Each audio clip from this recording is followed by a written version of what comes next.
All right, take us through the numbers in our tale of the tape for this light heavyweight matchup. You can see both guys early in their career. Look at those reaches on both. Very close, very similar. With the official introductions, here's the international voice of Bellator MMA, Michael C. Williams. Ladies and gentlemen, good evening and welcome to WinStar World Casino and Resort as we kick off the Bellator 239 prelims now inside the cage with light heavyweight set for 3 5-minute rounds. First, we introduce the blue corner. At 6'2", weighing in 200.4 pounds. His professional record, 3 wins, 2 losses, fighting out of Lee's Summit, Missouri by way of Detroit, Michigan, presenting Marco Afro Samurai Hutch. And across the cage, his adversary fighting out of the red corner at 6'5", weighing in 206 pounds even as a professional. Early on, he's undefeated at 2-0, fighting out of Albuquerque, New Mexico, Christian Payne Edwards. In charge of the action, your referee, Michael Bell.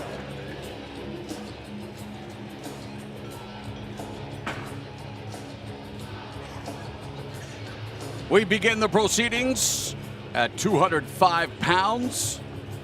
Referee Michael Bell calls for the opening bell. First of 3 5-minute rounds. Christian Payne Edwards in the red gloves. Marco Afro Samurai Hutch in the blue gloves. And immediately Hutch secures the takedown into side control. Very nice job of catching that kick up high and utilizing that mistake by Christian to get him onto the ground. Was inside control, now right into half guard. Hutch told us that his greatest strength is his ability to seamlessly blend from striking, clinch, and takedowns, and in dominant position now as Edwards trying to control Hutch's posture, doing a good job of neutralizing him, but now has to turn the tables. Well, as we saw in those highlights, we have never seen Christian Edwards on his back, so this is a good indicator of what can he do down here. Is he going to just use that lockdown like he was doing, or is he going to start going for submission attempts? Edwards is a blue belt in Brazilian Jiu-Jitsu, while Hutch, making his Bellator MMA debut, comes in with 3 wins, 2 losses, all 3 victories via submission.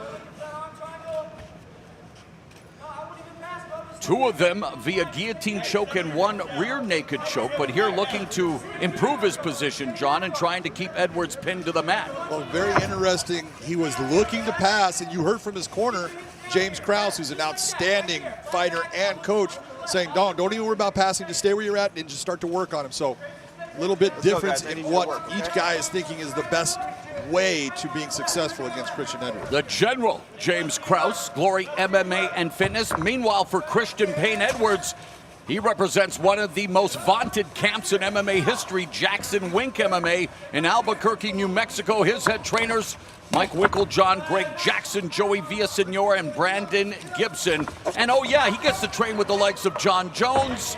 And we'll stop right there. He's got a nice triangle, just set that up well. Nice to armbar. You can see the hyperextension on the arm right now. Edwards looking for his first submission win. He's 2-0 with 2 knockouts, all in Bellator MMA, and looking to make Hutch capitulate here. Hutch trying to defend.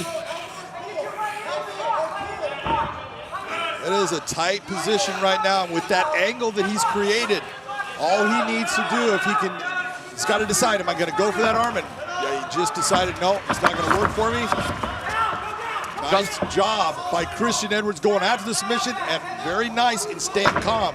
We passed the midpoint of the opening round as Marco Hutch overcoming early adversity in terms of the submission attempt by Edwards, but Hutch remains in top position, but has been unable to really maximize this position. You're absolutely right. You look, he's been in control, but being in control is not going to get you the round. It's going after the finish, which we just saw from Christian Edwards. We saw him go after the triangle, went to the armbar, went back to the triangle.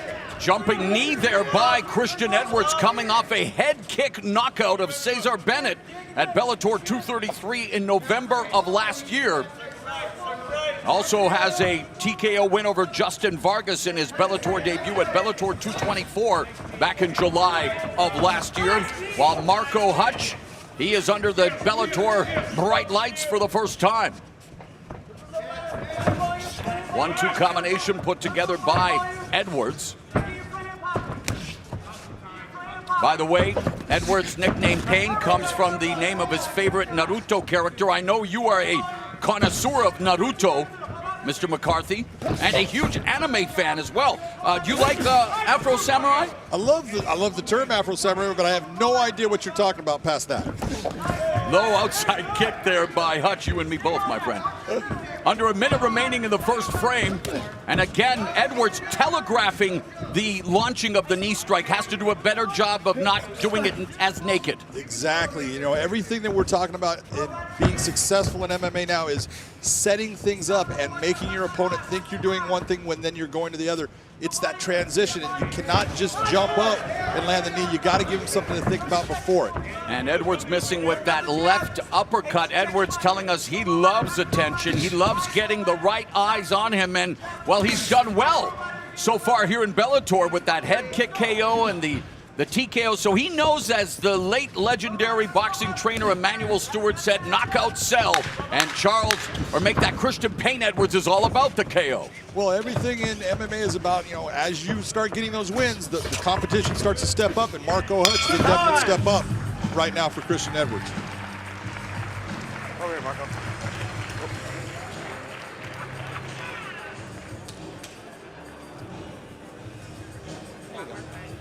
All right, let's get some big breaths, Christian. That's good ground. Big breaths. You're in shape. Good. Take this water.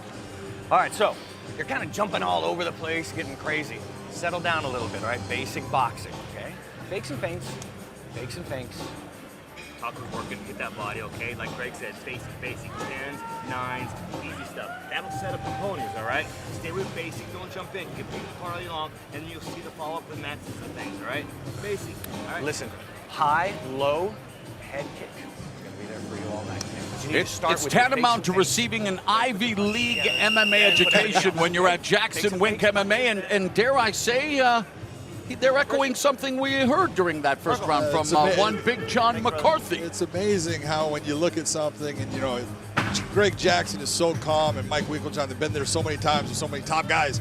They're just telling you need to calm down. Second round, you ready, Christian? Jumping all around. Just let's slow this down. It's the exact terms that he needs to hear. Well, maybe it's because of the fact that during his embryonic MMA career, Christian Edwards has been in a hurry coming into tonight's fight. His combined fight time of both pro wins was just 1 minute 10 seconds. Exactly, and that's what I'm talking about. You get those fast wins, you'll come out in that next fight, and you want the same thing to happen. You want to impress, and it's not always going to be there for you. Don't press it. Let it flow. It'll come. Hutch, meanwhile, here in his Bellator MMA debut, trying to snap the 2-fight losing streak. He won the first 3 fights of his career, but has lost his last 2 bouts, including a armbar submission to Kyron Bowen in May of last year. So looking to get back on the winning track as he ate that elbow strike. I'm sure Edwards may have picked that up from training with the likes of the UFC light heavyweight champion John Jones. He's picked up a lot of things from him. You can see that he mimics many of the same attributes that makes John Jones successful. And that teep kick that landed to the midsection. It was heavy. You could tell that it caused Marco Hutch a problem. Those kicks start to empty that gas tank fast. And Hutch pinning Edwards to the fence, but Edwards doing a good job here, looking to pummel, has the over-under. Hutch lacing the left leg momentarily. Nice knee, beautiful knee to the body, Marco. Kick down hook, kick down hook. Christian Edwards doing a good job turning that around. Look at the head position, Morrow. That's what's going to keep him where he wants to be. Almost a misstep, almost went down.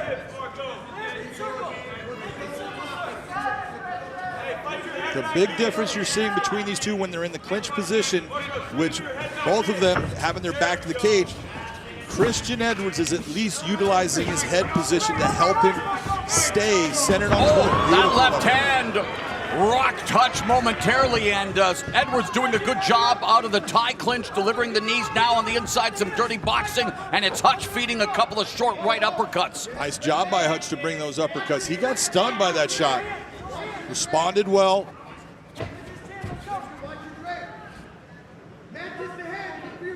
Hutch, 26 years of age. Edwards, all of 21 years of age. So both of them really just getting things started, opening up the proceedings here at WinStar World Casino and Resort in Thackerville, Oklahoma.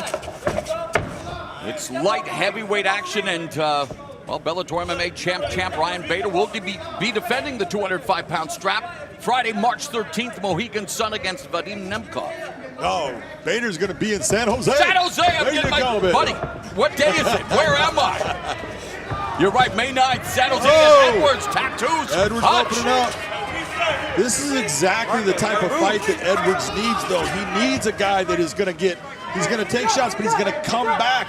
It's not going to be this easy win. You've got to just start doing what you do. Don't worry about what your opponent's doing. Worry about just being who you are. That's the second time Christian Edwards has ended up on his butt off of that high kick. And now a minute and a half remaining here in the second round. And both of them have had their moments offensively. I would say that Edwards has had the more eye-catching shots in this middle stanza. Would you concur, John? Yeah, he's the big thing we're looking at, he's had the heavier shots. He's had the more damaging shots. You've seen when Hutch has been hurt by him. That's the difference.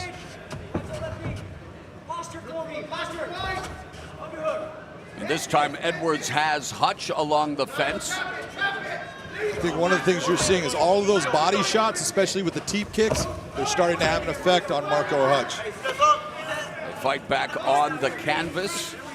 Edwards now looking to feed Hutch a steady diet of left hands. Work of the head. No, he's legal. Right. Watch the back of the head there.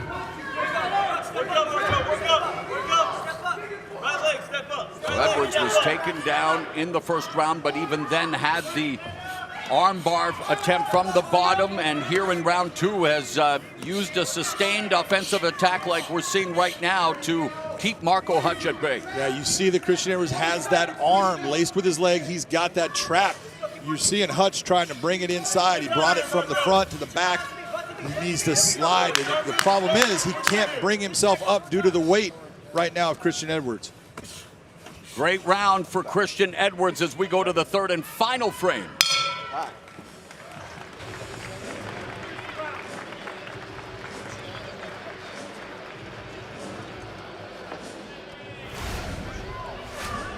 Look at some of these shots. Nice elbow.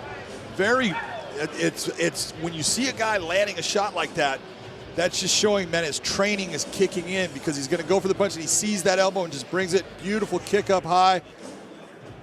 Nice He's just out of gas. transition to the knee. Elbow again. Christian Edwards is starting to open up. These shots are landing and they're starting to break down Marco Hutch. We talked about Jackson Wink MMA. 1, 2, and then put things together. Sliders 10 nights. Sliders 10 nights. Stay off the high. No ball. kicks. No kicks. He gets underneath your opponent, you lay him up there for some reason, all right? 5 minutes? Hey, can you give me 5 minutes? I need 5 minutes of your best effort. Let's go. Hey, don't you quit. Look at me. Don't you quit on me. James Krause imploring Marco Hutch not to quit, asking for 5 solid minutes. And when we talked about Jackson Wink MMA being an Ivy League MMA school, hey, Christian Edwards, the recipient of the first scholarship provided by the gym. Yes, he was. And, you know, you look at that, that's saying that the belief that they had in him before they actually were even able to work with him.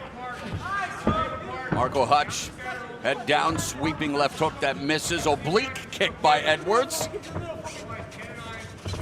And again, it may become a drinking game, but another John Jones reference. And there's Edwards putting together the combinations, mixing up his attack with his hands, his feet, and his knees, keeping Hutch against the fence. And Hutch gets his head popped back with that stiff jab. Hutch is in real trouble here. He's tired, and you can hear it from his corner, James Krause, before he lets his "don't you quit on me," because he knows his fighter and he sees that his fighter is being broken down.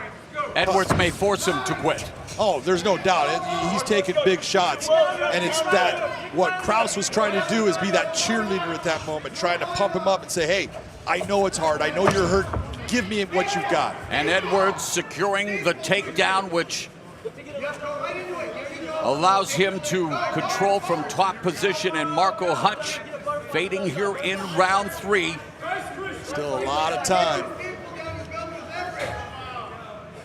And Marco Hutch entering the fight with a heavy heart, wanting to dedicate this fight to his 2 previous teammates that have passed away, William Joplin and Katie Collins, who both have competed inside the Bellator MMA cage. They may both rest in power.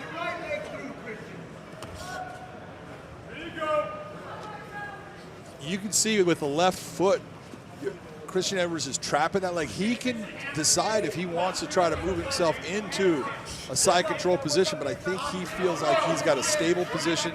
He's got the fence keeping Marco Hutch from being able to go up to that side. He's just going to try to work. There he goes into the side control and just try to work and break him down even more. And it's evident Edwards listening to his corner as he's definitely settled down, John, after the first round, and very methodical with his attack here now, taking his time, knee on belly momentarily, neutralizing the right arm and dropping the ground and pound on a helpless Marco Hutch.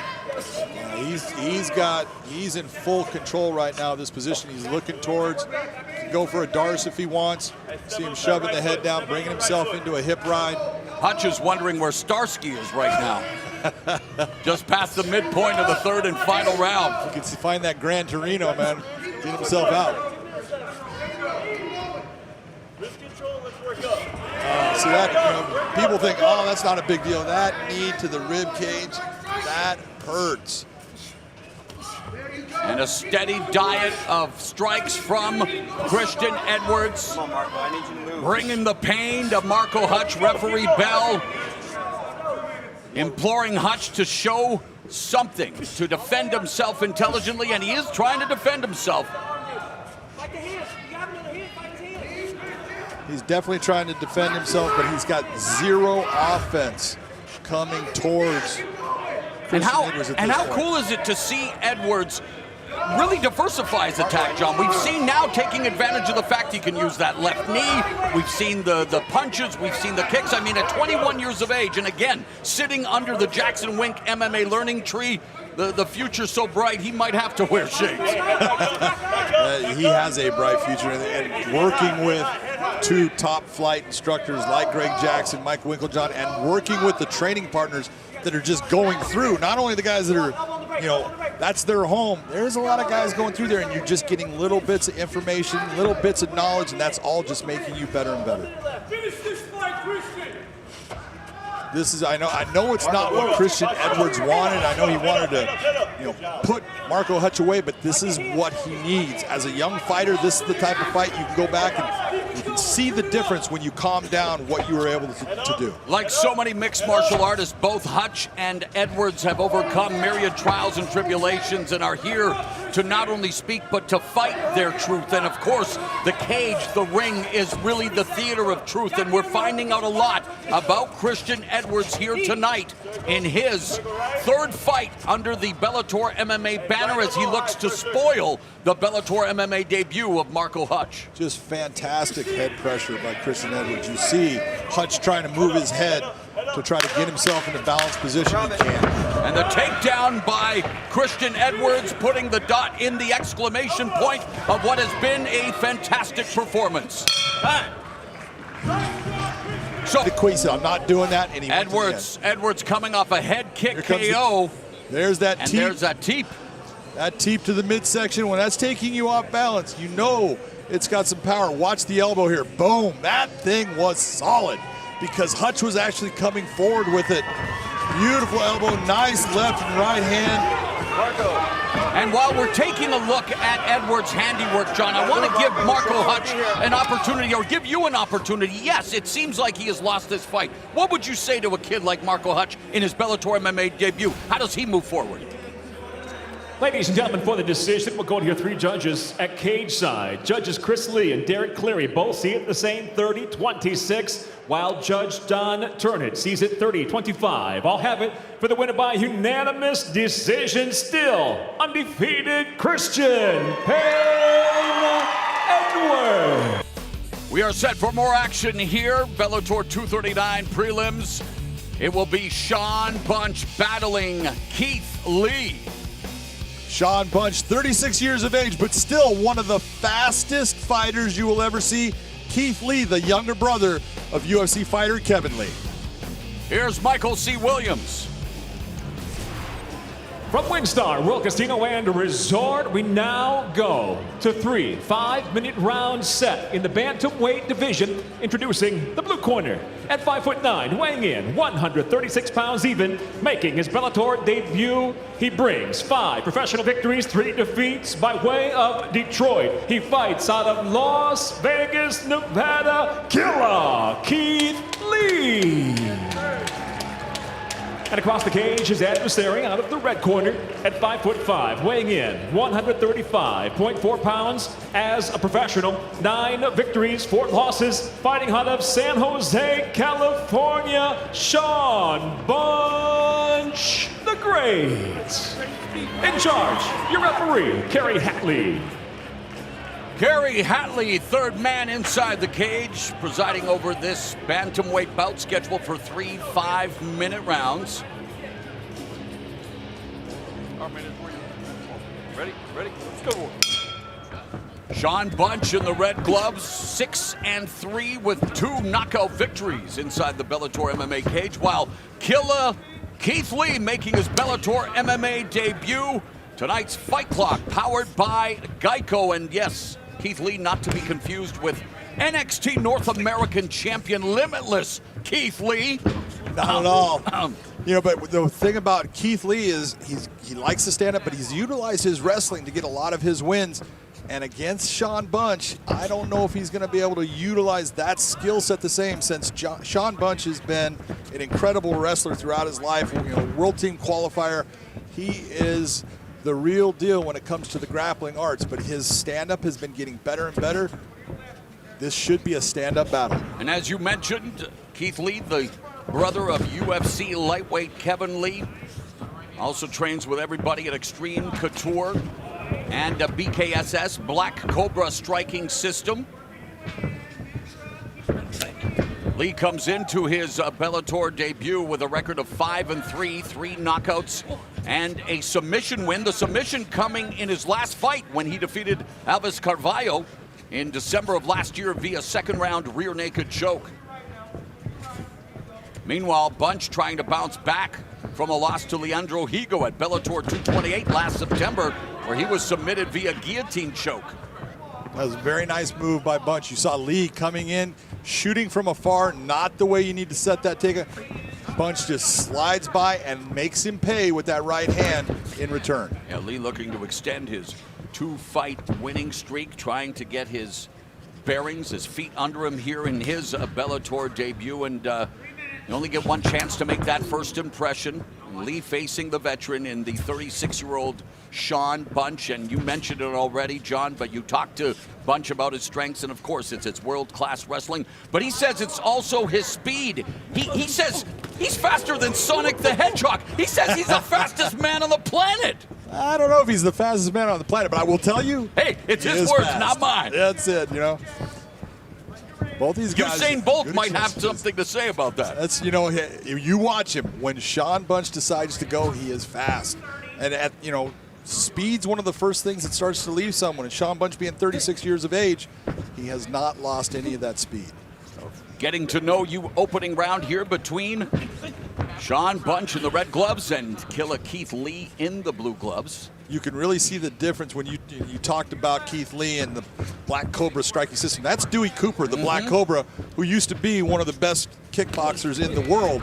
and he has made a big difference in working with Keith Lee on the stand-up as far as the technical aspect of what he's bringing to the cage now. And at 36, should Sean Bunch have designs on making a run for the Bantamweight Championship? Well, here is the time now to start to get it done. His 10th fight under the Bellator banner.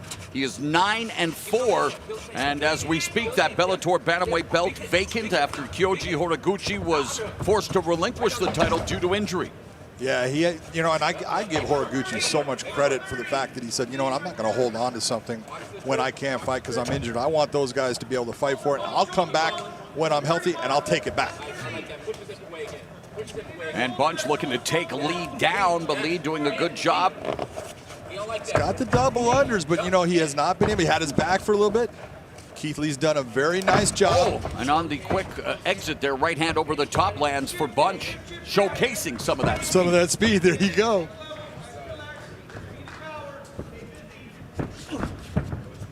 And the real thing for Sean Bunch that you're looking at, since he is such a veteran of the wrestling world and now the MMA world, his downfall has always been he hasn't been able to hold it all together, and he's made that one mistake that his opponent's been able to catch him in, and that's what's led to his losses. That's what happened to his last fight against Leandro Higo. He was winning that fight, winning it easily, but made the mistake. Higo gets the guillotine choke, and that's where Sean has got to say, this is where I need to improve. I need to stay mentally sharp throughout the entire fight. We saw Lee test the waters with a head kick, but it was Sean Bunch who dove right in with that right kick to the body. That was a good kick, and that affected Bunch. You can see he's hurt. Look at him backpedaling right now. This is when you say, well, how much did that hurt the fighter? You can see it hurt Sean by his reactions. Great hips there by Lee as well, stifling the takedown and immediately looking for that short elbow strike. So a decent opening 5 minutes here between Bunch and Lee. Stop. You were not cleared for takeoff. No, you were not. You cannot fly.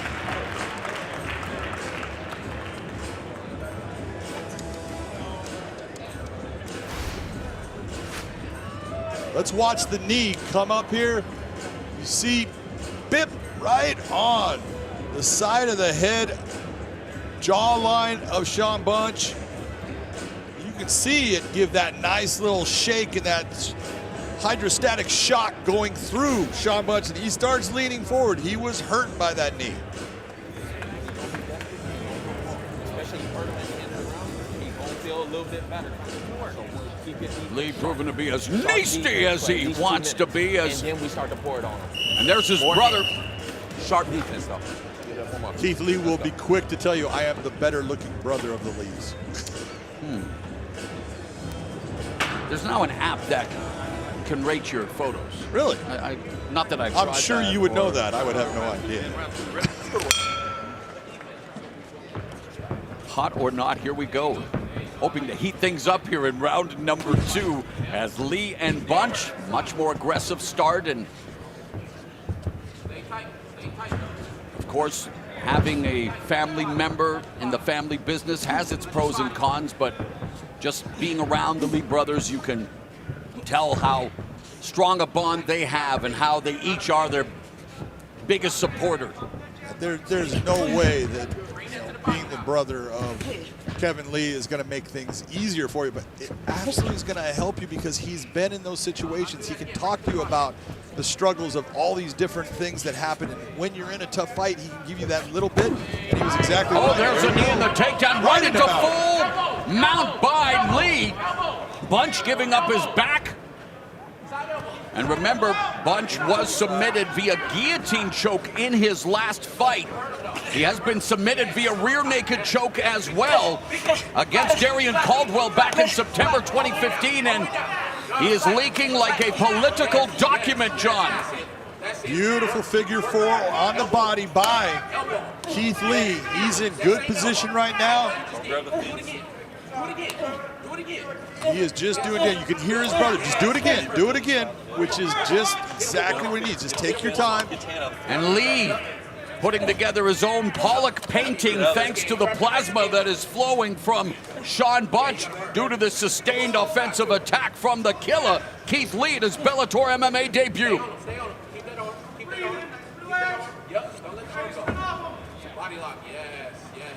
And you can hear Kevin Lee very impressed with what Keith Lee is doing, going to the body lock.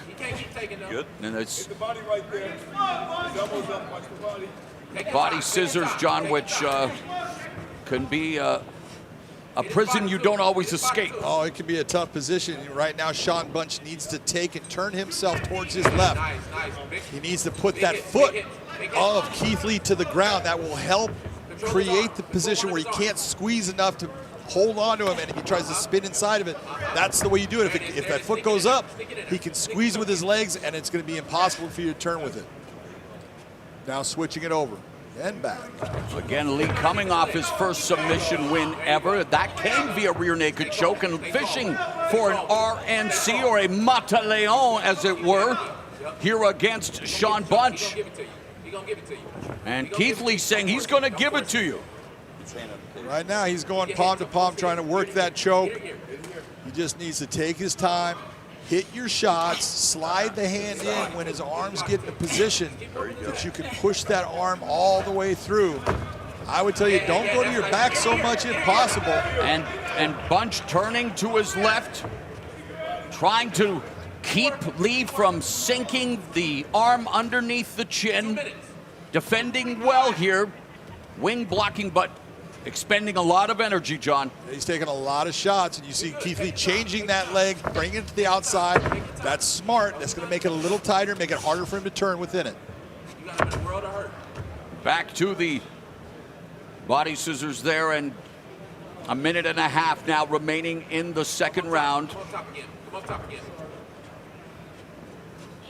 Sean Bunch has taken a lot of damage in this round. Keith Lee trying to turn backdoor him over escape attempt by Bunch, and Bunch back to his feet, turns into Lee, but Lee's takedown defense on point. It's outstanding. If you know how good a wrestler Sean Bunch is, I'm really impressed with the wrestling defense that we have seen from Keith Lee. So how good a wrestler was Sean Bunch? Well, he was a two-time state champion, four-time finalist, went to college at Edinburgh University, two-time All-American, placing second and third, moved to the Olympic Training Center for a year and a half.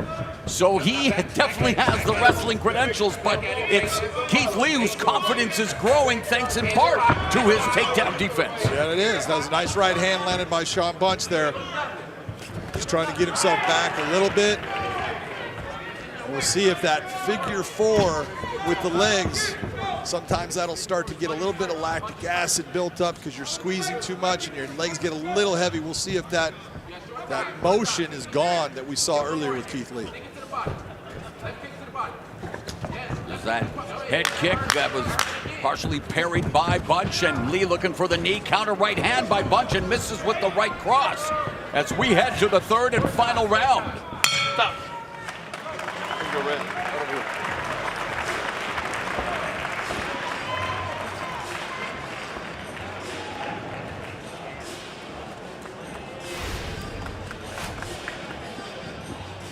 Take a look at this knee, bip right there on the chin, and you see Sean folding back. Keith Lee going right to a mount. This is a beautiful switch knee. That hits solid.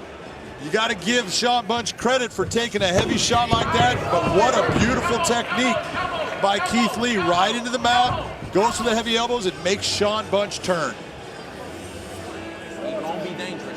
Right now, Kevin Lee has got to be very proud of what he's seeing out of his younger brother. 5 minutes. I hear you. 5 minutes, though. Anytime you can share a laugh in between rounds, things must be going pretty well. They might be going your way.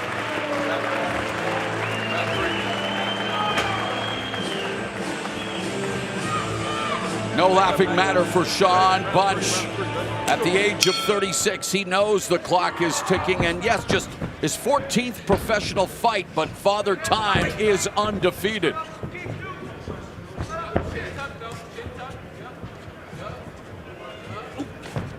Jab lands for Lee, switching stances. Again, really wants to find a home for that left head kick, John. He's looking for it. You could hear his brother talking about it, when to launch it, but He's just been very good. You know, I talked about his legs. You know, were they going to be heavy? He's still moving himself well. He's not leaning. He's moving his feet when he wants to come forward. There you go, that nice little slide step. Everything that he's doing is right. Every fight is different. What haven't you seen from Sean Bunch tonight that you need to see in order for him to be successful? Well, in my opinion, for Sean, since he is of smaller stature as far as height and reach, he needs to get himself inside and utilize that threat of the takedown. But you got to be honest, he's tried, and Keith Lee has been able to stifle all of that. Takedown defense has been sublime. Yep.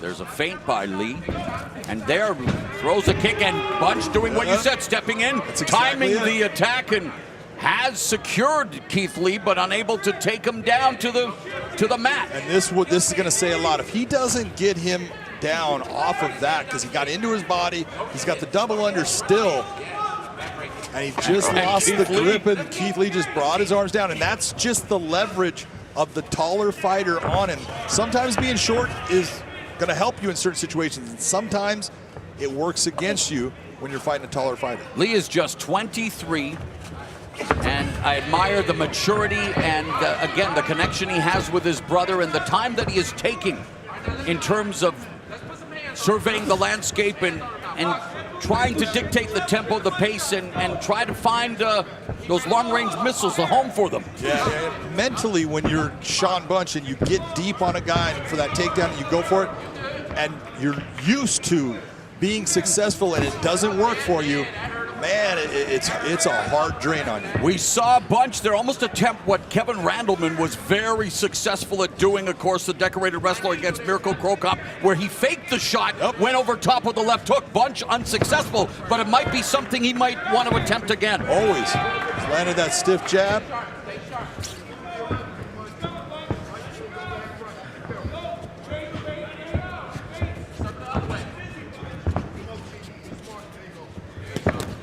One, two for Sean Bunch. Switching stances is killer Keith Lee. 2 minutes left here in the fight. You're watching bantamweights go at it. Bellator 239 prelims, and again, let's try it again. Sean Bunch, and he was successful in landing, but now Lee unloads with the right hand. So Bunch may be onto something, but there's minute 45 left in the bout.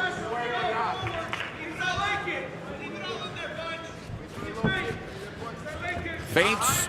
You want to set traps, John.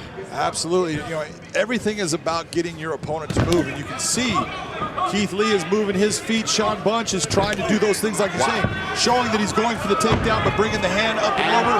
Right hand lands for Bunch. They're both now biting down on the mouth guards and just wanting to sit down on their shots, knowing now a minute 15 left in the fight. One of the things you can see out of Sean Bunch in this round, he's been winning that position of the outside foot every time that Lee goes to southpaw. I haven't been asking you yet, John, but with a minute left, how did you have it coming into the third round, and how do you see this fight unfolding here in the final minute? What were your scores after two? Well, that's a good question. In the first round, I believe that Keith Lee, because he hurt Sean Bunch, that was the difference in that round. But the second round, it's a 10-8 round for Keith Lee, no doubt about it. So Sean Bunch, in my opinion, has really got to do something. He may have gotten a score from a judge in the first round, so he could possibly walk away with a draw. I don't see him winning unless he finishes, though. Yeah, spinning back kick landed for Keith Lee. 30 seconds left in this bantamweight bout. Both of them trying to utilize feints before launching the attack. And there, Keith Lee with the shot. He's got his drives hands locked. Bunch He to can the pick him up. fence. And Lee secures the takedown on Bunch and gets his back immediately, looking for that rear naked choke, and Bunch scrambling. Bunch now, wow, great scramble here in the final seconds of the fight. He lands for Lee. Ladies and gentlemen, we're going to your three judges now at cage side. Your first, Derek Cleary, sees it 30-26. Don Turnage, 29-28. Jaron Vallel, 29-27. All three have it for the winner by unanimous decision, Killer Keith Lee. Second time. Yeah, Varga looking to make it 2 for 2 in Thackerville. TJ Britton will try to keep that from happening as we look at the tail of the tape. You can see Varga is a tall 5'10" for a featherweight, but look at the 6'4" with TJ Britton. He has definitely got a height and reach advantage. Here's Michael C. Williams. For those joining us worldwide on the Bellator MMA Global app, we welcome you to the Bellator 239 prelims, where we go now to the featherweight division set. For 3 5-minute rounds, introducing the blue corner at 6'4", weighing in 145.4 pounds. His professional record, 5 wins, 2 losses. From Joplin, Missouri, TJ Bad News Britton. And across the cage is adversary, fighting out of the red corner at 5'10", weighing in 145.7 pounds. The reigning Bellator Kickboxing Featherweight World Champion returns to the cage, where, as a mixed martial artist, he stands at 1-0, fighting out of Victoria, British Columbia, Canada. Introducing Gabriel Varga. In charge, your referee, Jason Herzog. Jason Herzog is the man assigned to this featherweight fight. TJ Britton making his Bellator MMA debut at the age of 37. That's 34-year-old Gabriel Varga, my fellow Canadian. Had the honor of calling many of his kickboxing matches. Looking forward to calling an MMA fight involving one of the best kickboxers on the planet. And looking to run his Bellator MMA record to 2-0. The fight clock tonight brought to you by Geico. And it is Varga in the red gloves, Britton in the blue. Gabriel Varga is so technically good and proficient in the stand-up. He is brutal going to the body. He is tight with everything. 2-time Glory World Champion. Now the Bellator Kickboxing World Champion, but wants to fight all the time, and so he likes taking these MMA fights. Britton changing levels, looking for the takedown, pinning Varga along the fence. Varga talking about his opponent, stating the obvious. He's very tall, probably one of the tallest at 145. And he told us that if it was a kickboxing fight, he would punish him on the inside. But under MMA rules, he wants to make it different because you have to respect the takedown. You do have to respect that, because you end up on your back, all that kickboxing skill kind of is for naught. Britton played professional basketball overseas. He actually ran pro circuit track and field. Is 1-0 as a boxer, 1-0 as a pro kickboxer. Says his greatest strength is his heart, pushing the pace, and he wants to take advantage of the reach advantage that he has on Varga. I think he's got a reach advantage against everyone. It's amazing. He has actually fought at bantamweight also. Wow. To think of a guy 6'4" at 135 pounds, that's almost crazy. But that's what you need to see out of Gabriel Varga. You see him reach in and pummel for that underhook. That's what's going to start to get him out. He's got to get that underhook deep and get those hands separated so he gets into that nice 50-50 position.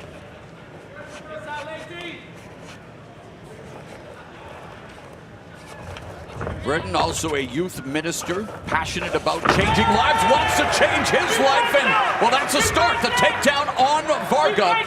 Britton, looking to make his Bellator MMA debut a successful one, comes in at 5-2. All 5 of his victories inside the distance with 4 knockouts and a rear naked choke submission. Well, in the first fight with Gabriel Varga had here with Bellator MMA, we saw that he was taken down in that fight too. But he was very relaxed on his back, took his time, did the right thing. You see him right now looking for a butterfly hook with that left leg. Everything is about remaining calm. Your brain is the most important element you have in a fight. If you are thinking, you're going to be able to do well. You see Britton trying to control that right wrist. He's reaching through, lacing that.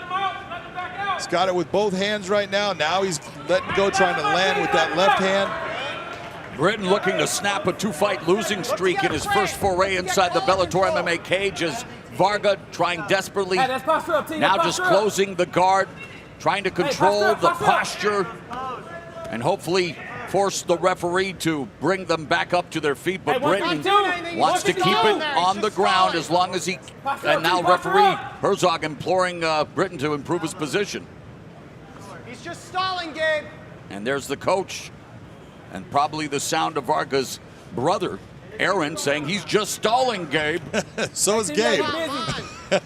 You see when he closes that guard and he's just wrapping that left arm around the right arm of Britton, pulling down, just controlling the position. He's not trying to get out. Anytime your guard is closed, that's keeping that guy right on top of you, but you're trying to slow down everything and hope that that referee is going to get you up. Varga began his martial arts journey at the age of 8. His dad, Keith, as the stand-up does occur. Keith was a boxer and karateka, introduced his kids to Shotokan Karate, where Varga's a second-degree black belt. At age 17, Varga switched to training in kickboxing and Muay Thai. We've talked about his kickboxing pedigree. Now turning over a new leaf as we're here in MMA and looking to go 2-0, and now has Britton along the fence. And he's got the double unders. He's got his hands locked. He's now in the position that Britton had him against with the cage. Now he just let go of that with his right hand being free. Varga looking to 86. TJ Britton's Bellator debut. See what I did there, John? I kind of saw it. Looking right at him. 20 seconds left here in the opening frame. We are just getting started. What promises to be another quality night of MMA action, Bellator MMA and the WinStar World Casino and Resort. We are all in.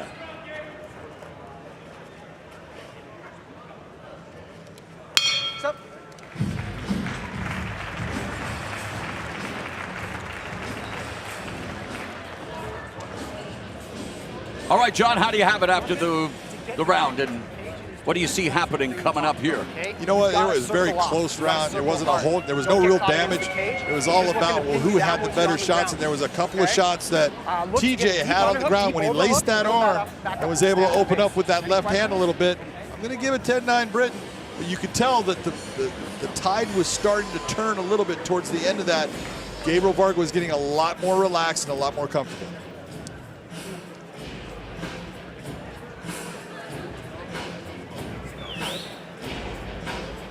Good. He's not used to going this far. Okay, let's push him now. Let's push him.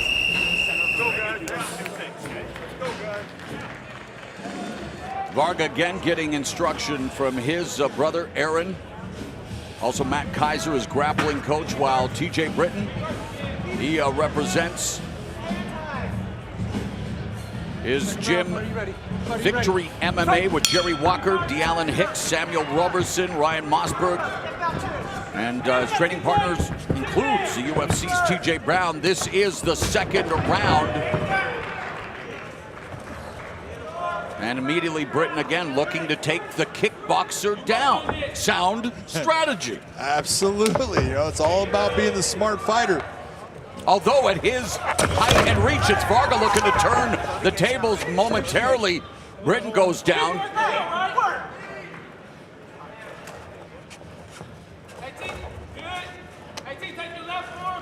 You thought he was doing those shoulder checks that Conor McGregor invented. Invented? Oh, I like that. Okay. Let's tell some more fairy tales. He was good with them, though. He was very dominant, devastating against Donald Cerrone. Always get a kick, though, where strikes, and they've been around for millennia. But and in boxing, where it's illegal, you see it all the time. Yes, you do. Oh, a friend of mine, Evander Holyfield, he says, I never committed a foul. He used to do that all the time.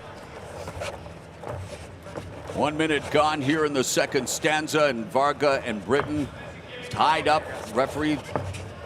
See Varga trying to utilize his leg to release his right arm. Britton's got big hands. He's able to hold on to that wrist. And Varga telling us that with MMA, he not only wants to showcase his striking, but he wants to show that he is willing to challenge himself in other disciplines. He was definitely nervous when he made his MMA debut, mostly because he took about 3 months to prepare for it. And the real thing that you look at, we sit there and we give props to Gabriel Varga as far as being the Bellator kickboxing featherweight world champion. But kickboxing and stand-up MMA are completely different. You've got to work at them in a different fashion. So, yes, he's fantastic in the kickboxing range, which is going to translate over to MMA, but he cannot do the same thing, so he's got to change his training.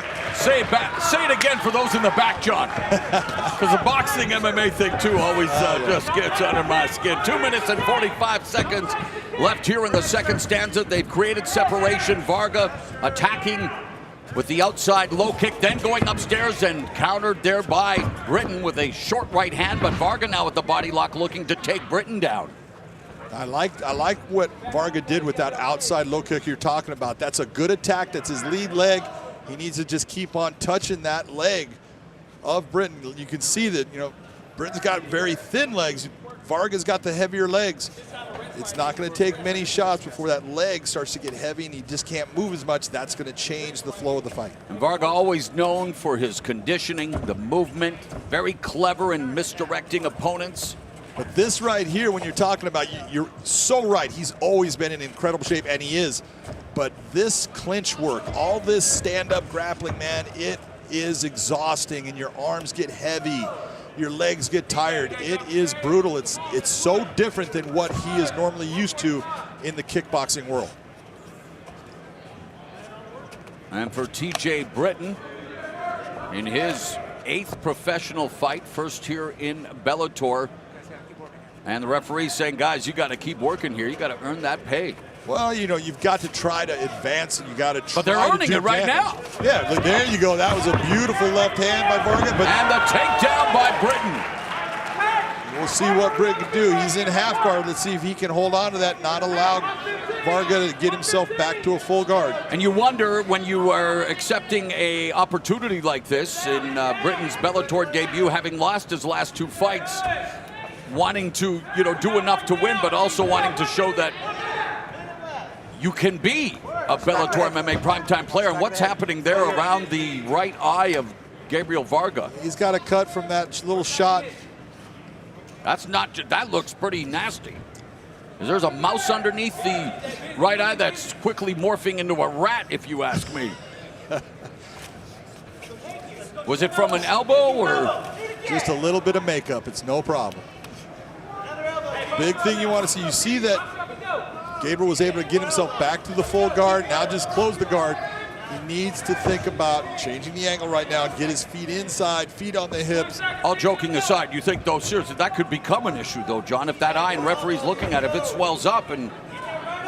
Yeah. I mean, not to say that they're going to stop the fight, but I'm just saying for Varga, his second MMA fight, not something, and he just got popped again in that eye with the left hand. Look at that lace with that right arm by TJ. TJ has been very successful in reaching around the body and lacing and holding that arm and opening up with his left hand. Well, Britton did damage in that second round. Referee looking at the eye. This right here, that's Dean right there, Cutman for Bellator for a long time. Okay, so Dean Lessner is just outstanding, and this is what a Cutman will do. He will give the fighter what we call an extra round. He'll be able to take that cut. He's putting right now Adrenaline 1000 on there, 1001, excuse me, and putting pressure with that nice end swell piece. By the time he gets done, there's going to be very little swelling. The blood will have stopped. It doesn't mean it can't be opened up again. But a cut man of the skill level of the guys that are here in Bellator, they are priceless. And unlike Mike Tyson's corner that fateful night of the Tokyo Dome when he lost to Buster Douglas, he has an end swell. It's amazing, isn't it?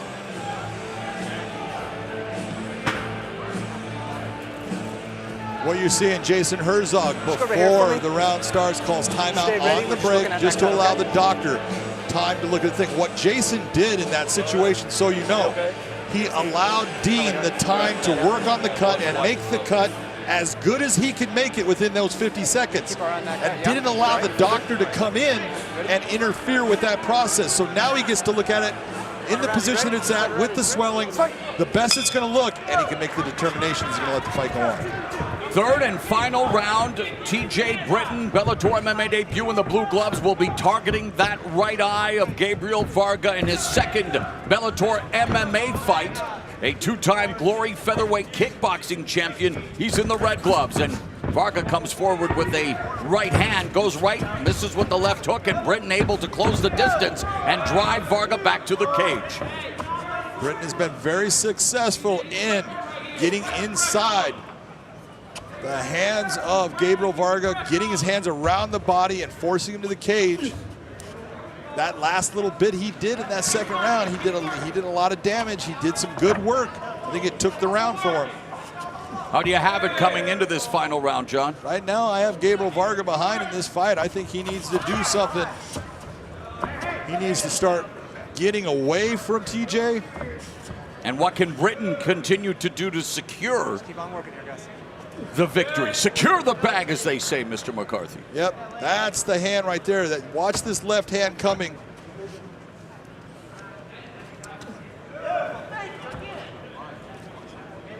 Yeah, I'm looking at my ISO. There was a left hand went off of the kick that Gabriel Varga threw. The left hand just slid past Gabriel Varga's eye. It didn't hit him flush, but it was that slice, and that's what caused that cut and that swelling.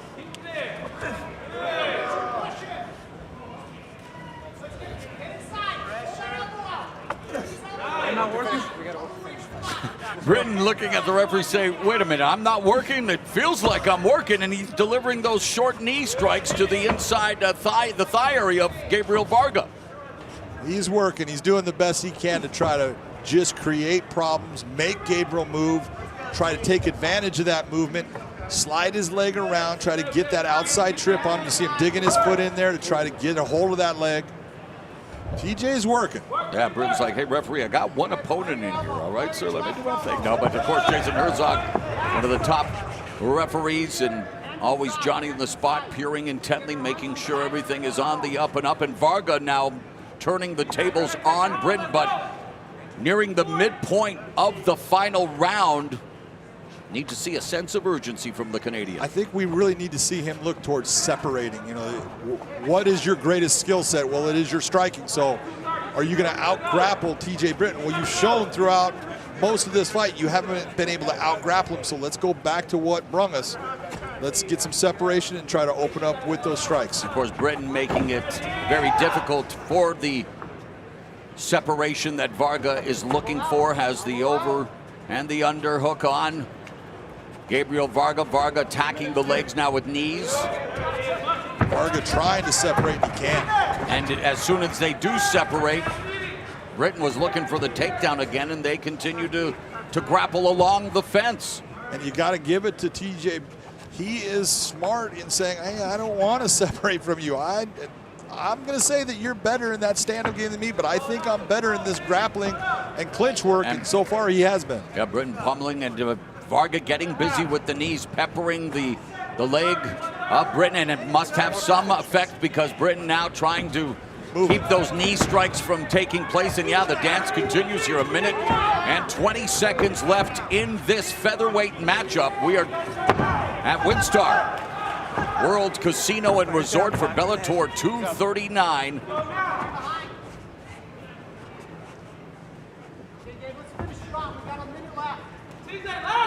Varga's corner wanting him to finish strong with 1 minute remaining. But it's the strength of Britton that is keeping Varga from creating the separation. Absolutely. He has been able to hold on to that overhook that he has on Varga's left arm. Varga has tried to frame out. He's tried to break free of him. It has not worked for him.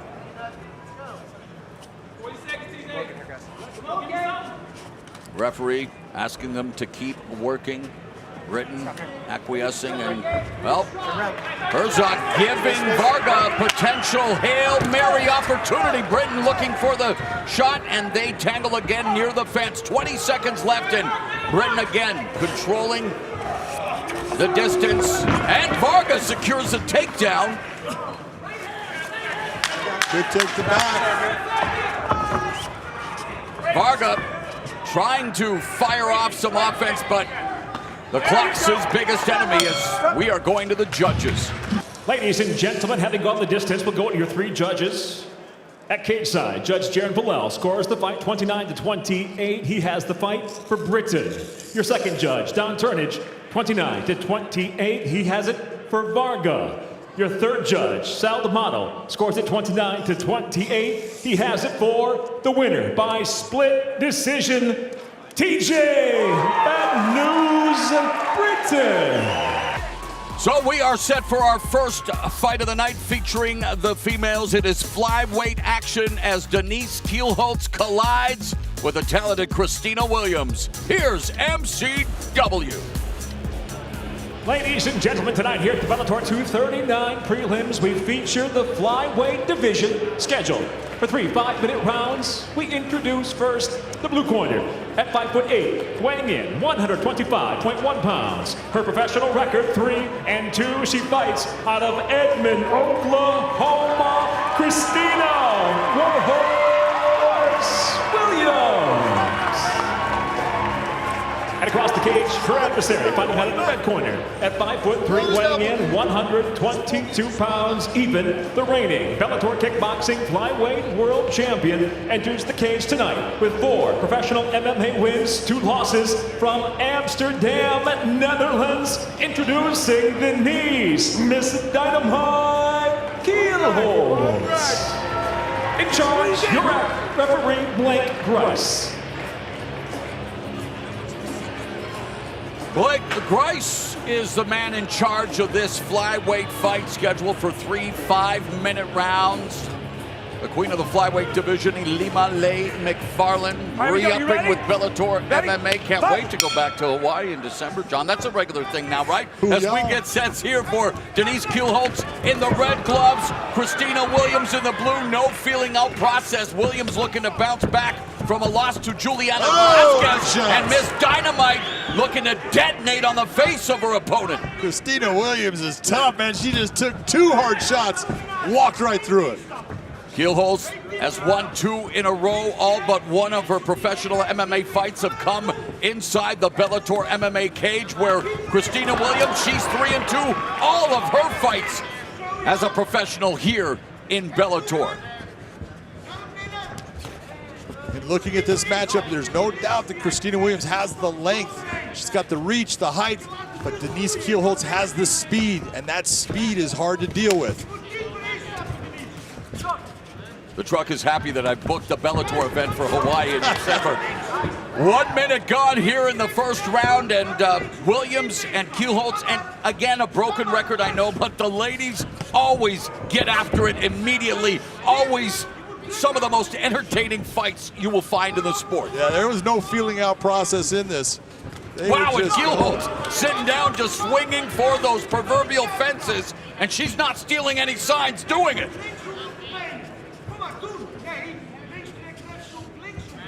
Williams disappointed with her performance against Velasquez. She said that she needs to stay true to her aggressive style, and she's trying to do that here, but she's up against someone who might even be more aggressive in Kielholtz, who secures the takedown immediately into back mount. Very nice, beautiful job by Denise Kielholtz to take that over-aggression on that kick. Step inside, gets a hold of Christina, brings her to the ground, and now has her back. And yes, Kielholtz is a defending Glory Kickboxing champion, but do not discount her grappling game. Half of her pro MMA victories have come via submission. No, she has got a very good grappling game. And she's looking for the rear naked choke. She was actually working with Royce Gracie, and Royce was very impressed. He goes, man, she's got good chokes. She's coming off a key-lock submission, making 2 straight submission victories for the kickboxing champion, Denise Kielholtz. Miss Dynamite. Ladies and gentlemen, inside the Bellator cage, the tap comes by way of a rear naked choke. Officially 2 minutes, 15 seconds into round number 1. The winner by submission, Denise Miss Dynamite Kielholtz. Gaston Bolaños getting set to do action here tonight against Solo Hatley Jr. Here's the numbers. Take a look, 5-2 against 7-2. These guys match up so well. Gaston Bolaños is as smooth a stand-up fighter as you will find. Outstanding Muay Thai kickboxing, but Solo Hatley is fast and he's dynamic. We'll see what happens as they go. Here once again is Michael C. Williams. Tonight here at WinStar World Casino and Resort, we go now to the featherweight division scheduled for 3 5-minute rounds. We introduce the blue corner at 5'6", weighing in 145.3 pounds. His professional record, 7 wins, just 2 losses, fighting out of Little Rock, Arkansas, Solo Hatley Jr. And across the cage, his adversary, fighting out of the red corner. At 5'7", weighing in 145.8 pounds as a professional. 5 victories, 2 defeats by way of Lima, Peru. He fights out of Dublin, California. Gaston, the Dream Killer Bolaños. In charge, your referee, Michael Bell. Michael Bell, the man in the middle, as we get set here for action in the featherweight division. 3 5-minute rounds. Solo Hatley Jr. making his Bellator MMA debut. Ready, Solo? Let's go. Gaston Bolaños has competed as a professional only in Bellator MMA, where he is 5-2. All 5 of his victories via knockout. Tonight's fight clock powered by Geico, and Bolaños known for those scintillating, spinning elbow attacks. Oh, he has had a couple of those. He has knocked some people unconscious. The way he's lost the 2 fights, both by submission, so the playbook, the blueprint is out there. If you want to beat Gaston Bolaños, you want to try to get him to the ground and use the grappling aspect of MMA. Bolaños was submitted by Daniel Carey in his last outing at Bellator 226 last September via guillotine choke, while Solo Hatley Jr. coming off a victory over AJ Cunningham in his audition for Bellator MMA in the regional circuit last November. And Bolaños on his back momentarily, trying to shift his hips, trying to get back up to a vertical base as Solo Hatley Jr. tries to keep him pinned to the ground. Unsuccessful. It was a nice left hand that he landed, but it did not hurt Bolaños. He was just off balance, and that's what put him down. Getting back to his feet shows that grappling is starting to take effect. All the training he's doing. Hatley at 7-2 with 3 knockouts and the 1 submission victory. Submission came in his fight earlier in his career as he looks to take out one of the more, well, you know, Gaston Bolaños, who's again competed in a lot of prelims, and we see him on the cusp of making it to the next level, and yet here being again fed to another prospect, and very much himself still a prospect in just his 8th fight, but has the experience here in Bellator. Yeah, well, you look and you say 8 fights. Gaston Bolaños has a ton of experience in the kickboxing and Muay Thai world. He's got a lot of fights there, but you know, switching over to MMA, it's different. I've talked to him because he wants to be a 3-sport champion, and you look and you go, man, you know, that's. Stick with one sport, people. Exactly. If you want to be a champion, pick the sport you want to be the champion and go after it. And how's this for a change? Stick with a division. All right, we're coming up in the midpoint of the opening round as Bolaños attacking lower limbs. There's a right hand that Hatley just avoided the full attack. Solo Hatley may have the best hair in MMA. Come on, look at that thing. Hey, that looks like a fighter. As long as he can't use his braid, though, as a weapon. So you don't get style points. And Hatley secures the takedown. Timed the change in levels. He needs to start utilizing his legs to hold on the position. You see Gaston pushing down on the head, trying to slide his legs through. Hatley says his belief in himself and his speed are his biggest strengths. He feels that he is going to be much quicker than Bolaños, and was quick to get the takedown. He was very quick. You know, that's in watching all of his fights. He's super athletic. He's strong. He is fast. The difference between these two when you're talking about the stand-up, the technical side of Gaston Bolaños is hard to take away. Pull him off the cage. Pull him off the cage. He's just going to use it. Good. You got to climb those legs again, though, Solo. Good. Thank you, sir. Solo Hatley with another takedown, much to the delight of his trainer, Jared Shurtleff. Meanwhile, Bolaños representing CSA, his head trainer, Kieran Fitzgibbons. Gaston Bolaños has got to figure out, he's getting his back to the cage, which is smart, using the cage to get him up, but if the hands are locked, he's going to be able to pick you up and take you right back down. So as you're getting up, you've got to start to get that arm through so you can start breaking that grip. Bounce pole. Inside leg, inside knee. There he is. You see him reaching in for that, pummeling that underhook. Is bounce pole a new TikTok dance that I haven't heard? No, he's being very smart. He's telling him to bounce him off of the fence and pull him off of the cage as you do it. Push and pull, and that's how you're going to get that takedown. You know, normally we'd say you're going to drive through your opponent, but that cage is going to stop that, so you have to do things differently with the MMA cage. Final 15 seconds of the opening round, and a solid start for Solo Hatley in his Bellator MMA debut against the crafty Gaston Bolaños, who's looking to bounce back from his second loss. Time. After 5 minutes, your unofficial scorecard. What are you writing down? I'm not writing anything down, but that's okay. I'll remember it. Right now, I got Solo Hatley winning that round. He took those takedowns that he had. It's not so much, but he was picking up, slamming him down. That's the same as getting that strike. Those were clean. I want evidence so you don't change your mind after. I don't change my mind. So let's stay away from the leg kicks unless we got big hands and he's backing away. Good. Look at him. Nice and calm. The head pressure is going to be key. Okay, you're either shoving his head into the ground or you're pushing up in his chin to throw off his position. Using a lot of energy. He used a lot of energy. Okay. All right, but because those takedowns might have given him the first, we're going to take the second here.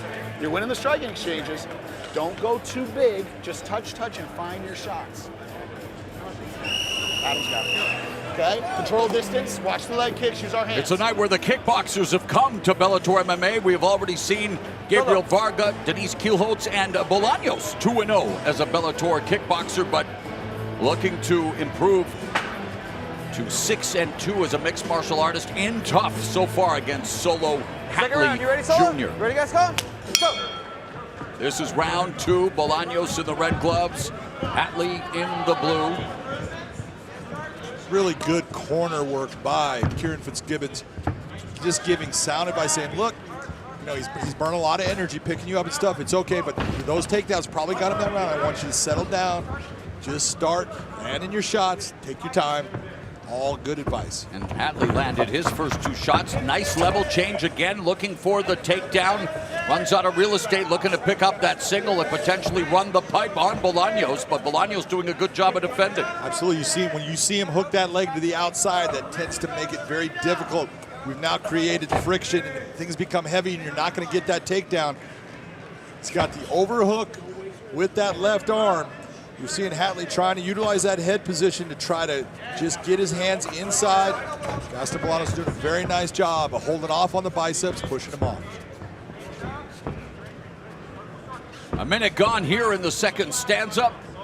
Hatley utilizing footwork, moving side to side, back and forth, trying to get Bolaños to commit to potentially attempt another shot.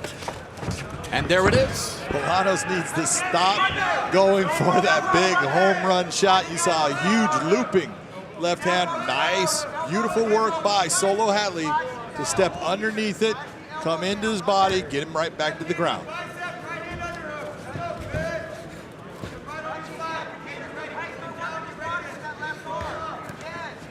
Bolaños controlling the posture, but Solo Hatley trying to, back up to his feet. Fires off a right hand.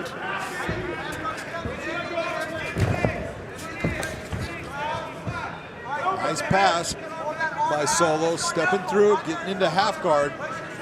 2 minutes gone here in the second round.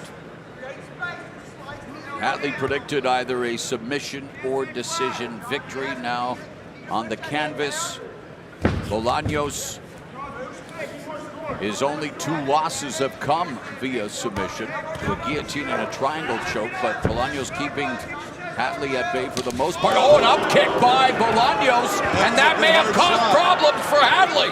That hurt. Now elbows, we talked about Bolaños' ferocious elbow attack.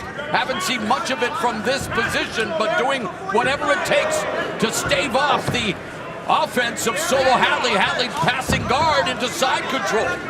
He is making the mistake when he is standing over Bolaños, making the mistake of not having his hips forward in front of his chin. He's leaning over, keeping his chin forward of his hips. But a perilous position here for Bolaños.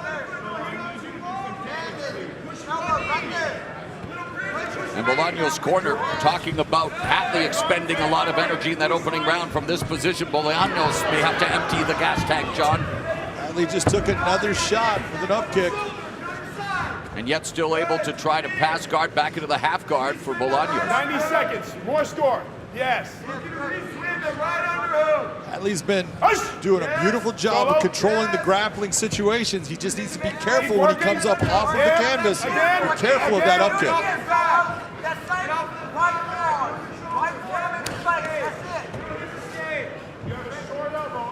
Jacare Souza, Kegan Mousasi. Going back in time. Up kick.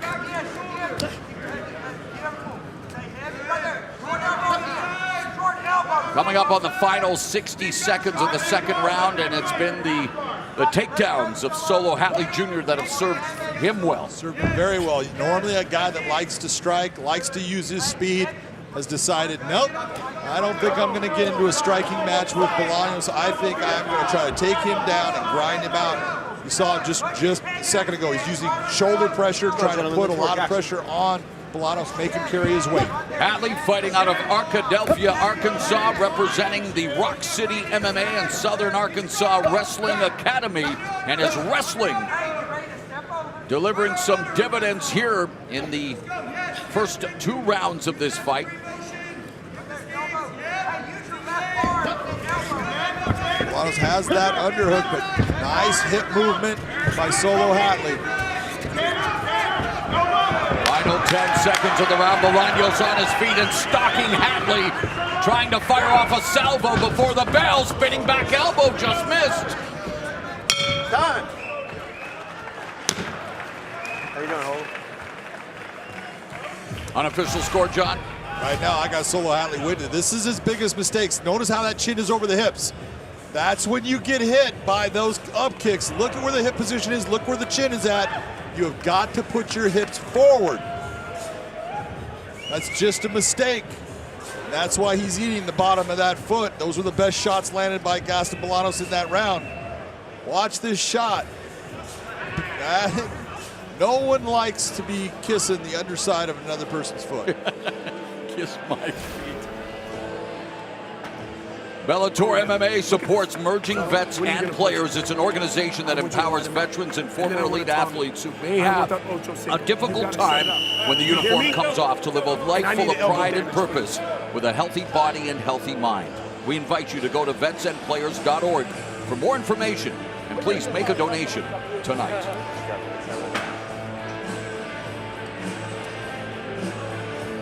Solo Hatley would like to donate a few more takedowns to Gaston Bolaños. I'm sure as we get set here for the third and final round in this featherweight contest. Hatley looking to knock off one of the more promising featherweights in Bellator MMA and Hatley's debut here in this company. This would be a big win for Solo Hatley. He's fought very well up to this point. I have him ahead both in the first and second round, but he's got 5 minutes. Oh, that was a beautiful front kick by Bolaños.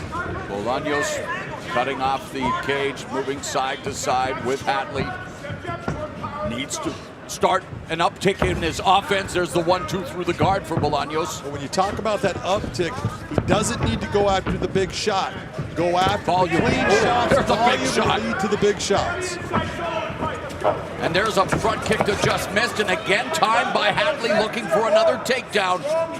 Bolaños doing his best to try to defend, but Hatley is tenacious. Oh, he's been tenacious, right? You see Bolaños at least getting that underhook with that right arm. That's going to help him. The hands have been separated now.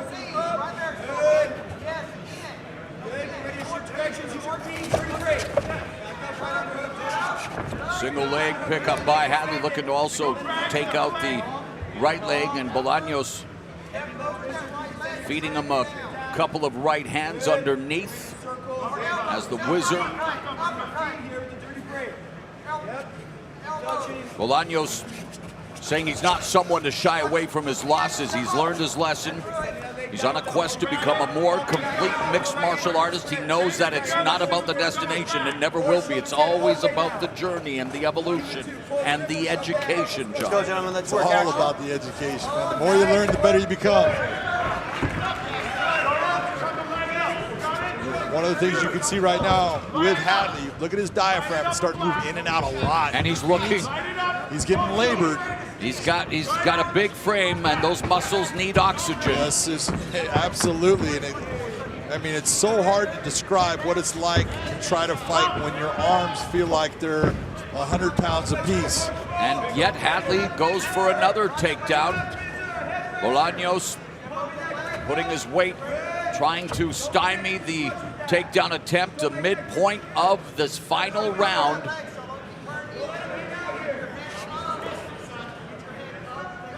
Let's go, gentlemen. I need you to work.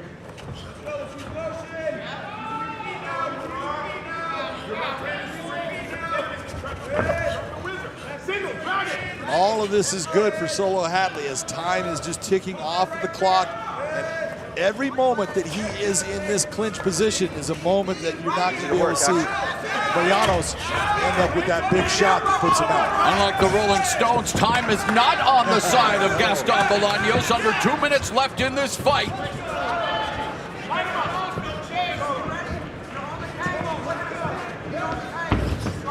Hadley trying to get some movement, disengage, a little bit of distance, a little bit more time. And Hadley ending up on his derriere momentarily. Ty Blum, a couple of knees here by Bolaños, blasting away on Hadley, and Hadley again content just to try to bring the fight back to the canvas. Those were heavy knees. Solo needs to be very careful lowering his head down. Remember, all 5 of Bolaños' victories have come due to his striking. And Hadley taking out Bolaños' foundation, putting him back on the canvas. And Bolaños must feel like he's in some kind of quicksand right now because the clock quickly ticking away. Yeah, time is going by and he has not broken the grip. This is kind of what like Nurmagomedov does. He lets guys, he'll have that grip. His hands are together. Wrestling, it's illegal. In MMA, it's not. And he'll let the guy actually work his way to try to get up and then just won't bring him right back down. And just mentally, it's draining. Let's go, gentlemen. Work. Separation with just over 30 seconds left. Solo Hadley has got this fight if he can hold on for these 30 seconds. And he's been holding on to Gaston Bolaños throughout the fight. It's been like Velcro.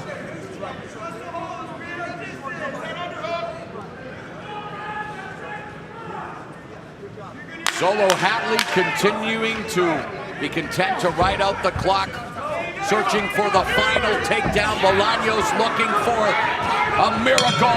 He's not going to. Ladies and gentlemen, having gone the distance, we'll go now to your 3 judges at cage side. Your first, Chris Lee, scores it 29-28. He has it for Bolaños.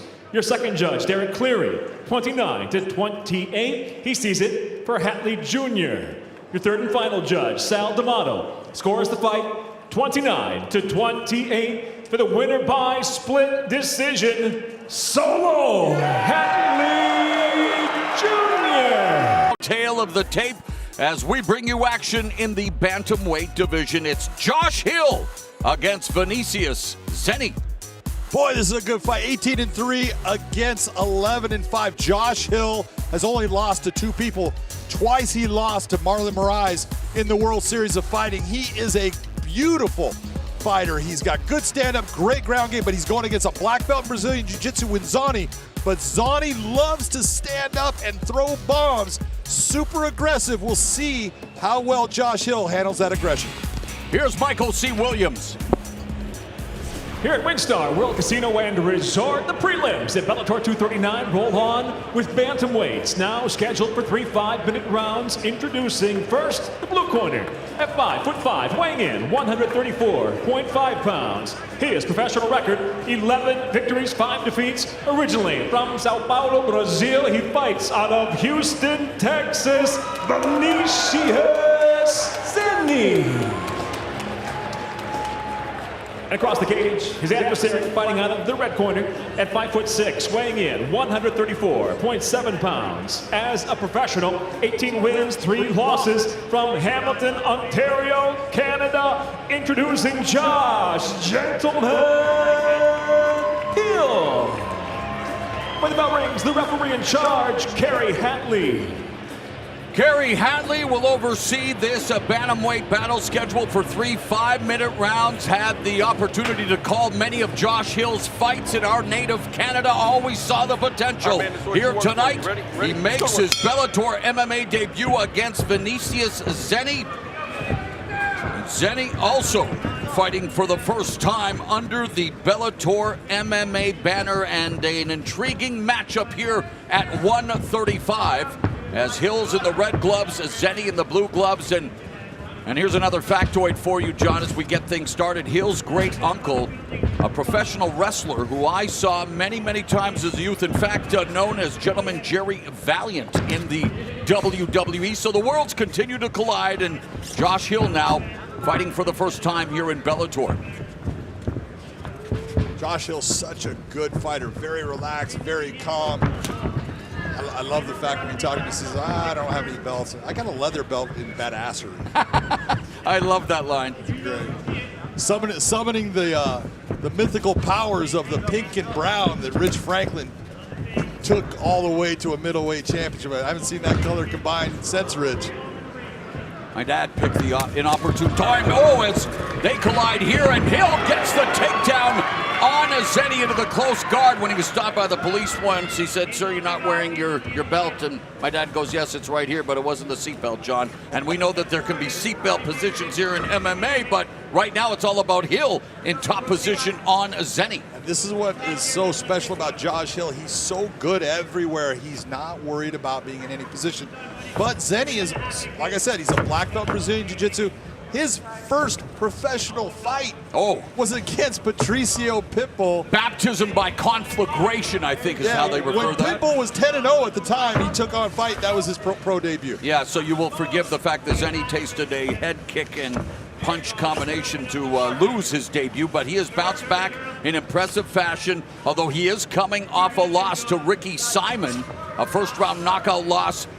And that was back in March of 2018, so Zeni has been sidelined for a while, and not exactly an easy night at the office against a guy with the credentials of Josh Hill. Not at all. You know, what happened with Zeni, so everyone knows, is it's not that he was, stepping away. He was moving. He changed from being in California to being in Texas, opened up a school.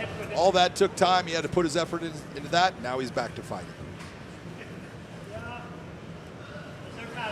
Hill has won 4 out of his last 5 fights, including a stoppage win over a former champion in the Canadian promotion, TKO, Jesse Arnett, in May. Hill was a former World Series of Fighting title challenger. You talked about the fact that he's had to face Marlon Moraes on 2 occasions, tasted defeat both times, but you will forgive him for doing so, as Moraes has proven to be one of the best fighters in the world. You go 5 rounds with Marlon Moraes, you're saying, you know what, you're pretty good. 2 minutes left here in the opening round.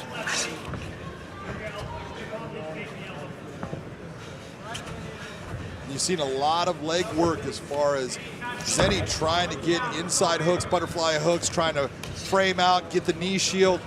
And Josh Hill, his groundwork is so solid. None of that is working. So Zeni's going to have to figure out another way of getting himself off of his back.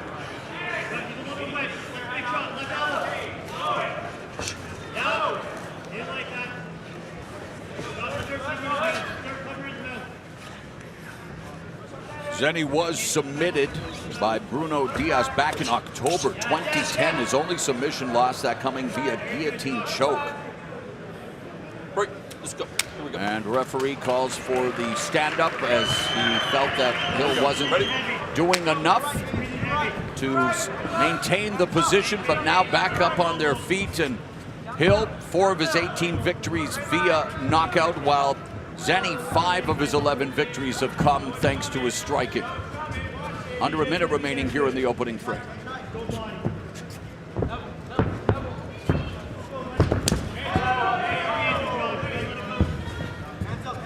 Hill making his debut in October of 2009, a month after Vinicius Zenny made his debut against Patricio Pitbull, and Hill again has Zenny on the ground, but Zenny very aggressive from his back. He's a very aggressive fighter. In fact, that has sometimes been his downfall, is he gets too aggressive and makes the mistake that someone's able to catch something in. But his aggression has also gotten him those wins. He does not stop going. Normally you see him in this position, just like you're trying to set up elbow strikes, trying to create submission attempts.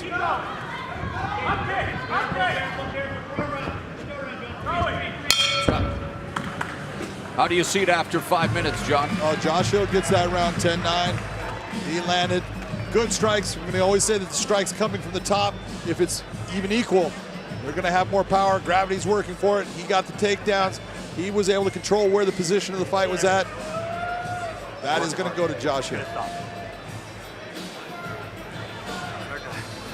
Yep. Hill, who owns his own gym, Vision Quest MMA, also occasionally trains with Team Alpha Male in Northern California. At some point, right? The little big boys of Team Alpha Male. I start showing their level changes too, right? He's been in the ground twice, but he's been in the ground twice, and the level change is going to be a little more impactful. Go.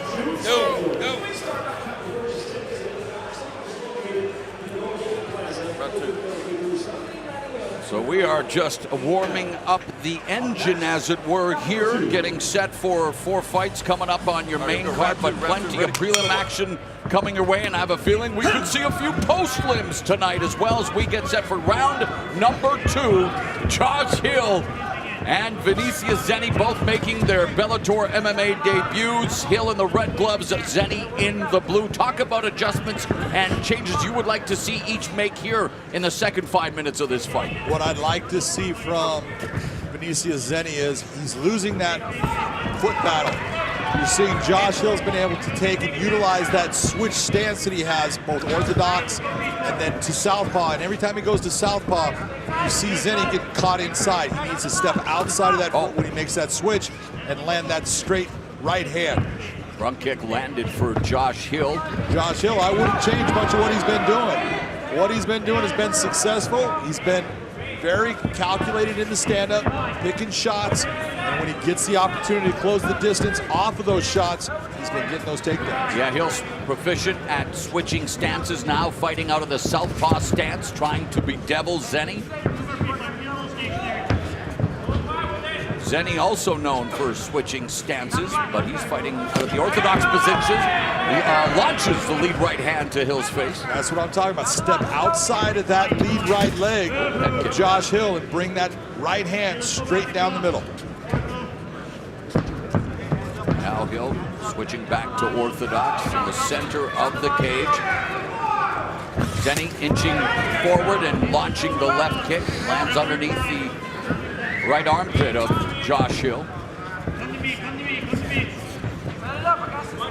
I called Josh Hill's first fight back in 2011. Seeing the improvements he has made, considered one of the best 135ers in Canada. He wants to be one of the best, period. His goal, the Bellator Bantamweight Championship. And we mentioned earlier that title currently vacant thanks to Kyoji Horigushi's injury. Horiguchi relinquishing the title, and earlier tonight, John, you took your hat off to Horiguchi, who you felt did the right thing. Absolutely. You know, guys that hold on to that, you're looking, you go, man, you're holding up all division.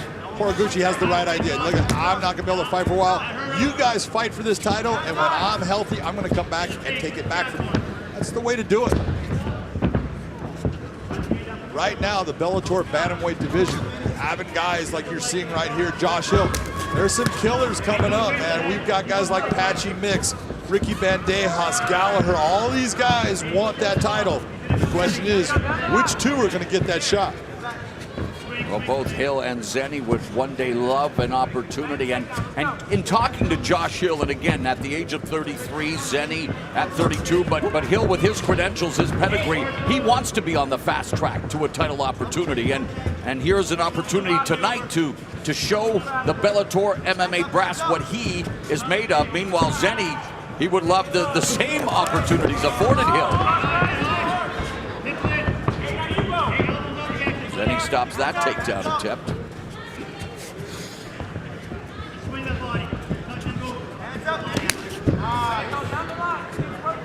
Zenny, a Brazilian Jiu-Jitsu black belt, although he says he loves to strike, wants to be aggressive, always looking for the knockout, but obviously he's done his homework and is very respectful of Josh Hill. Boy, both guys launching big shots right there, and both of them missed, but man, it was close. You can tell Vinicius, he felt it, and he's like, oh yeah, that was close, I'm gonna get it.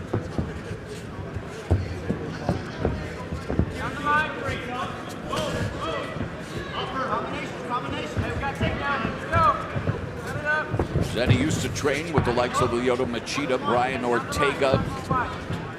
And of course, we talked about Hill spending time with the crew of Team Alpha Male led by Uriah Faber. 45 seconds left here in the middle frame.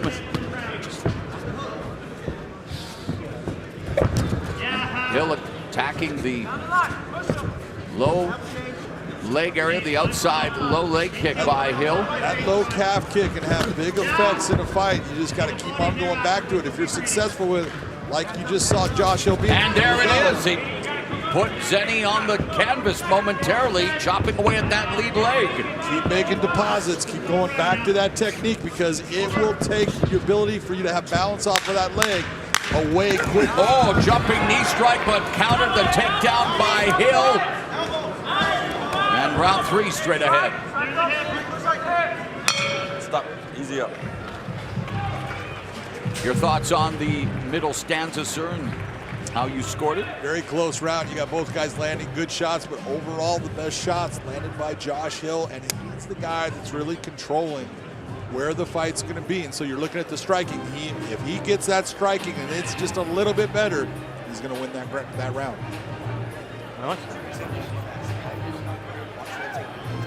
I think a lot of what you're talking about, you talked about it, the long layoff, almost 2 years, you know, with Vinicius Zenny. And now he's gotten back. That rust is kind of coming off, and he's looking better as this fight is going on, but he's got to get himself going in this 3rd round. Yeah, Zenny had several Muay Thai fights professionally in Brazil, also competed a lot in Brazilian Jiu-Jitsu regionally, but he wants to be that complete fighter, as you have to be at this level of MMA. He used to teach at Black House MMA. Of course, some big names involved there. We talked about Lyoto Machida, Anderson the Spider Silva, another legend of the game.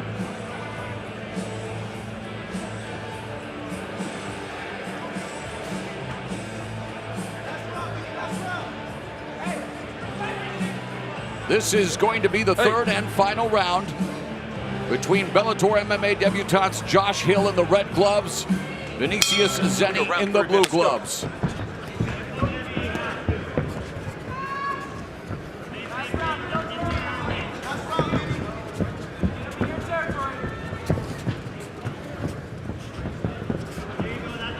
Zenny slowly trying to stock each, exchanging those calf kicks. Those mirror images in terms of their lateral movement, John.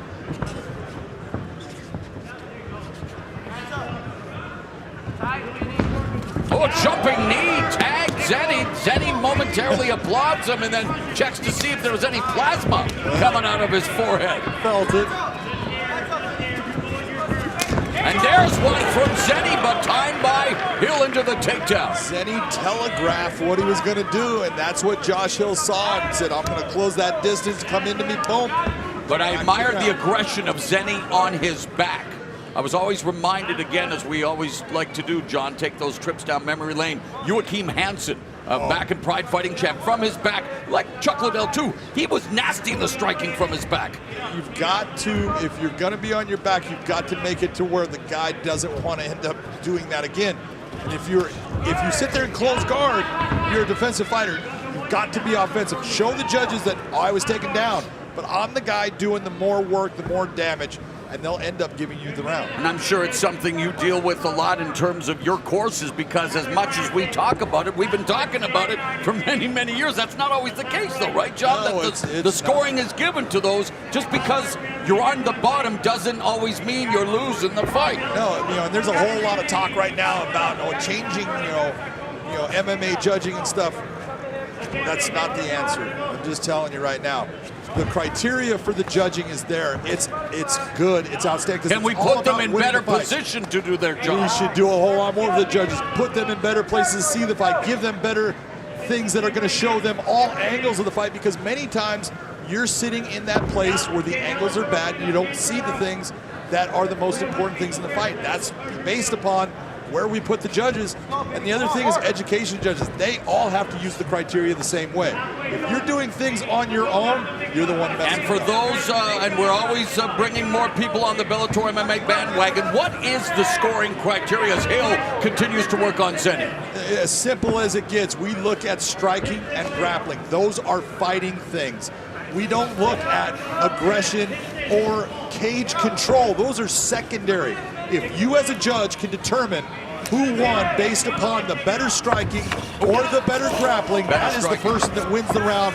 No matter if someone is coming forward, no matter as far as, they controlled where the fight is, doesn't matter. If you lose either the grappling, since that's what took place the most of the fight, or you lose the striking, you're going to lose that round. And now with very referee making sure that Josh Hill cannot throw that knee as, but Zenny. Beautiful duck under attempt, but nice counter by Josh Hill. Zenny with the knee to the midsection, back up on their feet they go with 1:40 left in the fight. That was a beautiful transition by both fighters.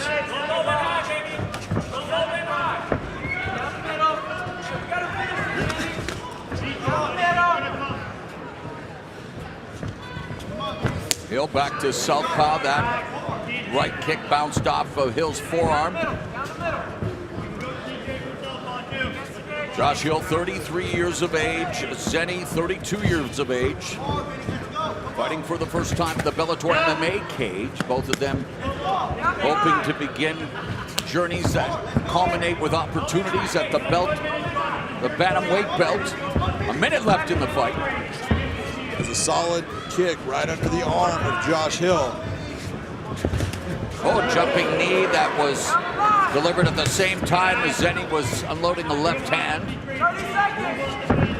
Spinning back fist by Hill. Nice footwork by Josh Hill to change that position, to get that spinning back fist within range to land. Hill doing a good job of avoiding the brunt of that kick from Zenny. 30 seconds left, and Hill utilizing his footwork to deliver the offense. Wow, you see Zenny threw that shot off balance. It was off balance, and you look, you go, don't do that. You gotta know if I'm not in the right position, don't throw the shot. 15 seconds left in this battle at bantamweight. Again, the spinning back fist by Hill. And Zenny telegraphing an attempt at a spinning back fist. And this one will go to the judge's decision.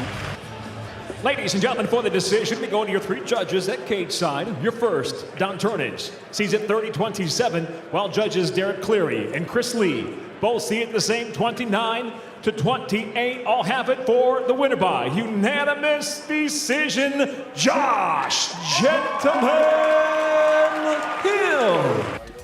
And we've got light heavyweights for your viewing pleasure now as Grant Neal clashes with Claude Wilcox. You can take a look, and the reason at that age is that almost everything is the same. Both guys very young fighters, young in their careers, wanting to put on a special performance. Both of them in their sophomore Bellator MMA appearances. Here's Michael C. Williams. Tonight here at Bellator 239, we go now to the light heavyweight division, scheduled for 3 5-minute rounds. Introducing the blue corner at 5'11", weighing in 204.6 pounds. His professional record 1-1, fighting out of Hot Springs, Arkansas, Claude Wilcox. Wilcox excited to be here. And across the cage, his adversary, fighting out of the red corner at 5'11", weighing in 204.8 pounds. As a professional, he's 2-0, fighting out of Denver, Colorado. Introducing Grant Neal. And the referee in charge, Jason Herzog. Jason Herzog gets this light heavyweight assignment as Grant Neal, Claude Wilcox, both in their second Bellator MMA fights. Neal 1-0, Wilcox 0-1 in Bellator. Wilcox is 1-1, while Grant Neal is 2-0 overall. And it's Grant Neal in the red gloves, Wilcox in the blue. Neal making his Bellator debut at Bellator 233, November of last year, beating Jimmy Lugo via unanimous decision. And while Wilcox, he dropped his Bellator debut, losing to Dalton Rosta via second-round TKO in October of last year. So one of the things I will tell you off with that fight against Dalton Rosta is an animal. And we saw that, Claude Wilcox, a little bit unorthodox, a little strange the way, but man, he's tough. He got hit with big shots and just kept coming. Lead left hand lands for Neal.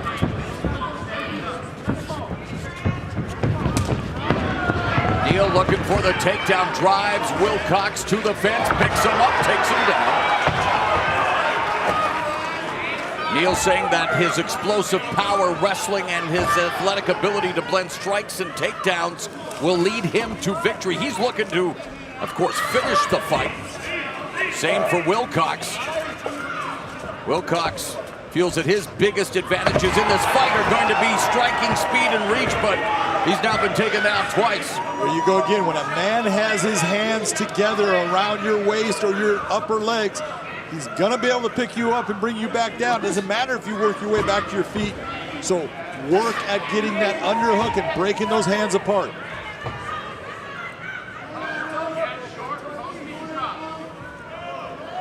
When we saw Grant Neal fighting Jimmy Lugo, we saw a guy trying to really finish the fight fast, and it worked against him. I think he learned a lesson. Short elbow strike. Go and do what you do well. Put pressure on him. This is a great position right now for Grant Neal. Neal was a student athlete at Colorado State. Had incredible success on the football field and in the classroom. Played a key role in winning the 2014 NCAA Division II national title. Received accolades for his work in the pre-med program. Unfortunately had issues with the law, false charges of sexual assault, had to overcome so much, and he did. He was accepted into the prestigious University of Colorado, Denver, where he is continuing on his journey to be an orthopedic surgeon. Awesome. You look at what happened to him. Beautiful job going to mount. And here's a young man who was put in a horrible position when he didn't do anything wrong, worked his way through it. The truth came out, and he's just... And Wilcox escapes. Marched forward, both educationally and in his athletic ability as a fighter. Meanwhile, Wilcox has a bachelor's degree in business, played football at Henderson for 4 years, won 3 conference championships at Henderson State University. Under 2 minutes left here in the opening round, and Wilcox trying to keep Neal from taking him down again, finds himself back to the fence. Grant Neal giving feints, and when you're seeing Wilcox, he's reacting and jumping to all of them. That somewhere down the road is not going to lead to good things. And another takedown secured by Grant Neal. Big takedown. See, that's the type of takedown, Mauro, when we talk about scoring. The judges score that no matter if Wilcox got right back up, because there was impact, there was elevation, impact, amplitude. That's what they're looking for. We have talked about this ad nauseum over the years, and going back to the Pride Fighting Championship days. I know the word is sensitive, and with everything that's going on in the sports world, especially combat sports, but at the end of the day, isn't it about doing damage, John? Absolutely. I don't care what you say about words. There's nothing wrong with the word damage. During the fight, the fighters are trying to damage each other. That's just the way it is. Later tonight, coming up in the co-main event, lightweights, Brandon Gertz will battle Miles Jury, a UFC staple who moved over to Bellator MMA and faced Benson Henderson in his first fight Well, he'll try to get into the win column against Brandon Gertz, who will take on anyone, anywhere, as long as his emotional support dog Avicii is with him. That's it, What a great man. story that is. Oh, it is. He's awesome. That dog goes everywhere with him. And you know Gertz wants to make it a dog fight. 20 seconds left here in the opening round. Grant Neal controlling Claude Wilcox on the canvas thanks to his takedown proficiency. Speaking of Brandon Gertz, who is the training partner of Mr. Grant Neal? Ooh, nicely done. And nicely done here for Grant Neal in round number 1.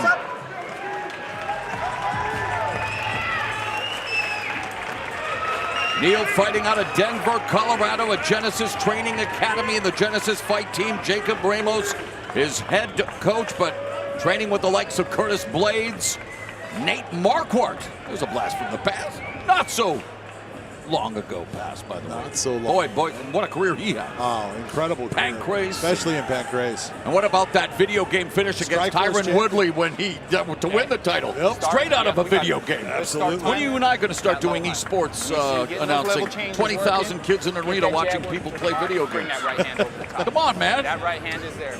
Give me a big breath. Big breath, yes. Very impressive round by Grant Neal. I'll be the button-mashing version of commentary for that, I by the like way. that. I don't know if they will. But. What did you like from round number 1, John? Very simple. You saw that Grant Neal was controlling everything. He was giving the feints that was causing Wilcox problems, throwing his hands, getting himself in for the takedowns, big takedowns, and then doing damage on the ground. All right. This is now round number 2. Grant Neal in the red gloves, Claude Wilcox in the blue.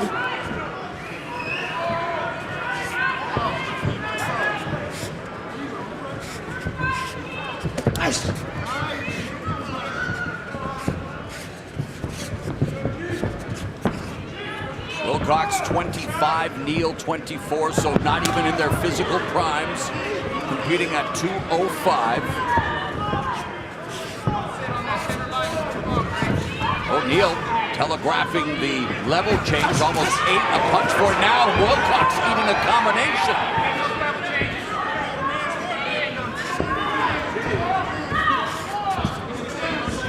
Wilcox really pushing his punches. You see, they just don't have that snap to him right now because he's not sure. He's being hesitant. He doesn't want to get countered, which is happening to him. He needs to just decide, hey, I'm just going to press forward, and when my opportunity comes, I'm going to throw it with bad intentions. Nice kick by Grant Neal right under the arm.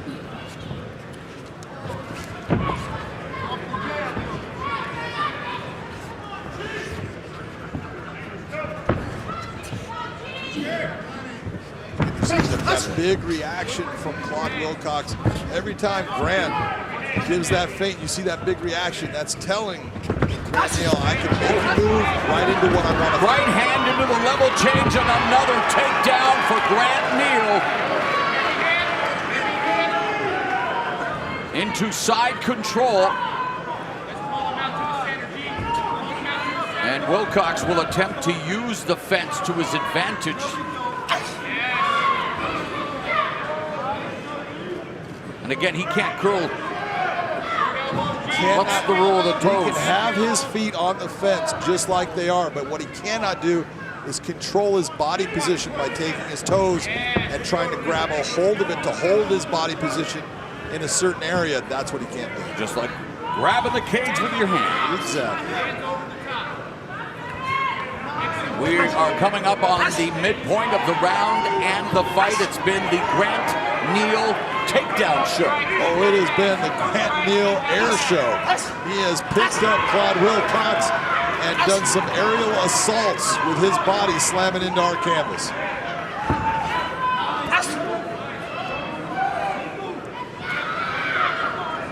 Now Neal up against the fence here, posturing up, smashes his left forearm into the face of Wilcox.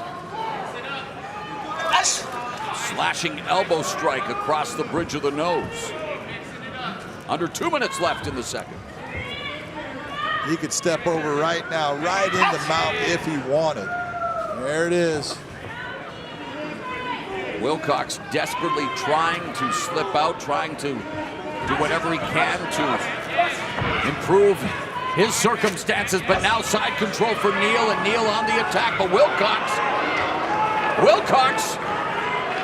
he's only got the head right now. There is no arm inside. So I was going to say, could have tried a belly down, but then the fence is in the way. It's going to be hard for him to belly down. You know, when you look and he throws up what's looking like a triangle, Sure. but there was no arm there, so it's only on his head, and there's not going to be any choke attempt, and it's very hard to squeeze hard enough to hold on to that head. Knee to the midsection by Grant Neal. All of this, a beautiful knee to the body. All of this is what we look for in saying, here's a guy, why is the referee letting this go? He's doing damage to him on the ground. Just keep him Those busy. type of shots Effectively. are leading to him finishing the fight. Wilcox trying to get back up to his feet, attempting to wall walk, but you have to have control of your feet if you want to do so, and Neal's making sure that's not the case. You would think people would watch this guy named Nurmagomedov enough to realize if the guy has his hands What was clasped. the one time 21 takedowns, I think? I thought it was 19. I think it Yeah, was well, 19, I mean, 20. ridiculous amount. Yeah. But yeah, you're right. Good guy to study, right? Absolutely. Now ground and pound, hammer fist, and left and right. A flurry by Neal, looking to do even more damage in the final few seconds of the second round.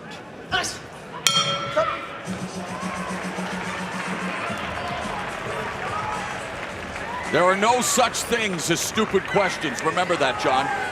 Okay. How do you have it after 2 rounds? Let me think about that. That's pretty easy. Big Grant breath. Neal definitely up in breath. this. Feel it Look in. at Claude Wilcox really having to Another do picture something to perfect either round. finish this fight Another or have a picture very big perfect third round. round. Hey, now those hands are gonna work even more. I promise. Rich the Kid making Remember, his you can get presence those felt takedowns here all at day, and if they're Cageside. there, Rich they're Chow, there. Bellator But MMA he's gonna have those matchmaker. hands really low this round. He's gonna have those hands really low. I want those hands coming over the top. Not in singles, doubles and triples. All right, let's. No singles, just doubles and triples. Nice straight right hand by Grant Neal, then changing levels right in to Claude Wilcox, bounces him off the cage, picks him up, slams him down, again picking him up. Nice little swing by, puts him on his back. Now, the only reason you would, because like you say, it depends on what happens with the takedown. When you do takedowns of those amplitudes and you're doing damage by sending them to the canvas, you score those. Absolutely, it's like getting hit with a big right, left hand. Final round, Grant Neal in the red gloves, Claude Wilcox in the blue gloves. Neal 2-0, including a victory here in Bellator, while Wilcox, he's 1-1, having lost his first fight in Bellator MMA. Dutch kickboxing combination. Go. Nice. Stiff jab. A power jab. A la Manny Pacquiao. He's landing that left hand. Claude Wilcox really needs to figure out the timing and distance here and make something happen. Of course, Pacquiao does it. Southpaw stands and Neal gets another takedown. It's a copy and paste takedown parade for Grant Neal. Yeah, this time right into side control, a beautiful position. Not a lot Claude Wilcox has as far as submissions from this. You should see Grant Neal keeping that right knee, which he didn't do. Slide that knee up. He's trying to go to half guard because he likes that position of clamping down on the leg. You can't understate as well how frustrating and the mental fortitude, the test that Claude Wilcox faces. Absolutely, it's so frustrating when because you're doing everything you can. You're trying as hard as you can, and every time that you try to do something, it just turns bad for you, and mentally it's just overwhelming, and you've got to just keep telling yourself it's okay. I'm just going to work my way through it. And that's what we've seen from Claude Wilcox so far. As a mediocre high school wrestler, I remember the Shark Tank, the meat grinder, where you're literally taken down over and over again. I mean, after 1 or 2 times, you know, you're done. You want out. And I mean, at this level, again, with a guy like Grant Neal, it is incredible how much the mental game plays, not just in combat sports, but in life, and it's definitely been a mentally taxing fight for Claude Wilcox. It is, man. I give him so much credit. He has not given up. He's still fighting hard. He's doing everything he can to find a way to turn things around. And for Grant Neal, how would you like him to put that proverbial cherry on the sundae that has been a decent performance here? But look at Wilcox fighting valiantly from the bottom. It is up to Neal to improve his position. Well, right now what you've got is you have Wilcox trying to go for a Kimura grip on the left arm of Grant Neal. Just let go of it. But what I would have liked to see from Grant Neal, yeah, exactly. More posture, more power. Show that you're just breaking him down. Make it to where he is nothing but a defensive fighter, starting to become what we call just a punching bag. Neal pulls out the drumstick, says he's grabbing the skin of Claude Wilcox. Steady stream of left hands, a lot of them being blocked or not connecting, but still overwhelming Claude Wilcox with under 2 minutes left in the third, and Wilcox continues to fight valiantly from the bottom, but he is eating these shots. That right now, that right arm is trapped under the leg.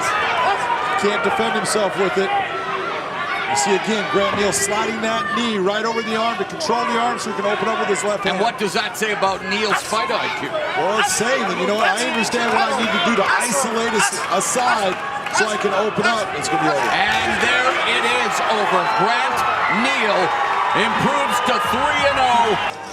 Ladies and gentlemen, inside the Bellator cage, referee Jason Herzog waves it off due to unanswered strikes. Officially 3 minutes, 37 seconds. Round number 3, the winner by TKO, still undefeated Grant Neal. Take a look right here. Kyle Crutchmer undefeated right now, but that is a huge difference in reach. But being the wrestler that he is, Crutchmer doesn't care about staying on the outside. He wants to get inside and take Petrell down.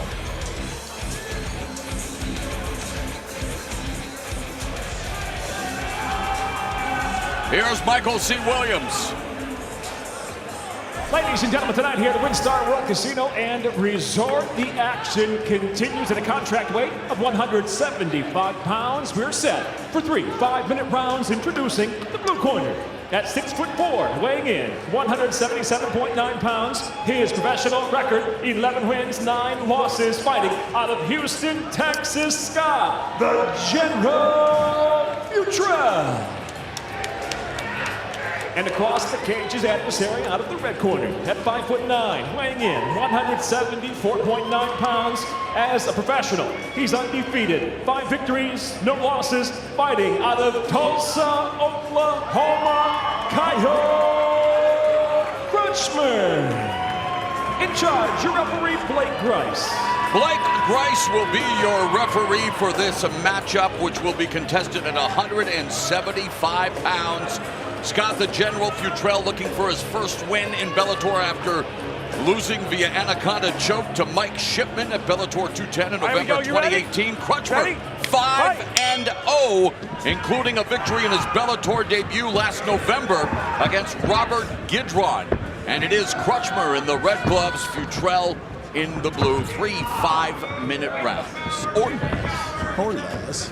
Crutchmer, an outstanding wrestler out of Oklahoma State University. You take a look, yeah. And there's the takedown by the wrestler from Oklahoma. You gotta figure Futrell's got that advantage in the striking as far as, you know, that long range, but when you're that tall and you got a good wrestler, it's a whole lot of body to get into. Let's clarify, it is Oklahoma State University. That. And many standouts from there, including UFC's Daniel Cormier, Randy Couture. Crutchmer's also sparred with the likes of UFC lightweight champion Habib Nurmagomedov at American Kickboxing Academy. AKA the AKA. Nice elbow by Crutchmer. And then what you're seeing out of Futrell right now, he keeps on moving his legs and he's using a lot of strength in his arms to try to control the posture of Crutchmer. But you can only do that so long. You've got to create that angle that helps you get out of this position. Or change the angle, look for a submission. You don't want to be on your back with a wrestler like Crutchmer. Now he's got that head and arm position.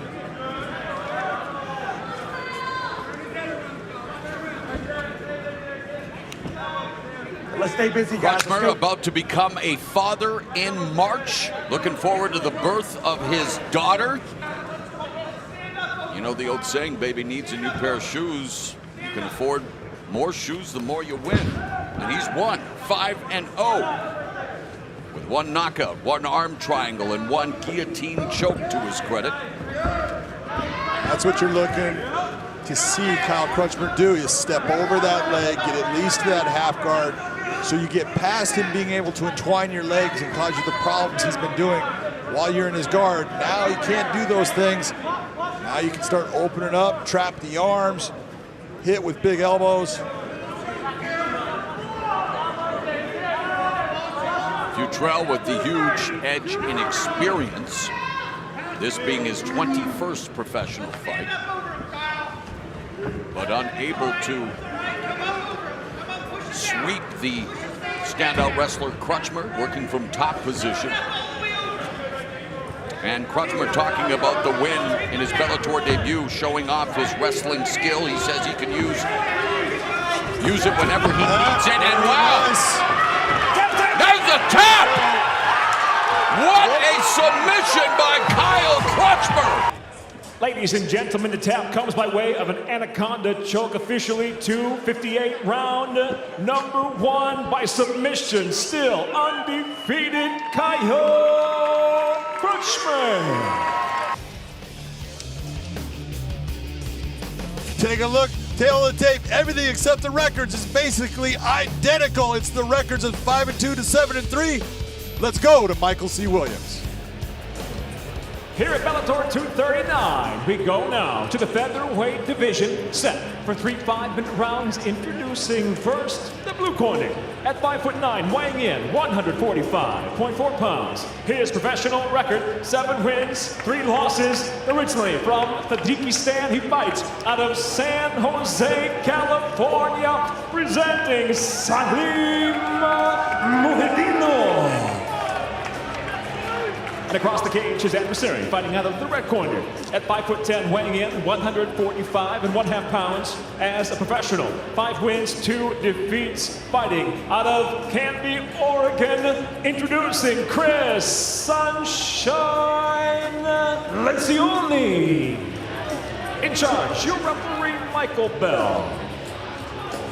Michael Bell will begin the proceedings in this featherweight matchup, scheduled for 3 5-minute rounds. Chris Lencioni, 5-2, including a 2-2 mark here in Bellator, while Salim Muhedinov is 7-3, 1-0 in Bellator. Lencioni in the red gloves, Muhedinov in the blue gloves. Head kick from Muhedinov, drawing a smile from Lencioni. That normally means it hurt.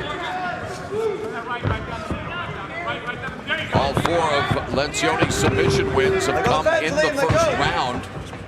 Go grab it. Muhedinov made his Bellator debut at Bellator 229 last October, defeating Adel Altamimi via unanimous decision. He's a BJJ purple belt, looking to dominate his opponent everywhere. And he, that being Muhedinov, representing AKA San Jose and AKA Thailand, while Lencioni fighting out of American top team Portland. All right? Now you got it in the cup. Good.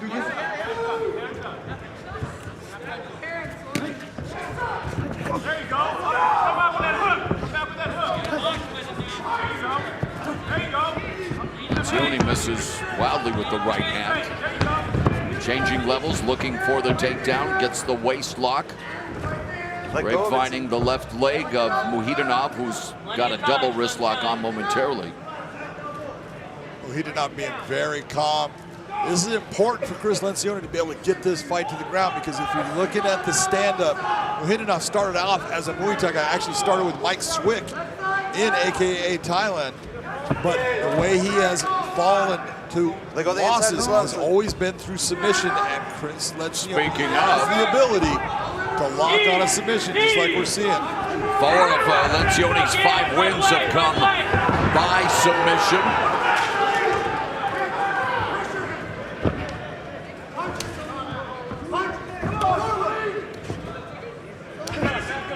Let's go, Salim. Action. Stop. Snap that down to his face. Throw that right behind you. Damn it. High guard. He's going to throw that high kick. High guard. Keep that weight balance. Keep that balance in the middle. That balance in the middle. Keep your balance. Step down. Changing levels, Lencioni securing the takedown, wrapping up the legs of Mukhidinov. Now Mukhidinov giving up his back, but looking for that backdoor escape and gets it. He's now in top position. Half butterfly guard, well, not even that for Lencioni, now into the close guard. Lencioni moving a little too fast. That's why he missed that. Omoplata. Is it Uma or Oma? Omoplata. Are we going to do an Oma or Oprah thing, the bit that failed miserably for David Letterman when he hosted the Oscars? Uma or Oma? Coming up on the final 2 minutes here in the first round, and Mukhidinov inside control on Lencioni.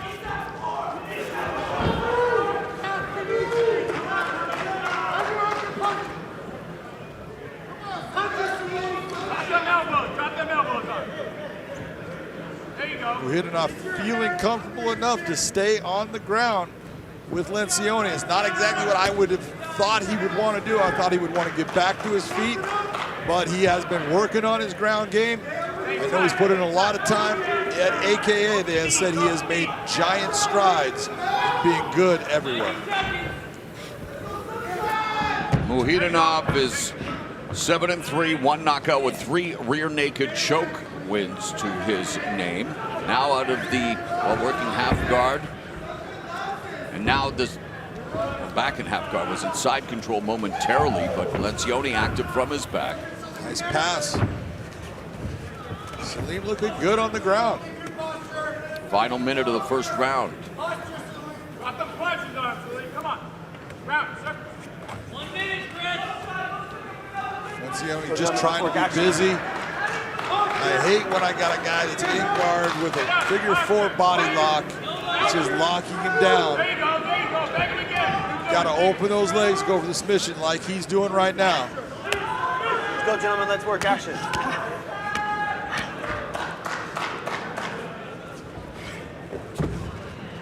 Let go of the 30 fence, seconds left in the Let go of the first. fence.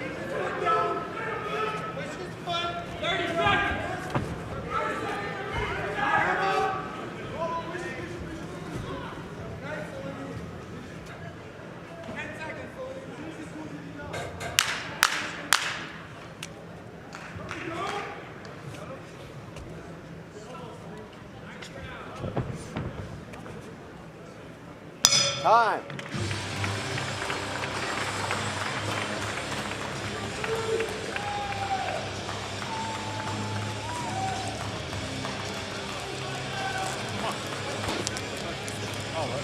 Okay, listen. You just got to keep your weight in the middle.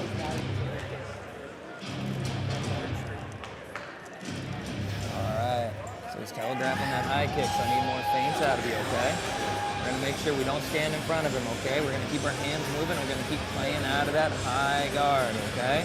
Don't force the takedown, all right? Let him settle into a kickboxing fight when he's not expecting it. That's when we take our shot, okay? Breathe, relax, have fun round 2, okay? Fun round 1 won us, okay? Yeah. All right. Good. Yep. Chris. Salim. Back up, brother. How do you have it after round 1, John? Different than Chris Lencioni's corner has. I gave it to Salim Mukhidinov.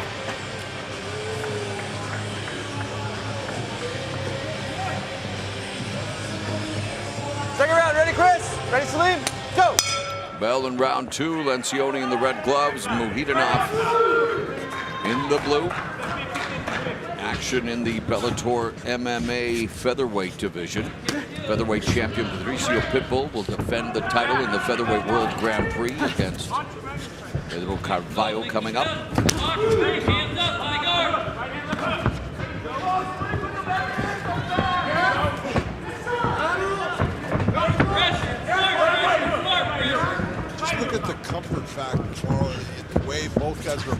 stand-up, you can see Mukhadinov is just walking Lencioni down. Lencioni being very cautious in what he's doing, careful, trying to land the strikes. Mukhadinov's the guy that has the control of the stand-up.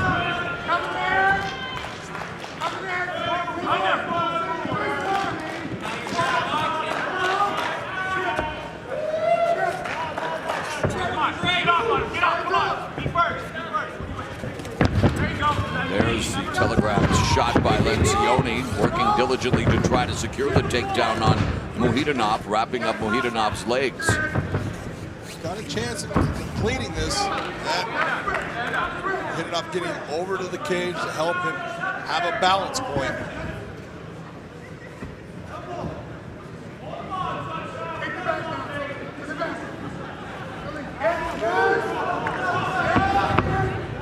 Seconds gone here in round 2. Salim working the switch. Getting himself straight up. Be out of that. There's a right hand that lands for Lencioni.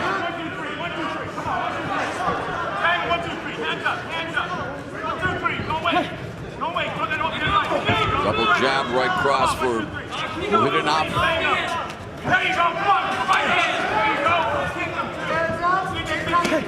There's a right hand to the body by Lencioni.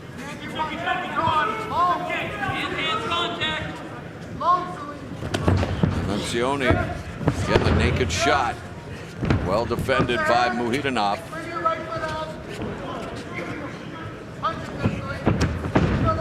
And the tenacious Lencioni working to persevere when it comes to this takedown attempt. Got his hands together here, so he doesn't want to stay there taking those elbows. Start to elevate, bounce him off of the cage, pull him back.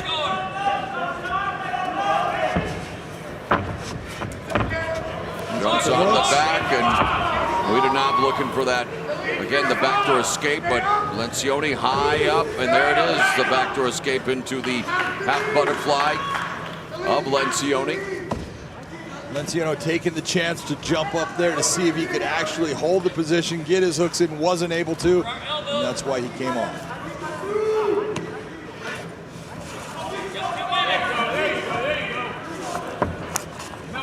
Mukhadinov passing guard into side control. Minute 45 left in the second. Very smooth pass into side control. You got to be impressed with the way he's passing the guard of Chris Lencioni.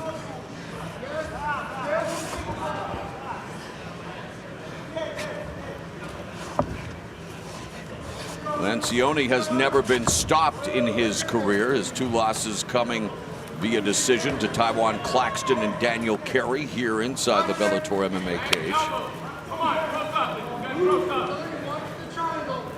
And the real problem you're seeing with Mukhadinov is he's getting these very good positions that we would say in a grappling tournament, jiu-jitsu, oh, you're getting points. You're not getting points for him, so you've got to either go for submissions or go for strikes to try to give the judges something to give you credit for. Final minute of the second round. Mukhadinov controlling Lencioni on the ground. Inside control, knee on belly. Chris, get your toes out of the fence. Referee admonishing Lencioni for having his toes inside the fence. North-south position for Mukhadinov.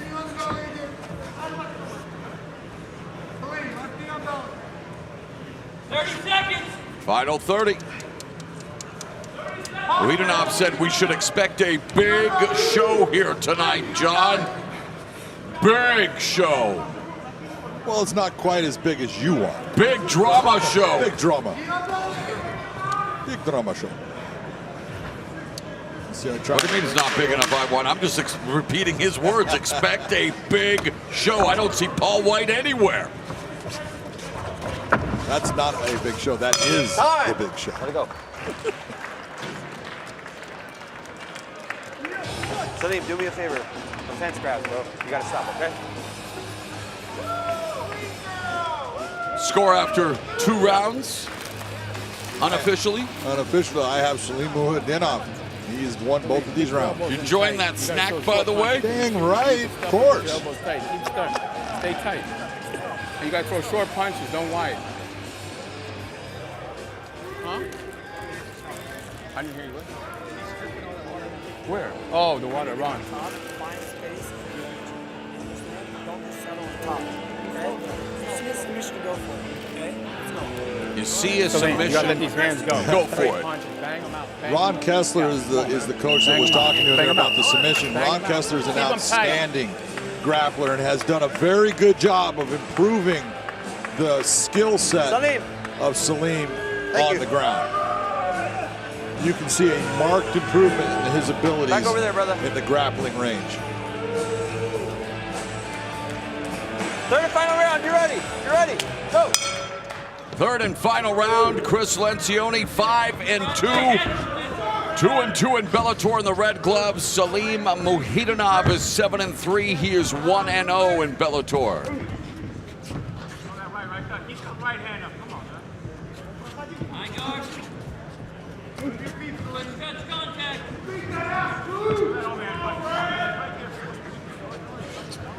Here we are. Working our jab. Relax. Having fun.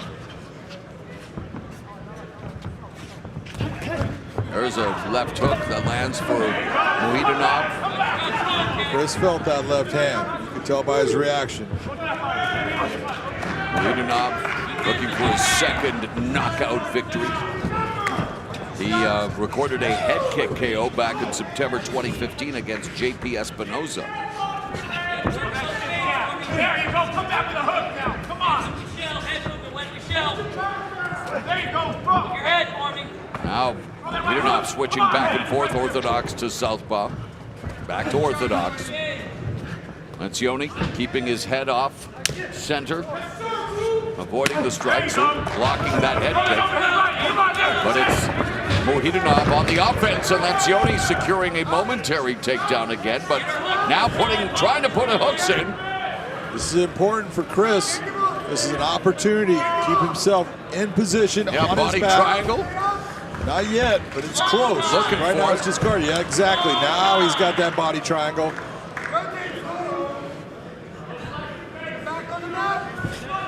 Plenty of time. Run time. With 3 minutes, 15 seconds on the clock, there's all kinds of time. He doesn't have to rush anything here. Just be smart in your attack. Position before submission. Look at you. Look at the big brain on you. 3 minutes left, or as the great Eric Paulson would say, the human body is a submission waiting to.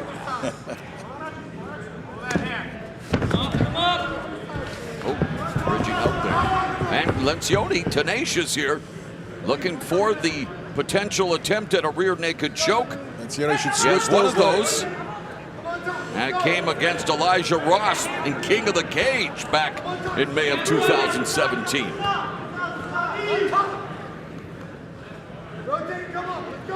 Doing the bonus coverage in my golf commentator's voice. Look, Lencioni working towards an arm triangle. Let go of it.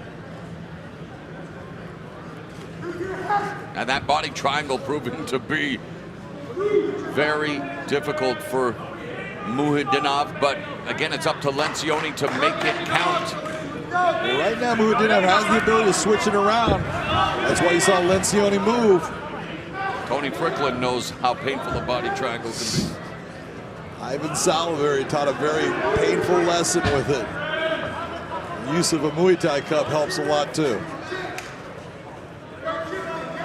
Lencioni being a human backpack right now on Mukhidinov.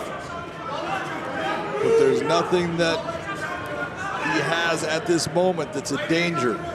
He needs to do something. In my opinion, he's behind in this fight. He's winning this round, but... Look at Mukhidinov having the opportunity to actually get information from his corner, and there's nothing. Literally nothing happening. You got to get him off, bro. But Bell, the referee, saying you got to try to get him off. Yeah, he's going to stand there. You can see that Lencioni's laced his arm with his right arm. Let's listen what the corners have to say. Well, we know what the crowd has to say. Work your ways. Work. Action. Guys, both fight. It's when we need legendary Japanese referee Yuji Shimada. Action! Action! You want out?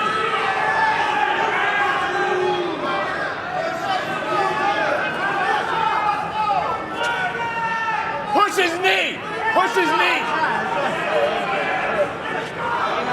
Elbows. 30 seconds. About to introduce Lencioni to the horse named Charlie. He's got the outside leg. Keep banging him. Banging, bang, bang. Yeah, don't stop. That's Don't great stop. coaching. Bang Don't it. stop. Don't stop. Hold his That's arm. exactly what you want to hear in the middle of a fight. Are these 12 to 6 long? Yeah, not right now. They were. All right. Ladies and gentlemen, for the decision, we'll go to your judges' scorecards. Your first judge, Jaron Villel, scores the fight 30 to 27. He sees the fight for Mukhedinov. Your second judge, Chris Lee, scores it 29 to 28. He scores it for Lencioni. Your third and final judge, Sal D'Amato, scores the fight 29-28. He has it for the win by split decision, Chris Sunshine. Oh, wow. Lencioni. Okay. We have got Adil Benjilani against Kevin Croom coming up.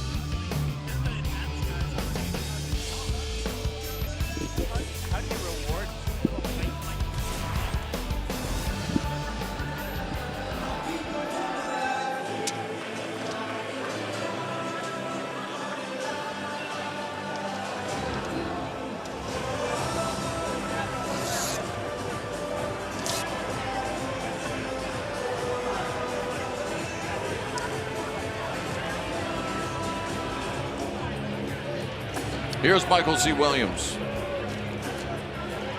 Ladies and gentlemen, here at WinStar World Casino and Resort, it'll be featherweights now set for 3 5-minute rounds. Introducing the blue corner at 5'11", weighing in 145.6 pounds. His professional record, 20 wins, 12 losses, fighting out of Kansas City, Missouri, Kevin, the hard-hitting Hillbilly Croom. And across the cage, his adversary out of the red corner at 5'11", weighing in 144.9 pounds. As a professional, 5 victories, 2 defeats. Originally from Morocco, he fights out of Chicago, Illinois, Adil Glory Boy Benjilani. The referee in charge, Kerry Hatley.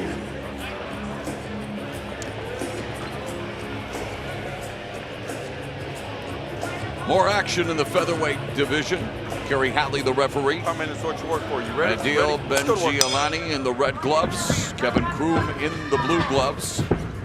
Croom is 1-1 in Bellator with a rear naked choke victory, while Benjilani is 2-1 in Bellator with a knockout victory and a triangle choke defeat. There's a right cross that lands for Benjilani. And he jumps right into the waist lock by, the body lock by Kevin Croom. Pummeling is Benjilani along the fence. Kevin Croom's got a ton of experience. He's a good fighter. He can fight in all different ranges, but the guy he's facing, Benjilani, is dynamic. He's got incredible striking, and he will take big chances in a fight to put you away. 3-division boxing champion Danny Kid Dynamite Romero started calling Kevin Croom Triple H. No, not that Triple H, not my boss. But the hard-hitting hillbilly, Kevin Croom. And you talk about his experience, 19-12 overall, 16 wins inside the distance, including 10 submission victories. There's a right uppercut by Benjilani. Beautiful elbow strikes by Benjilani.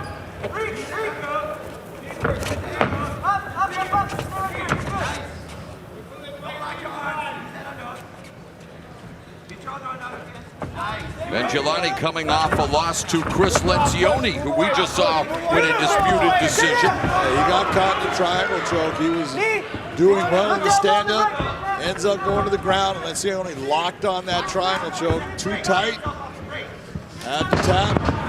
And Kevin Croom coming off a win over, well, one of the most colorful characters in MMA history, Charles Crazy Horse Bennett, back in August of last year.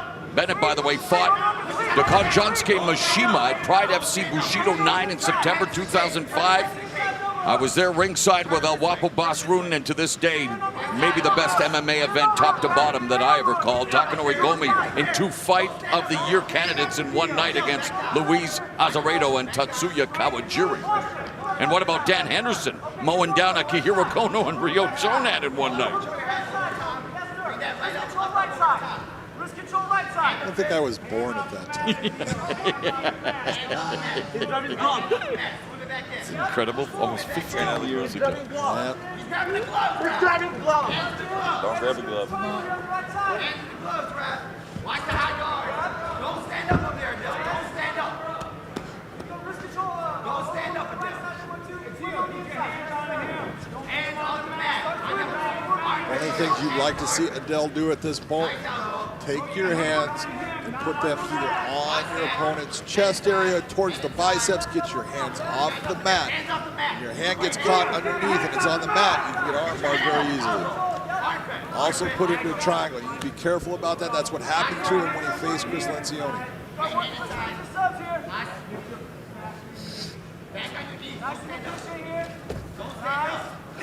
Kroom active from the bottom, closed guard, neutralizing the posture of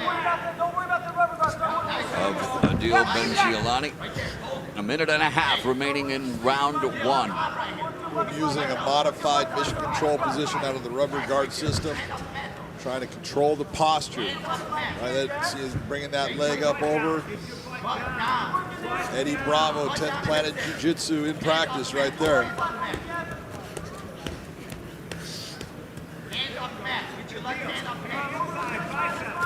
Posturing up is Benjialani. Hammer fist, some ground and pound before Kroom grabs a hold of him again and controls his posture. Under 1 minute left. Hold it there. Be careful. You got 1 minute left. Hands off the mat. Hands off the mat. Kroom's working hard, trying to create angles, trying to create space, get himself off of his back. Benjialani being very composed, staying right in the middle of him. Not doing much damage. Everything's little shots by both fighters right now. 30 seconds. Pass that. Go that way. Pass it. Push that. Yes. Watch your arm. Watch your arm. Watch the upkick. Watch the upkick. Benjialani's landed the bigger shots from the top position. Landed a couple of big elbows when he was up against that fence. Kroom has 10 submissions, 8 rear naked chokes, 1 triangle choke, and 1 guillotine. Been busy from the bottom position. Stop. How do you have it after 1? Right now, Adil Benjialani gets round number 1.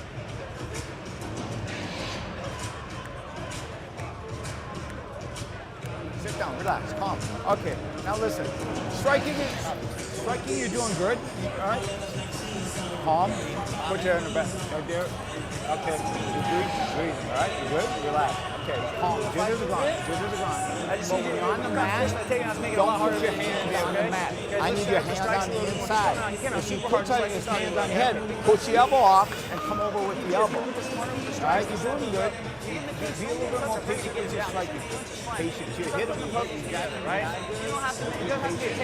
Scott Cushman from Rufus Sport in the corner of Benjialani, along with Bilal Muhammad, who's really putting on some good fights in the welterweight division of the UFC.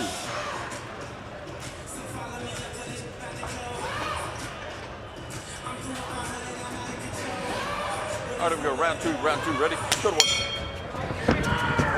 Round number 2. Benjialani in the red gloves, Kroom in the blue. Beautiful flying knee by Benjialani. Went to the well once too often. Connected with one, tried to do another one. Kroom steps in, takes him down.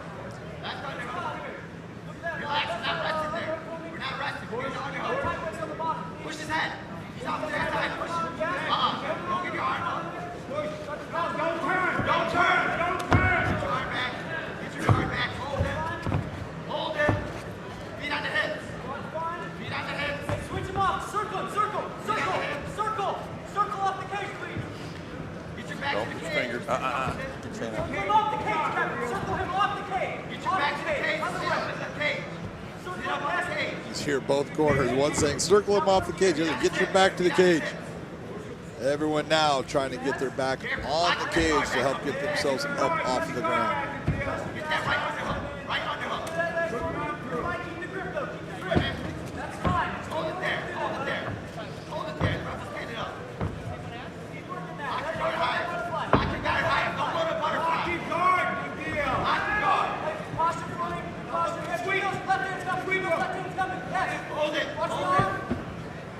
Benjilani looking for the armbar from the bottom. Groom on the feet now.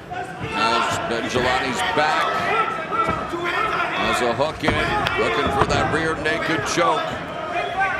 Groom has 8 of his 10 victories via the RNC.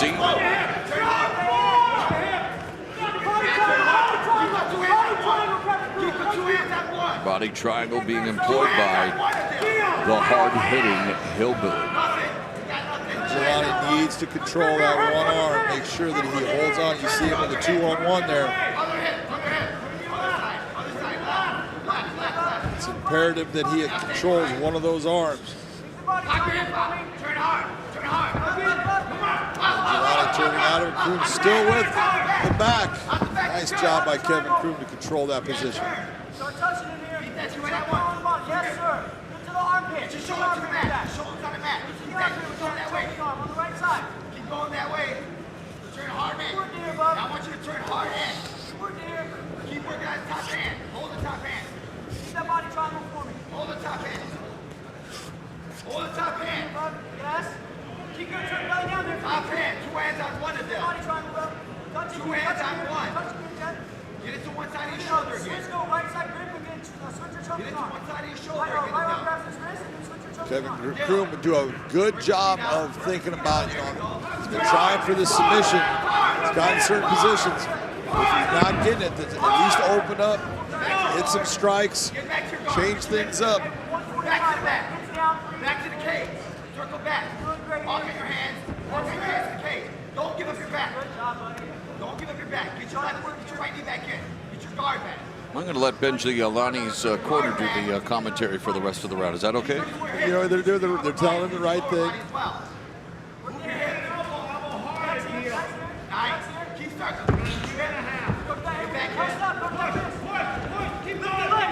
Benjilani scooting out, but giving up his back and looking for his calling card is Kroom.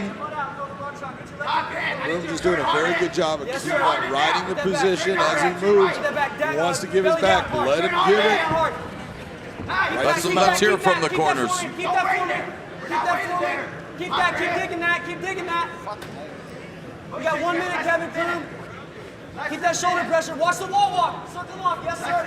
You go start to work here. If you don't have that, start to work. Posture work here. You got 1 minute, Kev. Start the posture work. Posture for me. Posture for your work, bud. Elbows here. Posture, big elbows. Big posture. Posture and elbows. Get framed with an elbow. Framed an elbow. Move. Good top. Reversal sweep by Benjilani. A ground and pound on Kroom. Not all of those punches landing. Under 30 seconds left here in the middle frame. Elbows inside. Give me some elbows. They can pay for that. Kroom breaking him down, posture taken away so he cannot land those elbows. 15 seconds. Give me some elbows. Kroom giving Benjilani a lot of problems with that rubber guard attack that he's been using. Nice elbow. Stop.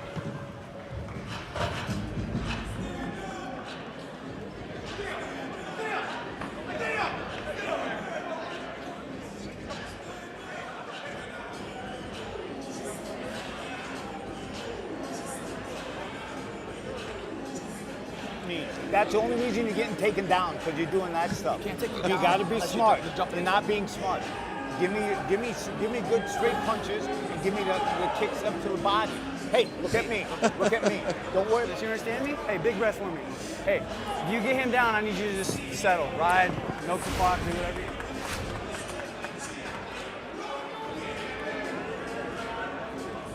Benjilani just giving him a little kick, saying, you know, that wasn't right of you having my back for most of that round and actually winning the round.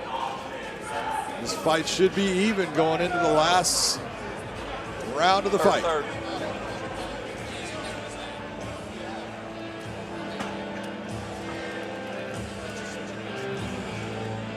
All right, every last round, man. Last round. Ready? Here we go.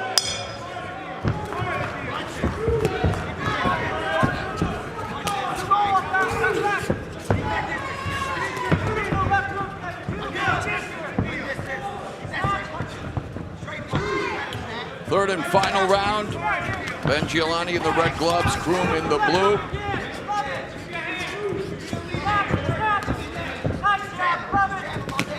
Head kick attempt by Ben Giolani, blocked by Kroom, waiting in with some strikes, the miss. Shoots for the takedown, blocked by Ben Giolani.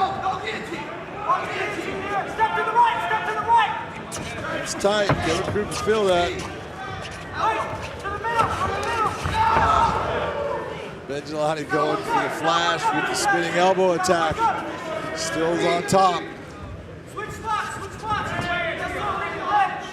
Body lock, get to your body lock. Grip the legs, get to your body lock. Grip the legs and get there if you need it. You're doing great, Kevin. We got 1 minute down. 1 minute down. Let's keep pressing hard here, bub. 4 minutes left. Grip the leg, grip the right leg.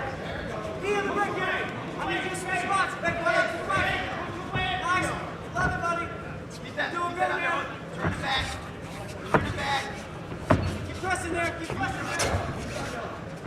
Nice knee. Beautiful knee. Catch it straight. Oh! Steal! Reach the leg. Outside. Kevin Kroom working hard to try to get this fight back to the ground, being on top of Ben Giolani. Ben Giolani needs to think about utilizing his hands. His boxing is good. Careful of throwing kicks, especially without hiding them behind your hands. If you're gonna throw a kick, make sure it's following a combination with your hands. Do it again. No. Don't.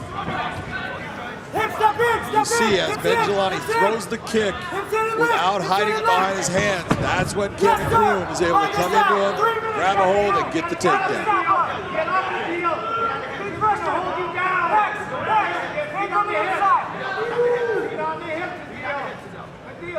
Stand up. Work your half like you can, bro. Work your half like you can. Hands on the inside. 2.5 minutes left. Slide. Hey, go to the 3/4 if you have to. Go to the left side if you need to. Beautiful, Kevin. Just lock that down. Lock that down for me. Right under hook it down. What you work? Get your single leg. Work on the inside. Watch Stay out. right here. Stay right here. Stay right there, Kevin. Do not advance that. Right there. Put hands here. Right hand. Do not advance it. Hold it. Kroom trying to achieve full mount. That guard's open, he can do it. Lencioni shrimping his hips and now against the fence. 2 minutes left. Ben Giolani. 2 minutes, less than 2 minutes. Still underneath. Circle his head parallel to the cage. Circle his head parallel to the cage. He's allowed himself to end up in this position based upon throwing kicks that he's not covering up, making the fighter work against having to block the hands before he throws the kicks. I love it, Kevin Kroom. You're doing great, buddy. Touch in here. It's down. Minute and a half left in this fight. Down. Circle it. Kroom in the closed guard of Ben Giolani. And Kroom looking to go to full mount now in half guard. Putting all of his weight on Ben Giolani. Not looking to posture up and rain down blows. Content to just put his weight on Ben Giolani in the final minute. It's going to be the question for the judges of what are they looking at? Because you're seeing right now Kevin Kroom holding on a lot.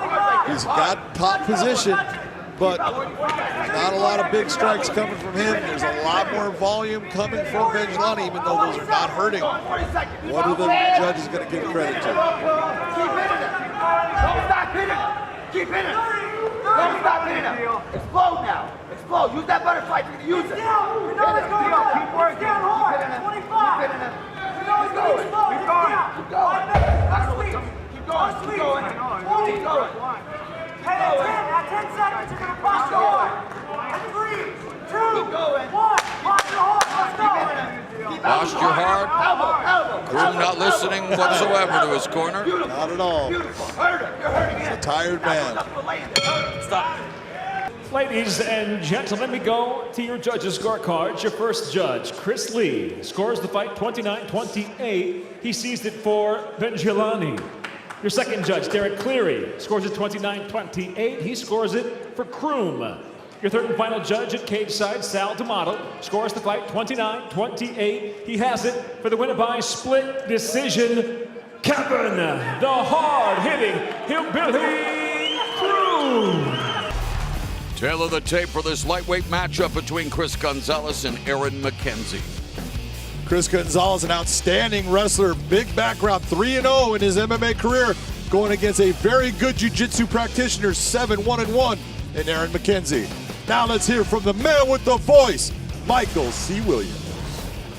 Tonight here at Bellator 239, we go now to the lightweight division. Set for 3 5-minute rounds, introducing the blue corner first. At 5'11", weighing in 155.8 pounds. His professional record, 7 wins, 1 loss, 1 draw. Fighting out of Oklahoma City, Oklahoma, presenting Aaron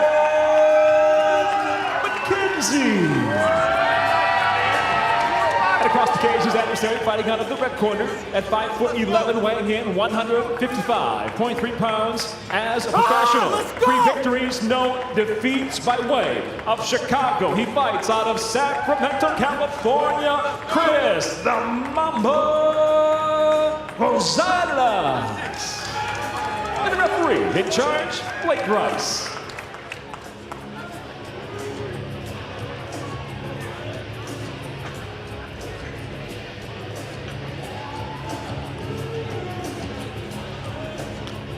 All right, we go. You ready?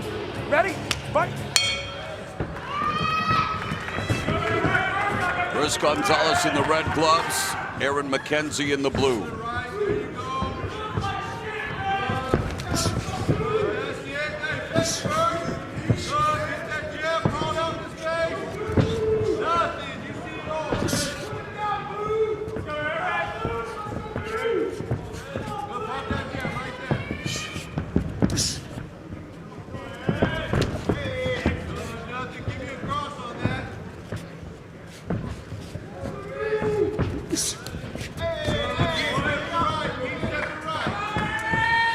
Chris Gonzalez, an outstanding wrestler, very good Greco-Roman wrestler.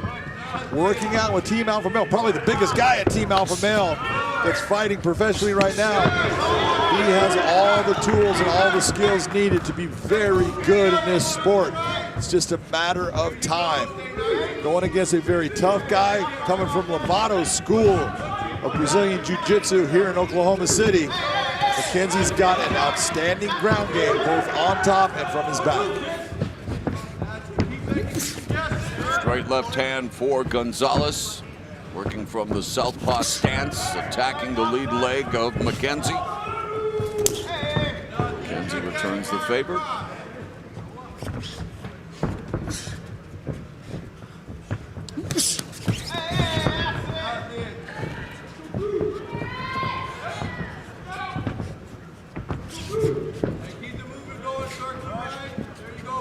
'Chris Gonzalez using very good footwork, giving a lot of looks, changing that center line with his head many times.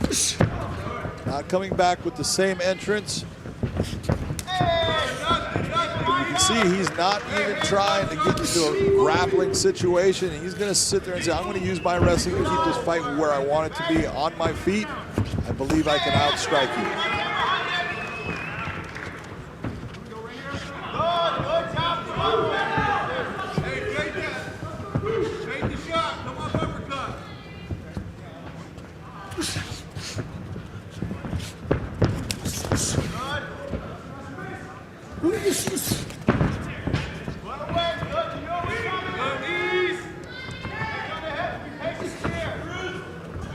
Two and a half minutes gone in the first.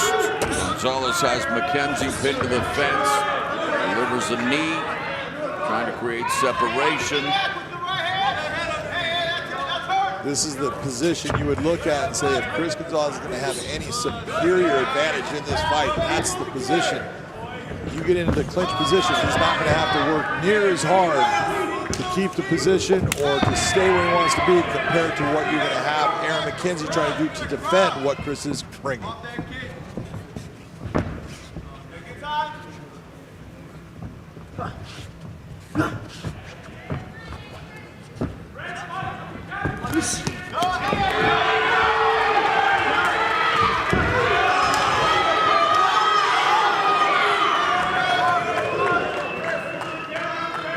Gonzalez finally going with that takedown.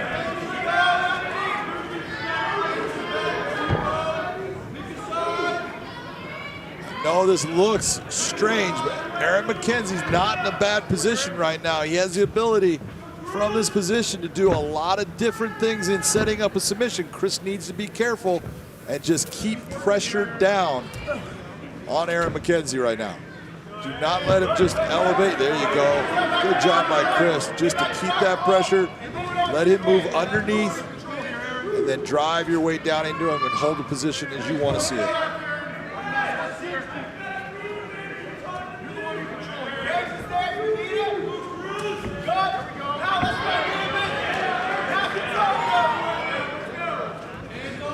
Chris Gonzalez 3-0 with a knockout victory. 2 wins in Bellator. McKenzie 7-1-1, 5 knockouts, 2 submissions. All 7 of his victories coming inside the distance, including a submission victory in his lone Bellator appearance prior to tonight.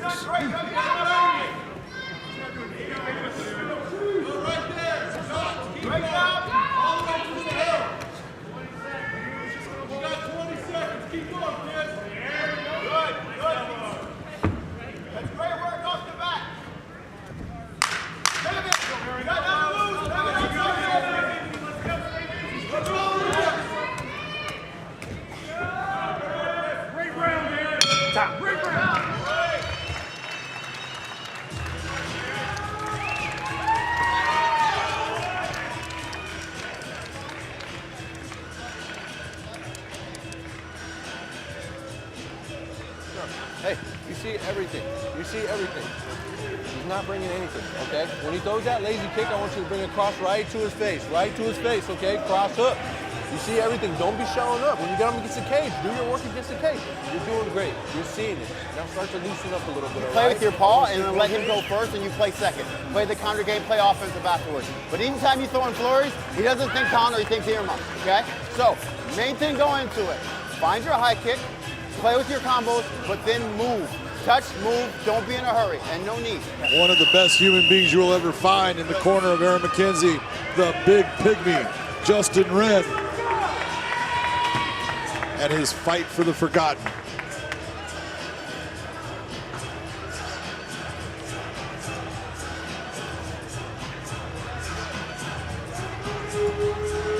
Ready?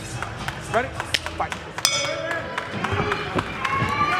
Bell in round number 2, scheduled for 3 5-minute rounds at lightweight. Gonzalez in the red gloves, McKenzie in the blue.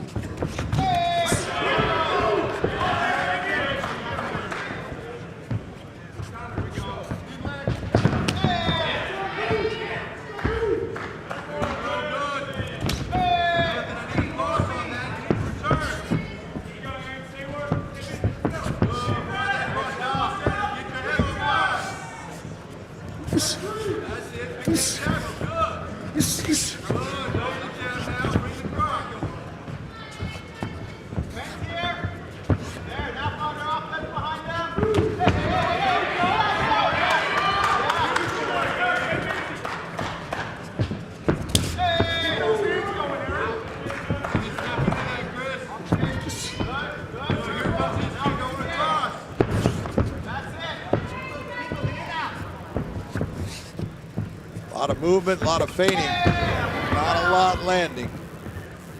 McKenzie bringing the kicks up. Chris does need to be careful of blocking that just with the one hand. Sometimes you just bring that one hand up and that kick can slide by and do damage.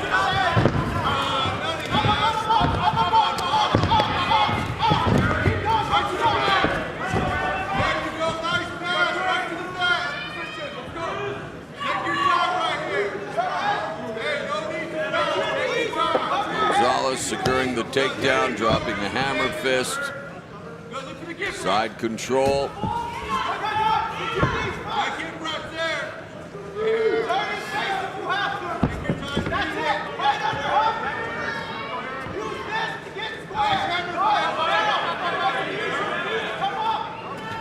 Chris Gonzalez with his knee on the ground, so he cannot be up kicked. Now he can be up kicked.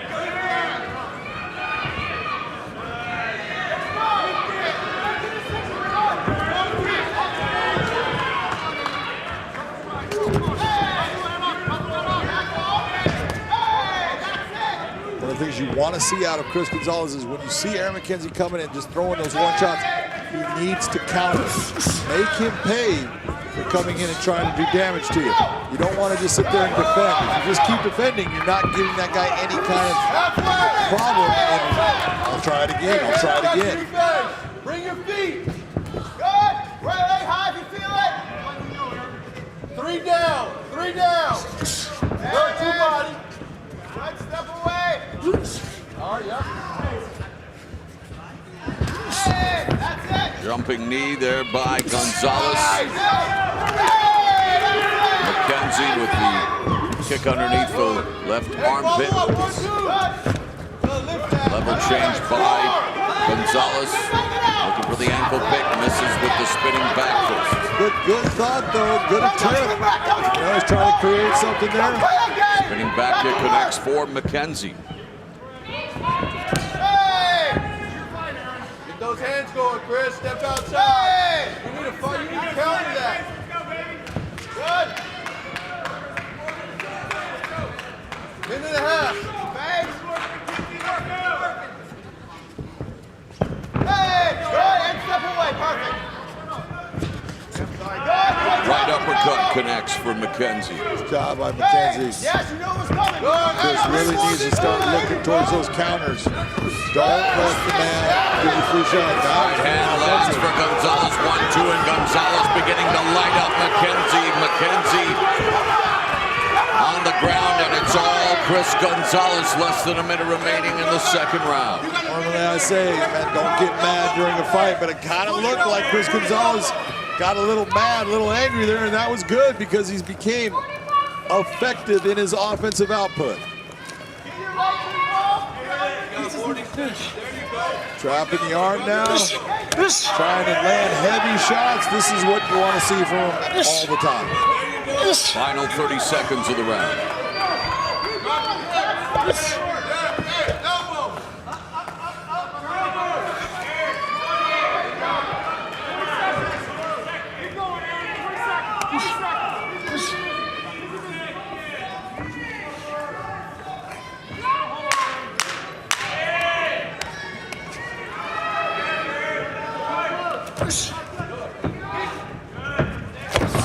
Nice job by Chris Gonzalez.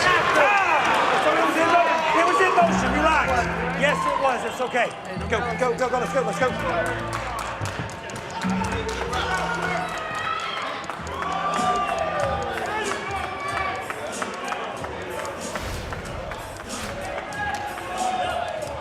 This is what we saw at the end of the fight. There's that beautiful flying right hand into Aaron McKenzie, coming with the left. Look at Chris Gonzalez jumping up. Big time shot, trying to do damage.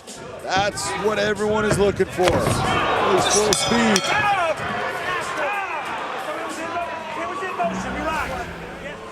The referee saying it was in motion. It was. Can't expect a fighter to hear things. He's busy doing his thing.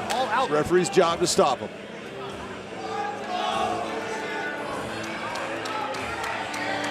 Third and final round of this lightweight contest. Gonzalez looking to remain undefeated. Ready? McKenzie hoping to improve to 8-1-1.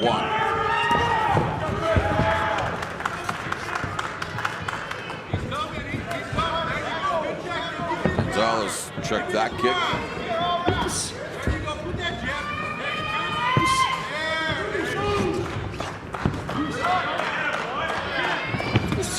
Overhand right lands for Gonzalez.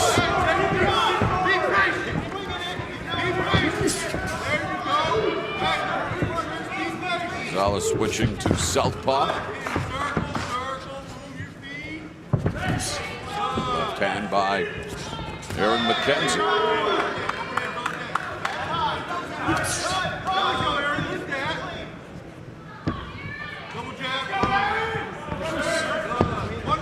Gonzalez needs to go back to what he was doing near the end of that second round. Move your feet into position. Move your feet, that'll get you into the place you want to be so you can land your strikes. He'll move his feet when they're at distance, and then as it gets close, he starts to plant them.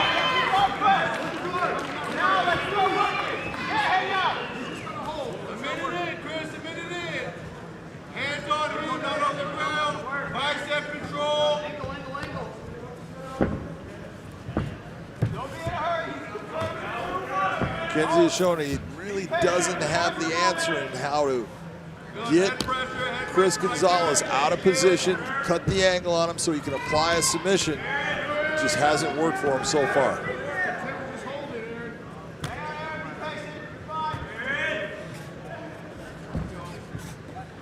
Oh, yes, perfect. Hey, follow his hips. Hey, he's just fishing for that leg. Nothing here. Saw there, Aaron McKenzie trying to cut the angle. He tried to reach under, grab the leg so he could pull himself through. Chris Gonzalez seeing it, splays his legs out, puts heavy hips down, and gets himself back to that center position, taking away any ability for a submission to be placed. Bicep control for me. Bicep control. He's high. Sweet lodge, come on, come on. You want him up, back up. Make a decision. McKenzie back to his feet. Midpoint of the round. Kick blocked by Gonzalez. Gonzalez leads with the right. There's a left. Yes, there you go. Keep pumping the jab. Keep pumping the jabs. Gonzalez wanting to sit down on his shots. McKenzie closing the distance. It's Gonzalez securing the takedown. Elbows, couple of elbows, and Gonzalez has to be careful, or actually McKenzie does, of nailing Gonzalez in the back of the head. McKenzie trying to use that cage to give him that little bit of extra oomph to change that angle. You see where he's at. He still has that leg. Back to centered position. Back of the head with that left hand. Be careful.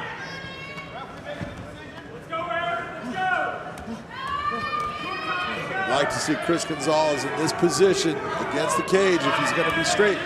Posture up, start throwing bigger shots, shots that are going to damage, shots that he's going to have to change what he's doing because he can't take that constant damage from big shots.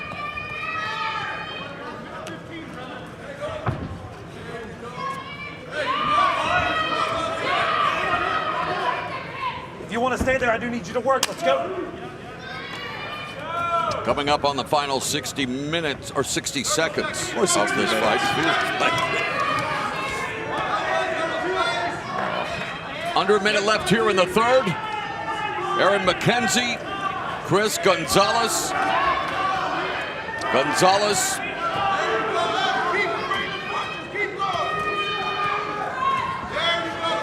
The six-time Greco-Roman All-American. He feels that grappling and his ability to dictate where the fight goes was going to be the biggest advantages he would have in this fight.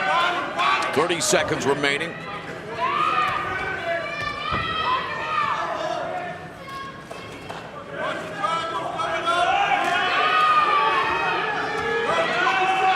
And for the third consecutive fight, it appears that Chris Gonzalez is about to go the distance.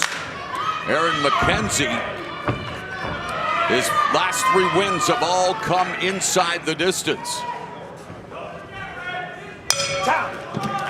Ladies and gentlemen, for the decision, we'll go to your three judges at cage side. Your first, Derek Cleary, scores it 30-27. He sees it for Gonzalez. Your second judge, Doug Turnage, scores it 29-28.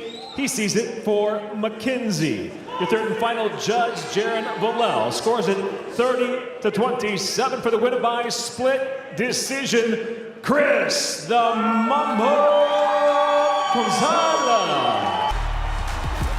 And 6 hours after we went to air with Bellator 239, this is it, the final fight of the night, and it will come down to the heavyweights. 3 5-minute rounds. J.W. Kaiser colliding with Davion Franklin. Sound like you're happy about that, Mo. Look at that reach difference, 71 inches to 80. That's big. Let's go to Michael C. Williams. And for the final time tonight here inside the cage, we'll go to the heavyweight set for 3 5-minute rounds. Introducing the blue corner at 6'3", weighing in 263.1 pounds, making his professional MMA debut, fighting out of Albuquerque, New Mexico, presenting Davion Franklin. And across the cage, his adversary fighting out of the red corner at 5'11", weighing in 222.8 pounds. As a professional, 5 wins, 2 losses, fighting out of Leavenworth, Kansas, J.W. Madcannons Kaiser. In charge, your referee, Michael Bell. Michael Bell, your referee, scheduled for 3 5-minute rounds at heavyweight. Mad Cannon, J.W. Kaiser, 5-2 with 5 knockout victories, 0-1 in Bellator. Davion the Don Franklin, 25, making his professional MMA debut. And Franklin laying the lumber into the lead leg of Kaiser. Davion Franklin, the second recipient of a scholarship for the Jackson Winkeljohn fight. Oh, he almost took him off his feet looking for the takedown, manhandling Kaiser, but Kaiser doing a good job of pummeling, holding his ground. Did a good job of pummeling inside, staying relaxed. But that kick almost took JW off his feet. Kaiser has won 4 fights in a row. Kaiser 42, but he'll be the first to tell you age is just a number. And he is maybe looking in the best shape that we've seen him in a while. He looks way better than he did in his first fight at Bellator. He's looking good, he's trimmed down. He's on a win streak. Franklin played college football, wrestled in college, and he also had a look-see from my other employer, WWE, but it's here in Bellator MMA where he's making his pro MMA debut. Hey, hand in front. I need a hand in front of that. Hey, step 2. By the way, Franklin said this fight is going to end via first-round knockout or technical knockout. Takes down Kaiser, and here comes the ground and pound from Davion the Don Franklin. And the prediction comes true for the Don. Davion Franklin wins his debut in the first round. Yes, he did. Woo!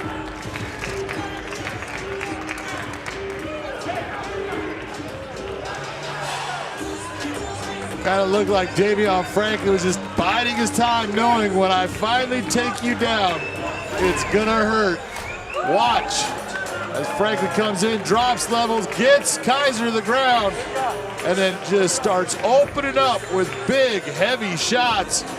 Kaiser tries to move, a little bit successful at one point, and then that left jackhammer started just touching the spot. He was not able to recover. Mike Bell stops the fight.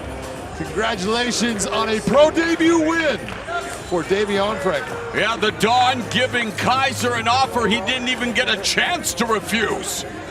Inside the Bellator cage, it comes to an end officially. 1 minute 40 seconds into round number 1. The winner by TKO, Davion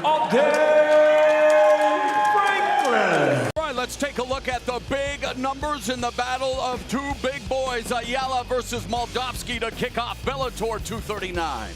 You can take a look at what I'm talking about. Look at the weight difference, 261. Ayala's a big, heavy, strong guy. Moldavsky's 229, fast and can move well.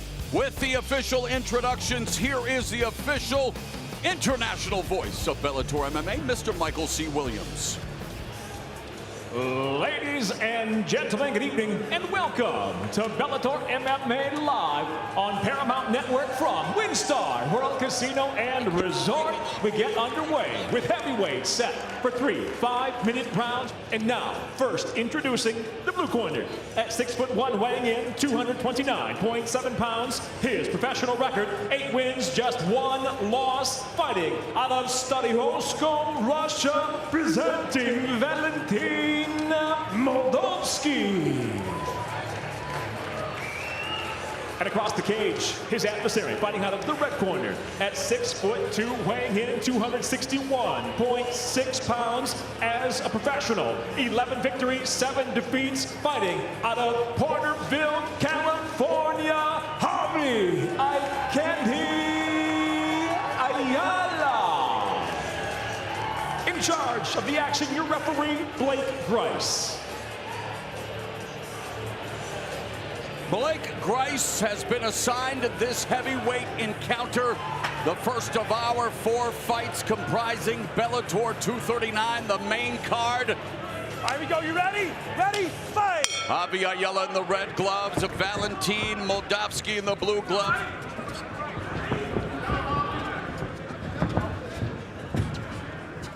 Ayala still working full-time as a forklift operator at Walmart. I guess it's apropos that in his biggest victory, he beat Frank Mir against the wall, John, and looking to continue that momentum going into this fight against the dangerous Moldavsky, who has won 3 in a row, all 3 victories coming here in Bellator. Nice takedown by Moldavsky, taking Ayala onto the ground. He's in side control position. Ayala needs to just take his time, but work his way out of this position. He cannot stay here under a very good submission fighter. South almost here for Moldavsky, who has a armbar, rear naked choke, and guillotine choke submission win coming from Stary Oskol, the hometown of the legend Fyodor Emelianenko. No surprise, he represents Team Fedor and Alexander Nevsky Sports Club, so he gets to sit under the learning tree of one of the all-time greats. When you look at Moldavsky, he utilizes the same things that made Fedor so good. Speed, quickness, power in his hands, and a very good submission game. And while Ayala knocked out Sergey Haratonov in your record fashion, he says that the win over the former UFC heavyweight champion Frank Mir, by far the biggest of his career, but he's in tough so far against Moldavsky, about to be taken down for the second time. Yeah, Ayala did a great job of working himself back to his feet. Moldavsky didn't care, just kept working, brought him right back down. He's got an arm triangle if he's able to switch to that side, but that fence is going to make it very difficult for it to work for him. He's getting there. All 4 wins by KO or submission for Moldavsky have come here in the opening round, and he's threatening Ayala with the arm triangle. You're seeing Ayala starting to push that arm. That's telling you he's starting to feel the pressure of it. But the problem is Moldavsky can't change the angle. He wants to bring his hips at that angle across from him and wasn't able to do it. Ayala survives, gets back to his feet. Ayala has been submitted once in his career via rear naked choke. That came against Alex Huddleston at Bellator 139 back in June of 2015. But Moldavsky on top of Ayala at the midpoint of the first frame. And Ayala, Moldavsky looking to put the hooks in momentarily, taking Ayala back down to the mat. And all of this is the type of work when you're the bigger heavyweight. Ayala's he's got some quickness to him. But when you're working hard to get back up and then you're just put right back down to the canvas, it gets very, very frustrating, and it just mentally wears you down. 28-year-old Moldavsky began training Sambo and Judo at 18, a Combat Sambo world champion in 2018. Give us the Coles Notes version of what Combat Sambo is, John. Combat Sambo is plain and simple. It's MMA done with a gi, headgear, shin guards, but they go after everything. Full strikes, full submissions. Combat Sambo is as close to MMA as you can get. A plethora of takedowns here in the opening frame for Valentin Moldavsky.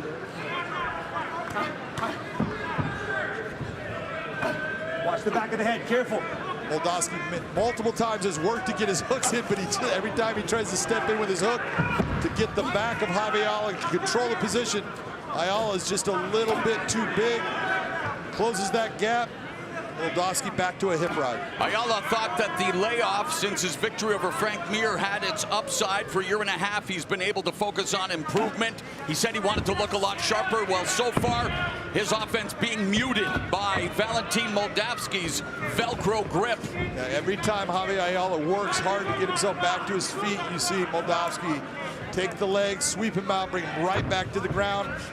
Under a minute remaining here in round one, Ayala being forced to expend a lot of energy thus far, and again he goes down, hits the deck like a card dealer, as the rap god Eminem would say. Beautiful trip right into side control for Valentin Moldavsky. Side control by Moldavsky. Short right hand to the breadbasket of Ayala. Under 20 seconds now remaining in the first round, and it's been all Valentin Moldavsky.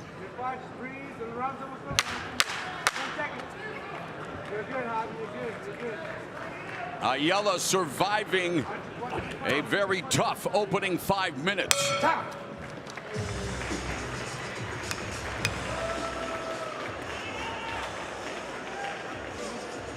Here's the takedowns of Moldavsky. Brings him backside, right into side control position, and multiple times you're seeing him picks Javi Ayala up, slams in the ground, and then nice trips that ended up putting Javi Ayala back to the mat every time he got to his feet. Round number 2, Moldavsky first met Fyodor Emelianenko back in 2015. It was at the Russian MMA Championship held by the Russian MMA Union. Emelianenko was in attendance and invited Moldavsky to train with them. Needless to say, Moldavsky calls it the greatest honor of his career, and a great start. 5 for 5 when it comes to takedowns in that first 5 minutes. Yeah, I mean, for whatever reason, you see Moldavsky's able to get his hands around the big body. Oh, nice reversal by Ayala. Getting quickly back to his feet this time. Looking for a judo throw, but again, the weight distributed by Moldavsky puts Ayala on his back. That's just technique, Mauro. You're looking at a guy trying to muscle an individual who's using proper technique. Technique's gonna win just about every time. Moldavsky attended university, earning a degree in law. Ayala might want to consider suing his takedown defense.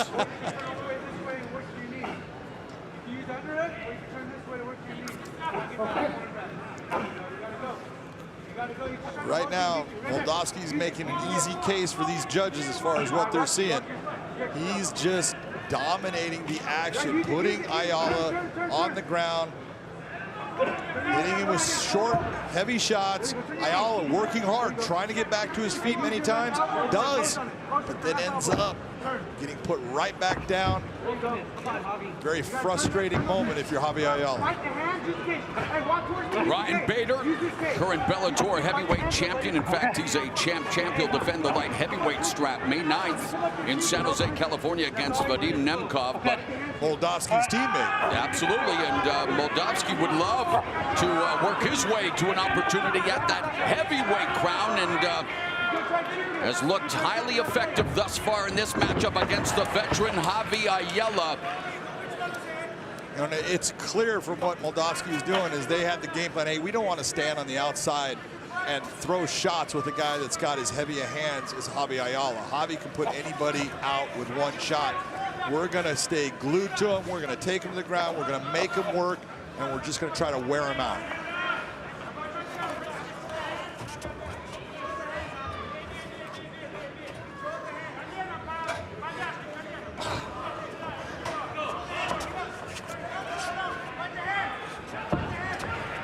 Trip right down. All of these takedowns are as smooth as a sifter of salted caramel whiskey, man. It's just flowing. Look at you with the wonderful analogies and metaphors. And I know a guy who likes his whiskey out in the state of Tennessee. 2 minutes remaining here in the second round. And Ayala could maybe use a stiff drink if this continues, my friend, because he is getting manhandled by Valentin Moldavsky, the 28-year-old who is 8-1 and a perfect 3-0 here in Bellator. Now these takedowns, he's just all technique, waiting for the opportunity, sweeping the leg out, nice trips, picking him up at times, dropping him down, just putting on a takedown exhibition. Ayala, he started wrestling in the 7th grade. He continued with the sport at Porterville High School. He also competed in track and field. He ran the 100-meter dash as well as throwing the discus and the shot put. And it's Moldavsky, though, pins Ayala along the fence. Take your fingers out of the cage, thank you. And the referee warning Ayala for having his fingers inside the cage. And again, just bringing him back over.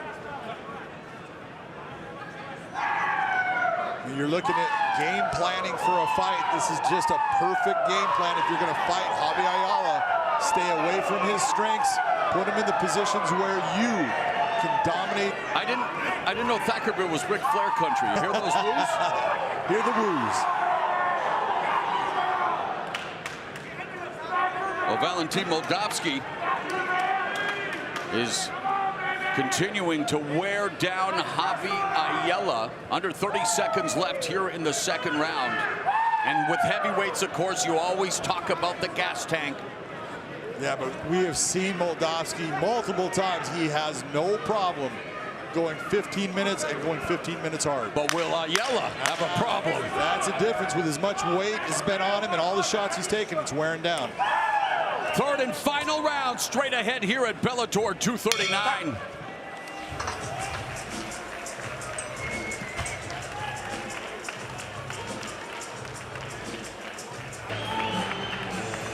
Thus far, Javi Ayala has been subjected to a Moldavsky mauling. Back up just a bit. You ready? Fight! Ayala in the red gloves, Moldavsky in the blue gloves, 3rd and final round. And we talk about a mulling, we talk about the takedowns. What about the edge in strikes for Moldavsky? Oh, edge in strikes, come on, take a look. It's only a difference of 90-5 thrown and 59-1 landed. Even the Elam ending wouldn't help Ayala in that equation. As we begin the 3rd and final round, how can Ayala help himself try to get back into this fight? You know, he's got to stay out of the clinch situations. Every time he gets into a clinch situation, Moldavsky's able to work his way into getting his hands together. And when he does, he's taking Ayala down with a variety of different takedowns. Ayala has not been able to stop him, I don't think once. Go to your knees. You gotta use your half guard. Use the half guard sweep. Use the half guard sweep. You gotta get that locked down or bring your knee inside. And you gotta go lock down or bring your right knee inside to create space. If he gives you space, put the right knee inside, Javi. Or try to get that lockdown.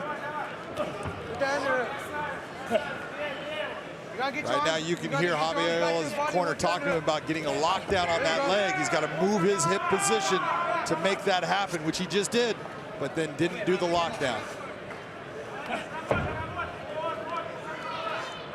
First of back-to-back heavyweight encounters to kick off Bellator 239's main card.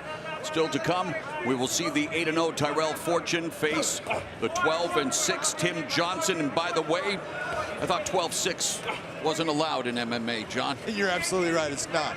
We've got to change that record.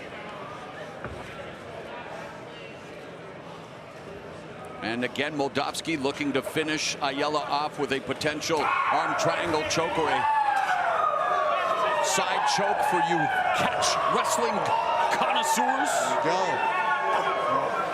Moldavsky just creating a lot of pressure, using shoulder pressure. Now posturing up to land heavier shots. That's what gives Javi, whenever you have that separation, that's going to give you your moment to try to get yourself back out of the position. And Moldavsky feeding that right hand under the armpit of Javi Ayala, trying to do to Ayala what was done to his coach, Fedor Emelianenko, by Dan Henderson. Exactly. When you, it's so hard to explain, but when you don't see the shot those are the ones that hurt you. When that comes from underneath the arm, you never see it, and all of a sudden you're getting just, as you would say, what is that, snobber blocker? Oh, no, actually, it's my good friend from Oklahoma, Hall of Famer Jim Ross, who uses the term slobber knocker. Under 2 minutes left here in the third round. Hasn't exactly been a slobber knocker, but it has been domination by Valentin Moldavsky. And Moldavsky is becoming a tattoo on the body of Javi Ayala. Javi has not been able to stop anything really that Moldavsky has tried. He has gotten himself out of the submission attempt, but again, the cage was a part of that because Moldavsky was not able to create the angle that we would want to make that choke tighter. When you talk about the toughness, the durability of Javi Ayala, again, 6'2", family working a full-time job and yet still hungry.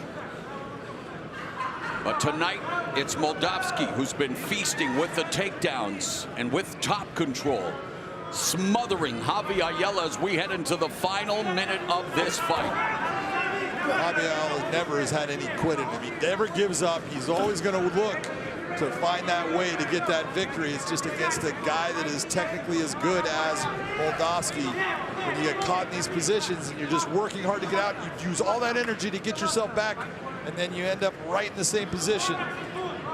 It's just one of those nights you go, man, I just can't seem to get anything to work my way. Moldavsky's 10th professional fight. His lone defeat came in Japan for Rizin Fighting Federation, New Year's Eve 2016, when he lost via split decision to Amir Aliakbari. You said that? I don't even know if I said it right the first time. 15 seconds left here in the fight. Ayala looking to get back up to his feet. Did it. And wants to deliver the mother of all Hail Mary strikes. But Valentin Moldavsky has this one in the bag. Ladies and gentlemen, having gone the distance, we're going to hear 3 judges at cage side. Your first judge, Sal D'Amato, scores the fight 30-25. Judges Jaron Vallel and Derek Cleary both see it the same, 30-24. All have it for the winner by unanimous decision, Valentin Moldavsky. How do you spell dominant? M-O-L-D-A-V-S-K-Y. Valentin Moldavsky now 9-1, 4-0 in the Bellator MMA cage after smothering Javi Ayala and using takedowns to secure the victory. Let's go to Big John McCarthy.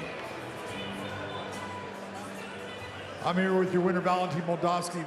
Valentin, you made a decision to stay close to Javi Ayala, to avoid his big strikes and bring him into a grappling match. Was that your plan? Yes, it's my plan, because I see his fight with Ray Haritono, and I think I wrestled him and grappling. It's my plan. I don't think need to strike and stay with him. Just needed to stay smart, stay on the ground, and try to get the submission. Did you think you had that arm triangle in the first round? Yes, I think I do submission, but he very strong. He can right hand like this, and I can't push. Very strong guy, that's why I can't. He's very strong. That was an outstanding performance. You dominated that match. Ladies and gentlemen, your winner, Valentin Moldavsky. Right there, it says it all. 8-0 at this point in his career, going against the 12-6 Tim Johnson. Here once again is Michael C. Williams. Live on Paramount Network, Bellator MMA continues in the heavyweight division. Again, scheduled for 3 5-minute rounds. Introducing the blue corner. At 6'3", weighing in 262.9 pounds. As a professional, 12 wins, 6 losses. By way of Lamberton, Minnesota, he fights out of Las Vegas, Nevada, presenting Tim Johnson. And across the cage, his adversary, fighting out of the red corner. At 6'2", weighing in 245 pounds even, the undefeated professional stands with 8 victories, no defeats. He fights out of Tempe, Arizona by way of Portland, Oregon.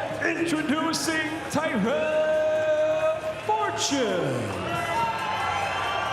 In charge of the action, your referee, Michael Bell. Michael Bell has been assigned the task of overseeing this heavyweight battle.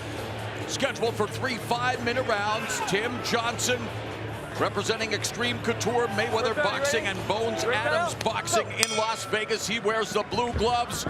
Tyrell Fortune in the red gloves.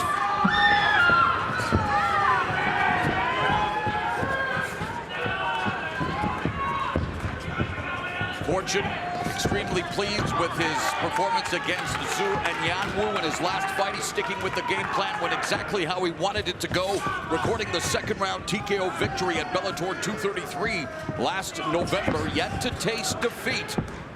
In fact, his 5 knockout victories in Bellator, tied with Vitaly Minakov for most in divisional history. The one thing, if you're just looking at the difference right now, Tim Johnson has got that same stance as most heavyweights, kind of a heavy-footed, plodding look, where you see Tyrell is in that position. He likes to be light on his feet. He moves in and out. He's very difficult for you to get in on because he's able to move his feet, just like you're seeing right there. Johnson, the southpaw, 7 of his 12 victories have come via first-round knockout or submission. A minute gone here in the first frame. Johnson trying to walk down Fortune. Comes in swinging. Fortune able to evacuate.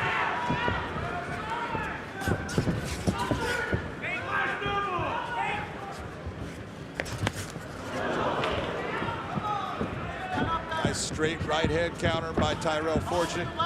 Tim trying to give him a lot of different looks, little angles, head movement. Fortune told us that outside of the wrestling advantages he has, and Johnson hit him with a right hand, Fortune feels that his speed, power, and just all of the athletic attributes of MMA will serve him well against Johnson. The knee to the midsection by Fortune before he exited.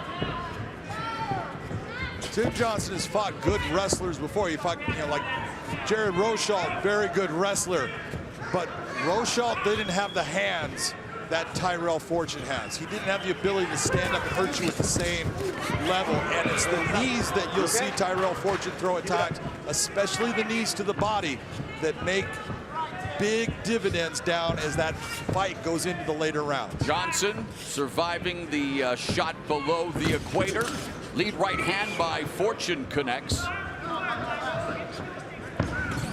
Another right hand. Oh, but Johnson just clocked Fortune. Fortune favors the bold, and Johnson has knocked Tyrell Fortune out cold. Mamma mia! Huge win for Tim Johnson. That is big.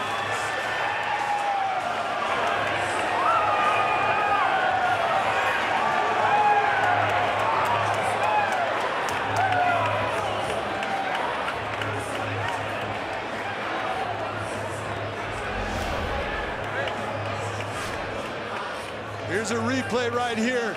Tim Johnson comes in, throws the left, but it's the right hand. Look at touch right on that chin. Hit the button. Didn't even need to follow up. Once that right hand touches, left hand comes forward. Both throw the right hand, but it's Tim Johnson's that finds the mark. And you can see Tyrell Fortune is out, going down.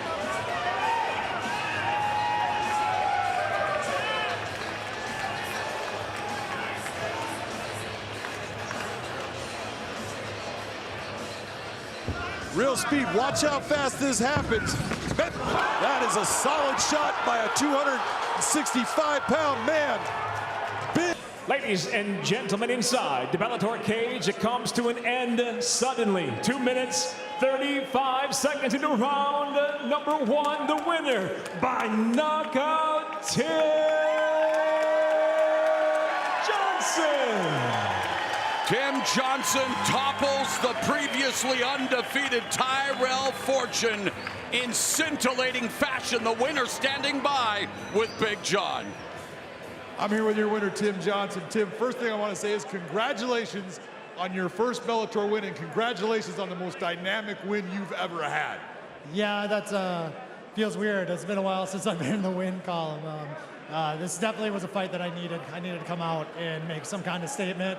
I'm just as surprised as everyone at home that probably thought I was going to get my rear end kicked. So, you came out and you were pressing him, trying to go forward to land those strikes, and he was backing up straight.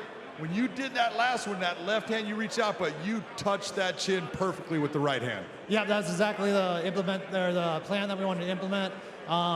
You know, he's very calm, collect in front of you, but I know when you push on him, back him up, he kind of gets, that's probably about the biggest hole in his game, and I had to try to exploit that. Well, exploit it, you did. That was an outstanding win. Ladies and gentlemen, let's hear it. Give it up for Tim Johnson. Time for the tale of the tape for this, our co-feature in the lightweight division. You can see both guys very similar everywhere, similar records. 5'7" to 5'11". Myles Jury likes to fight long and tall. We'll see if Girtz can get inside and do that work that he does so well. Here's Michael C. Williams. Bellator MMA now presents tonight's co-main event. 3 5-minute rounds in the lightweight division. And now, on Paramount Network, we introduce the blue corner. At 5'11", weighing in 155.5 pounds. His professional record, 17 wins, 5 losses. From Hazel Park, Michigan, he fights out of San Diego, California, Myles Jury.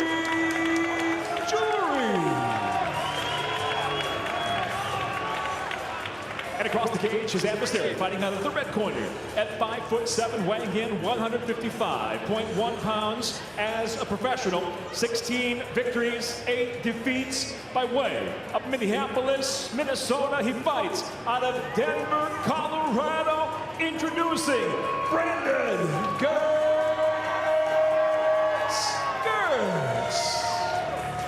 In charge, your referee, Kerry Hatley. Kerry Hatley, the third man inside the Bellator MMA cage. Jury looking to snap a 3-fight losing streak. Girtz looking to continue the momentum he earned with that entertaining victory over Saad Awad at Bellator 219 in March of last year. Girtz in the red gloves. He is 8-6 in the Bellator cage. Jury in the blue gloves. This is his second fight for Bellator.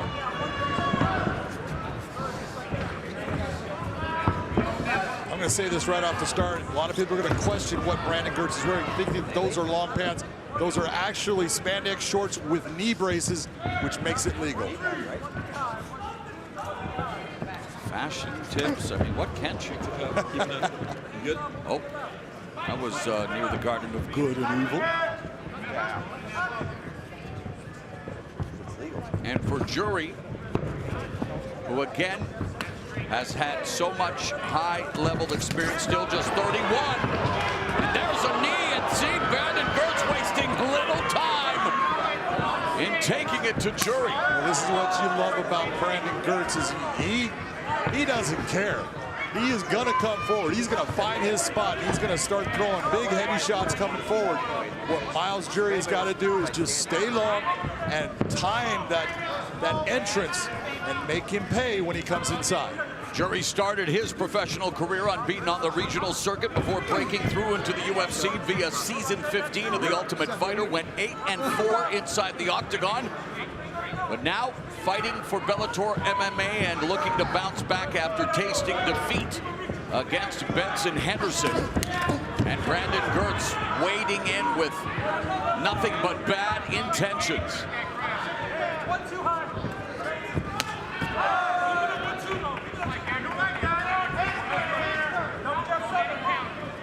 I'm sure you'll be watching that 68 whiskey. Just because it says whiskey doesn't mean that I'm going to watch. One of the things Brandon Girtz prides himself on is he goes, I have exciting fights. He goes, I bring the entertainment. That's what people come to see, and that's what I give them. Oh, he does. Catapult right hand there by Girtz as Jury looking to establish the jab. But Jury hit him with that counter.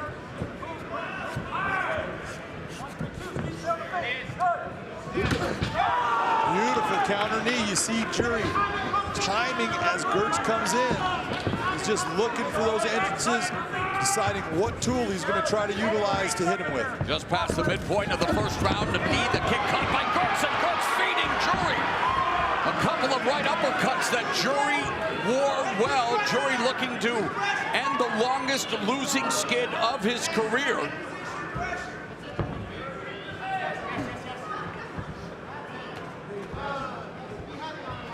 Jury told us that Brandon Girtz, a wrestler who likes to throw big bombs. He doesn't see anything unique about Girtz, just a wrestler who has heavy hands, likes to get into scraps. Jury says he's seen it all before. Well, Brandon Girtz goes everywhere with his dog, a pit bull, Vici. And if anyone matches up, Brandon Girtz is just a junkyard dog, pit bull, whatever you want to call him. He's a savage. He just comes to fight. Two of Girtz's 3 previous wins have come via first-round knockout. 9 wins via first-round KO or submission.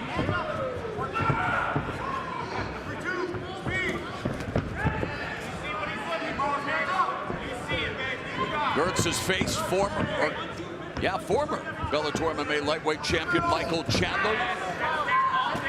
Last loss, in fact, in his fight before Sadawad, but again, taking it in stride, knowing took it under the not the most ideal circumstances, and yet hung tough with one of the best in the sport. And didn't go down until he tore his shoulder. Yes. Couldn't even lift his arm. A technical submission, the arm triangle. Under a minute remaining here in the first round.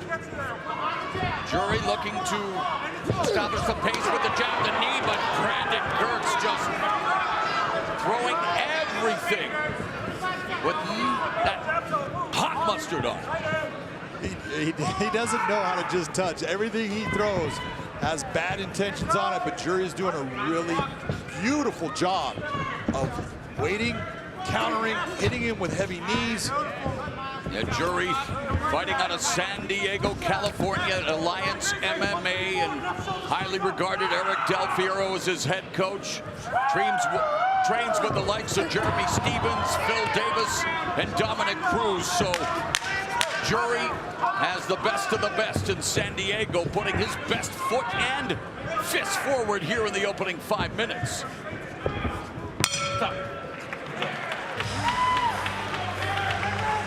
Both guys had their moments of this fight. Watch the knee inside. Multiple times, Miles Jury has landed that knee as Brandon Girtz came in. But here comes Girtz. Off of it, throws the right hand, partially blocked, and that's why you see Jury going, no, that's not gonna work. But really good round, both guys doing what they do. You have Brandon Girtz being the bull, Miles Jury being the matador. How do you have it after 5 minutes? Yeah, I thought the knees were the big difference in that. Girtz landed a couple shots, but the knees were the difference. I gave it to Miles Jury. There's Brandon Girtz leading with power shots. I think he's allergic to a jab. Everything he throws has bad intent. And Girtz, the wrestler, looking for the takedown. Well defended thus far by Miles Fury Jury. This is what I was talking about. Jury's wrestling is way better than people realize. He doesn't look like your classic wrestler. Takedown secured by Girtz. And you can take a look at those striking numbers. 26 shots landed by Jury, 15 landed by Girtz, but everything Girtz throws, again, big heavy shots. Girtz began wrestling at the age of 15, wrestled out of Minnesota State University, was an NCAA Division II All-American. And he felt that the transition from wrestling to MMA was relatively easy. He felt that fighting was the logical thing to do following a career as a wrestler. One of the things you'll see when you're at this point in his career, Brandon Girtz on the ground really doesn't go after submissions. He goes after ground and pound. That's what he's looking for.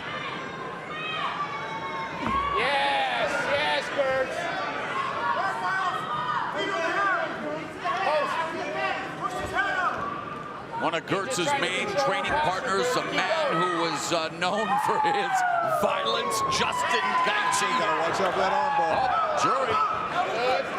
Can you imagine the sparring sessions between Brandon Gertz and Justin Gaethje? I've heard of gym wars before. You gotta be careful when you got those two. You gotta be the smart one saying, all right, back it down, back it down. Just like the Hua brothers and Vanderlei Silva back in the halcyon days of Shooter boxing, Curitiba. You can get guys that are that competitive that they can actually do more damage in the training room than they actually get into the real fight in the cage. But in the cage is where you make that money, and both Jury and Gertz wanting to earn the biggest of bucks. Those purses that come with becoming a champion. And of course, at lightweight right now is Patricio Pitbull, but he's busy defending the featherweight title in the Featherweight World Grand Prix. And again, I admire those who can accomplish those kind of feats, but I am not a fan of keeping any divisions hostage. And Brandon Gertz from top position. Jury looking comfortable on his back, working the open guard.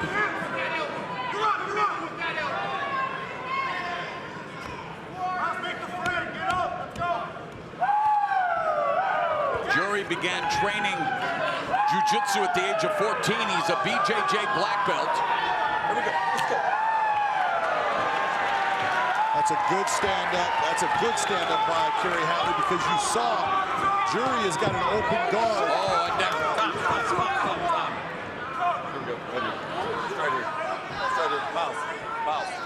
Gertz appeared to be poked in the eye, or that's what his body language is telling us. Hold on, take your time. So as we look at the replay, John, and there it is. So how do we cure that? How do we solve that problem, Mr. McCarthy? One of the first ways we solve that is we change the composite of the glove, and we make it have a curve that makes it difficult to open the hand, but not difficult to close it. How come we haven't done that yet, Mr. McCarthy?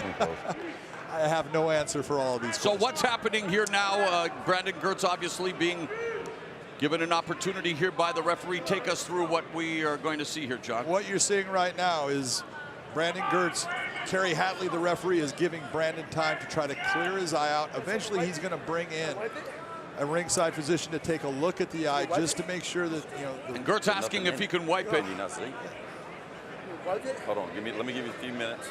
We'll let them come in and look at it. The whole thing is about, it takes time to clear your eye, and this is normally what happens. Defensive posture. You see Jury starting to put his hand out as he sees Gertz starting to come forward, puts his hand out in that defensive posture. This is where we get most of our eye pokes from. It's not intentional, but it's a but it happens problem often in our sport, and we've got to do something that's going to change the ability for this to happen so much. We do not have to have gloves that that allow a free splaying of the finger. I can't believe I'm back. Oh, here, let's watch this and listen in.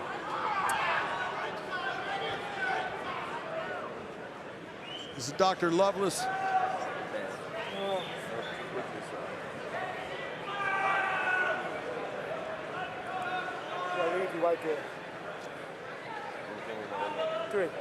I can see now. I need you to wipe it. Gertz saying all I need was it to be wiped. He can see now. I know he was being facetious when he said it, but Pat Miletich said, well, maybe we have to start wearing those Kareem Abdul-Jabbar NBA goggles. I don't think so. Yeah, that would work really well. Okay, keep your fist closed. All right, well, Brandon Gertz has been cleared to resume action, much to the delight of the crowd here at WinStar World Casino and Resort. Always coming out, supporting Bellator MMA. This our co-feature still to come. Welterweight showdown between the once beaten Easy Ed Ruth and the 22-0 Yaroslav Amosov, as Gertz coming back with a vengeance, but then being stopped by that right hand by Jury. That big uppercut into a left hand over the top. Body kick caught by Jury. And Jury looking to take Gertz down, but talk about great takedown defense as Jury looking to take the back. Jury's got the one hook, but it's still a position that Brandon can utilize that fence to get himself turned around. Jury fighting for that position. Don't grab. 3 of Jury's 17 victories have come via submission, guillotine choke, armbar, and 1 neck crank, and he's attacking the neck of Brandon Girtz. 30 seconds left in the middle stanza. There he gets the second hook. Now it's a matter of can he free his hands from Brandon Girtz. Yeah, not enough time, I don't think. Not the kind of backpack that Brandon Girtz wants to be wearing as time runs out here in round number 2. Easy up, easy up. Third and final round here in the Bellator MMA lightweight division. Miles Jury in the blue gloves, Brandon Girtz in the red. Girtz corner, Jake Ramos telling Girtz, well, he's got to turn into Mark Kerr, the smashing machine. He said he wants Girtz to smash Miles Jury. Easier said than done. And by the way, Dwayne "The Rock" Johnson bringing the Mark Kerr smashing machine story to the big screen. Yeah, I heard that. How do you have it after 2, my man? After 2, I have this fight even. I think whoever wins this round is going to win this fight. Brandon Girtz overcoming an eye poke in the second round. Jury very calm, cool, and collected under fire, and methodical, piecing together an effective combination. Just diced him up. Beautiful left hand landing by Miles Jury. And a straight left hand lands for Brandon Girtz. And I must say, since being poked in the eye, while he has had moments of his powerful offense, you can see that Brandon Girtz still a little tentative after what transpired. Yeah, just a little leery of doing the same things coming in. He comes in with a left hand to the breadbasket, but Miles Jury showcasing the experience, gets tagged with a right hand, but see, Brandon Girtz is just a whirling dervish, and Jury very calm in the eye of the hurricane. That's the way he's been throughout his entire career. That's why, people, they don't give Miles Jury the credit he deserves for as good a fighter as he is. He is skilled. You look at all the counters he's been throwing and the counter knees as Brandon comes in. Very effective. Just doesn't look like a lot. Man, it's effective in the fight. Well, Jury, a top-tier prospect in the UFC, amassing a mammoth 15-0 record in his career. Victories over Takadori Gomi, Diego Sanchez, and Michael Johnson. But then he ran into Donald Cowboy Cerrone and went on a 2-5 stretch with 3 of those lost to champions or title challengers. Yeah, I did that fight with him and Donald Cerrone, and it was tight for a while, and then Donald just started to get the better shots. By the end, he had Miles on the ground, and he was kicking him as hard as I've ever seen anyone get kicked. But Miles Jury can fight with anyone. It's just a matter, does he fight the right fight? And Jury feels comfortable at featherweight or lightweight. He's been at lightweight in his 2 Bellator MMA appearances as Girtz eats the knee from Jury. 2 knees. Both of them landed solid. Past the midpoint of the final round. And according to our unofficial scorer, John McCarthy, the fight hanging in the balance in this final frame. As we will hear from the respective corners. Left knee! Pick it up, Girtz. Pick it up. Good block by Girtz. Girtz unleashes a left hand. Again. Right hand slipped through the guard by Jury. Keep running.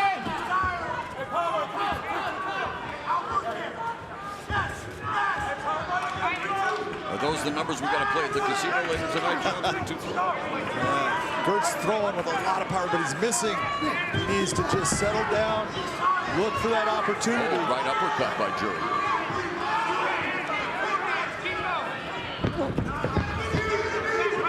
So the 3-2-3 would be the right cross, left hook, right cross, or the codes change? 3 would normally be going to bring that hook right straight. Oh yeah, right cross is the 2, 3 the left hook. You're right.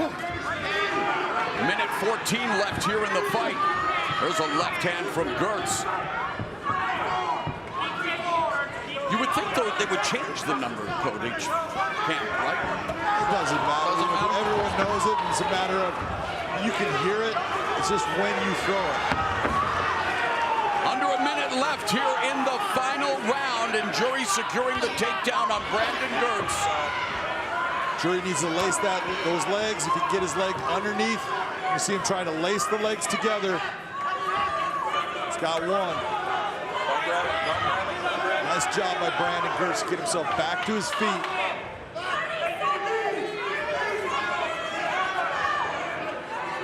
And Jury lacing that right leg. Girtz attacking Jury's leg, dropping hammer fist. Final 20 seconds of this lightweight tilt. And hook in by Jury again. Mounting the back. This is the way he ended the second round. But it looks like Brandon Girtz, Myles Jury will leave it to the judges. Stop. Easy up. Good job, man. We'll get the official decision when we come back. Myles Jury, Brandon Girtz go the distance at Bellator 239. Big shots thrown all the time by Brandon Girtz. Bad intentions on him, but it's the counters. Look at that beautiful uppercut, left hand hook. Those are the ones that count because those are the ones that are landing. Jury with a knee inside. Beautiful knee. Brings another one. That hit right to the sternum. You feel every one of those. Those are nice, solid strikes by Myles Jury. Ladies and gentlemen, for the decision, we'll go to your judges' scorecards. All three judges, Chris Lee, Derek Cleary, Sal D'Amato. All three have it exactly the same at 29-28. All have it for the winner by unanimous decision, Myles Myles Jury snaps a 3-fight losing streak, wins his first fight inside the Bellator MMA cage. Let's go to John McCarthy. First, I want to congratulate you on your first win in the Bellator cage. You threw some beautiful counter-striking in there, especially with your knees. Where'd that come from?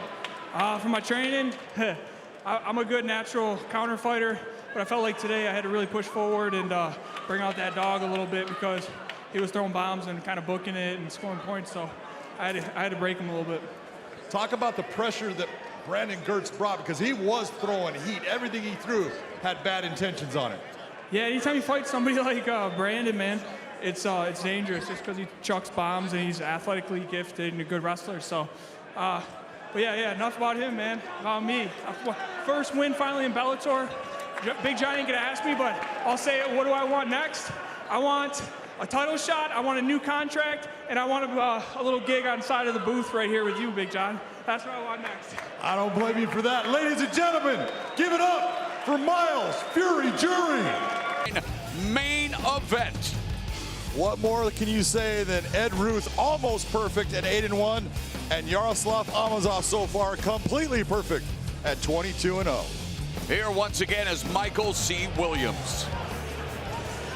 Ladies and gentlemen, Bellator MMA live on Paramount Network from WinStar World Casino and Resort. The time has come for the main event of the evening. 3 5-minute rounds in the welterweight division. Sanctioned by the Chickasaw Nation Office of the Gaming Commissioner, Mr. Scott Colbert. And now, introducing the blue corner at 5'11", weighing in 170.1 pounds, undefeated as a professional. He brings 22 victories, no defeats from Irpin, Ukraine, presenting Yaroslav Dynamo Amosov.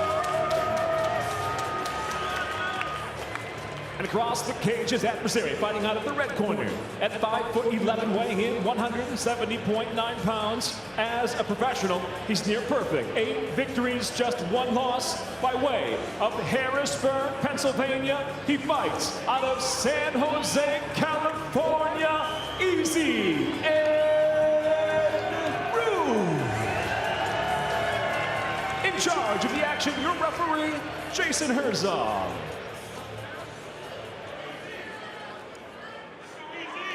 Okay, fighters, gone over the rules in the back. There were no final questions from you, Red. There were no final questions from you, Blue. If you want to touch gloves, do it now. Come out ready to fight. Referee Jason Herzog with final instructions before we embark on what could be 3 5-minute rounds in the Bellator MMA welterweight division. Amosov 3-0 in Bellator, wins over Gerald Harris, Eric Silva, and David Rickles. Easy Ed Ruth with back-to-back wins over Jason Jackson and Kiichi Kutamoto, following his lone loss to Neiman Gracie. Easy Ed Ruth in the red gloves. Yaroslav Dynamo Amosov in the blue gloves. The southpaw back to orthodox for Ruth. Double jab by Amosov.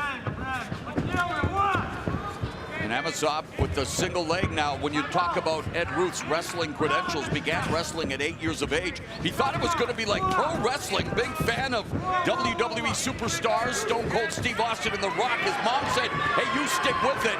And I bet he's glad he did, because he became perennial powerhouse, Penn State's first 3-time national champion. 136-3 for a career record at Penn State. That says it all.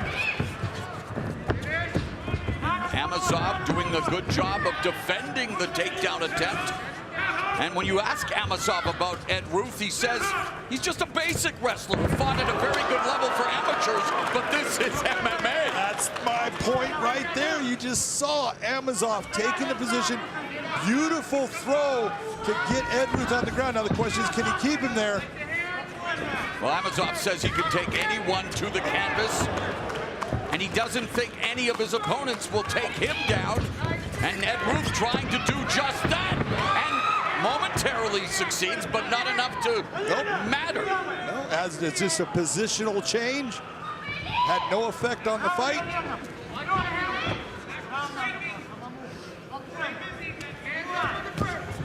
We've seen Amosov do a great job of blending his wrestling, shooting reactive shots when his opponents overextend. You don't anticipate that Ed Ruth would do much of that, but under pressure, anything can happen. No, but the thing to watch about Amosov is just look at his footwork right now.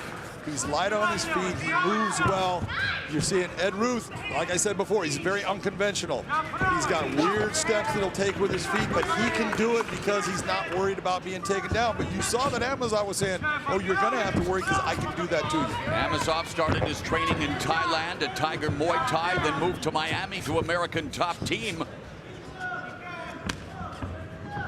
While Ed Ruth training along with the rest of that all-star squad at AKA under crazy Bob Cook and Javier Mendez, the championship factory in Northern California.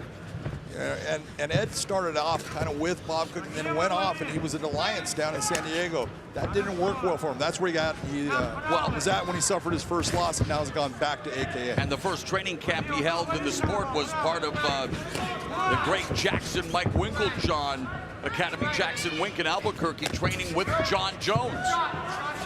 2 minutes left in the first round. Both guys landing very clean shots. There goes Ruth again. He did get Amosov down. Amosov right back to his feet. So technically speaking, a takedown, or it was... Well, it's a cheating. When you're saying, is it a takedown? Yeah, he touched the ground, but he popped back up. Are the judges going to give a lot of credit to it? No, it's what do you do with that takedown? Unless it's the takedown like we saw earlier where we have this amplitude. Guy gets picked up and dropped to the canvas. That the judges are going to score immediately. Ruth told us that he expects this fight to be mainly a wrestling match.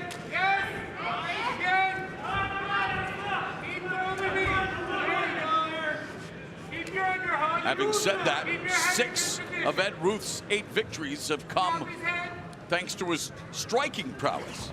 Oh, after his very first fight, he fell in love with the striking game. He still did a little wrestling in his second fight and into his third, but after that, it was like, oh, I'm just gonna stand up and throw my hands, and he just loves to be the stand-up fighter. That you just look and you say, that's great, but the more that you bring your wrestling in just at moments, at least it makes your opponent have to consider and work against it.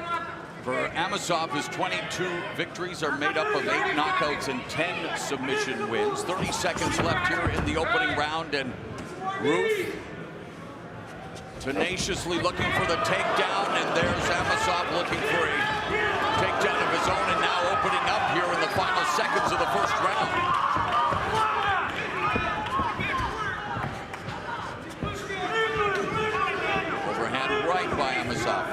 misses for Ruth. Head kick, jab by Amosov. We're headed to round 2.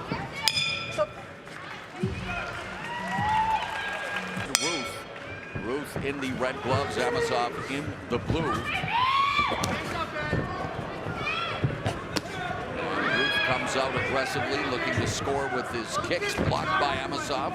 Side kick, inside, low kick by Ruth.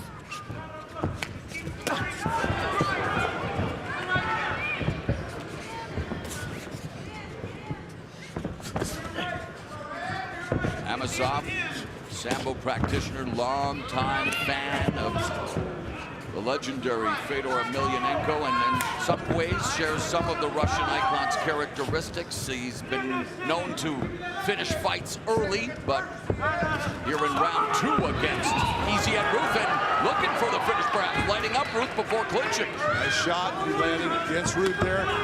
You know, what you're looking for, what the judges are looking at when they're looking at these shots, you have what we call volume shots. That's the last thing that they're considering. You're looking for, you do that knockdown, that's what's really going to score. And if you don't have knockdowns, is it a damaging strike? Does the fighter show that it affects it? And then you go to volume. You go to the first round, we really had a volume effort, and I think that Amosov had just a little more volume than Ruth.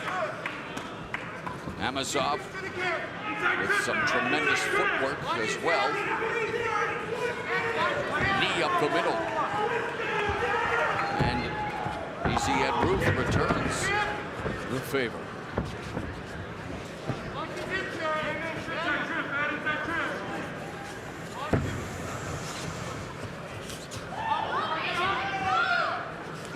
Other knee strike, and Ruth looking for the takedown, working the wizard. Beautiful wizard by Amosov. Ruth looking for that takedown. Amosov hits that wizard, driving him down. Got himself out with it. Outstanding defensive wrestling. 2 minutes gone here in the second. There you go with the strike stats as we're looking right now. Amosov just winning that volume. He's got 10 more landed strikes. Throwing a couple. All by Ruth.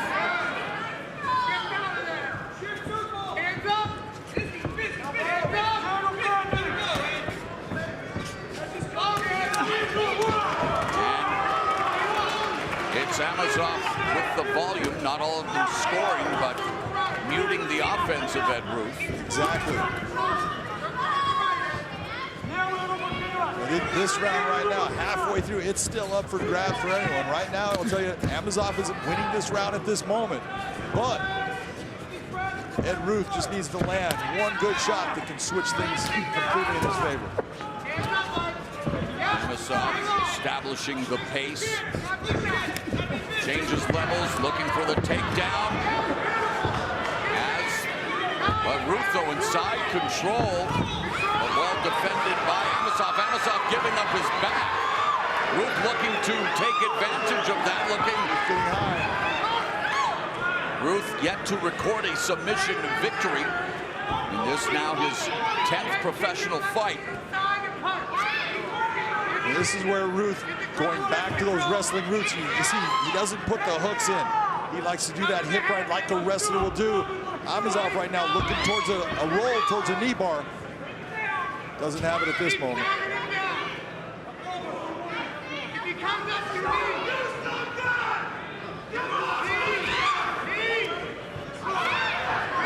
Amosov forcing the break. Kicks going, be first. Home, get the kicks going. Get the kicks going, Ed. AKA Corner wants Ruth to throw kicks.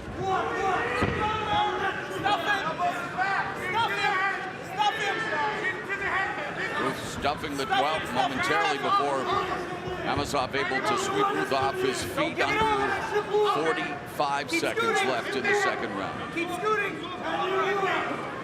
All Amosov has to do is get that leg over both of Ed Ruth's legs and hook.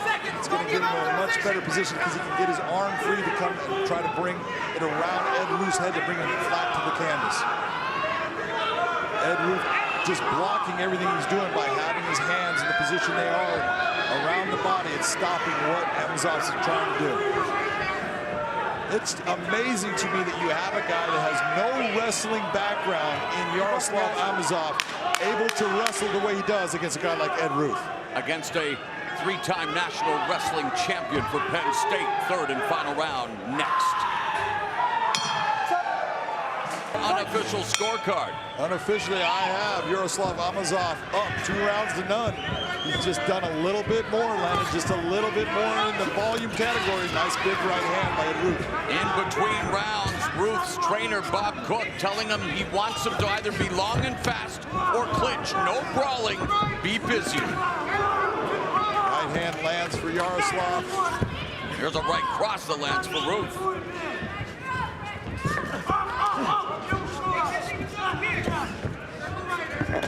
Inside leg kick by Amosov, body kick. Countered by Ruth, and Amosov closing the distance, misses with the left and right, and Ruth picking him off. Yep, nice counter strikes by Ed Ruth.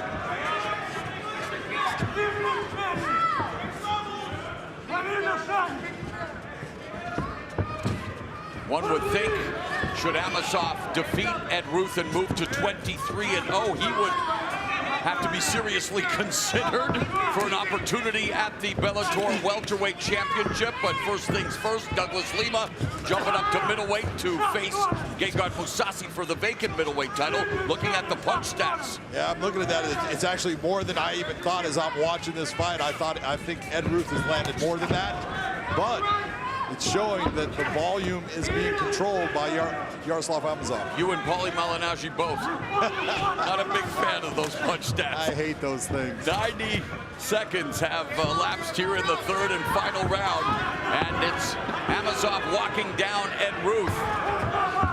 Ruth trying to counter, back to orthodox, lands a right hand.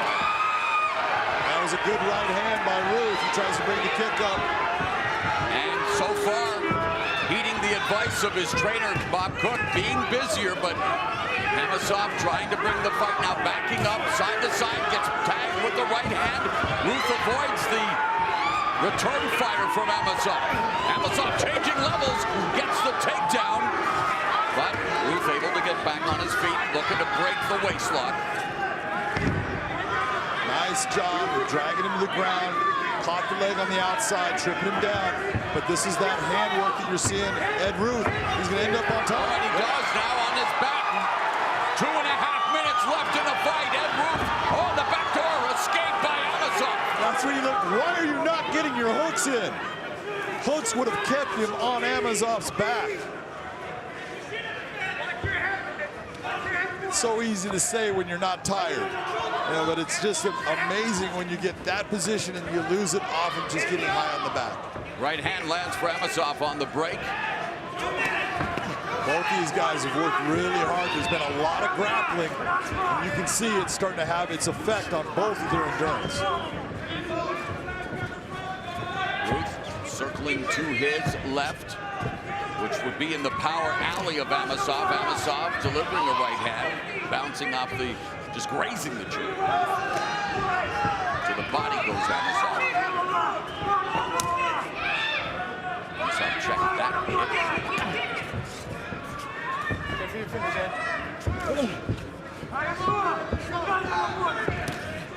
Final 90 seconds of this welterweight main event.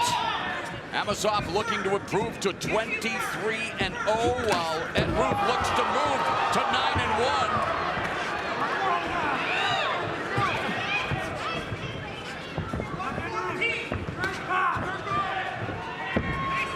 Ruth back to southpaw. It's definitely Amosov dictating the pace. Yeah, well, right now what you're seeing is Ed Ruth he was the guy that was winning this round. Now he's slowing down. The offensive output is really slowing down. And Amosov is starting to just come on and be busier and land strikes. Ed needs to kick it up, just to kick it up another gear now.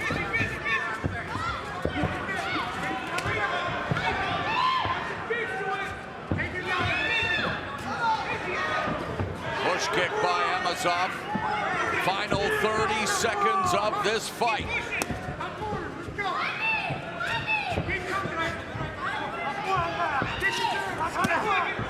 Counter right hand, partially blocked by Ruth.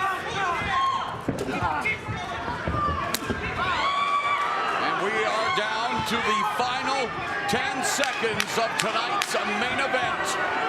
Easy Ed Ruth and Yaroslav Amosov go the 3-round distance.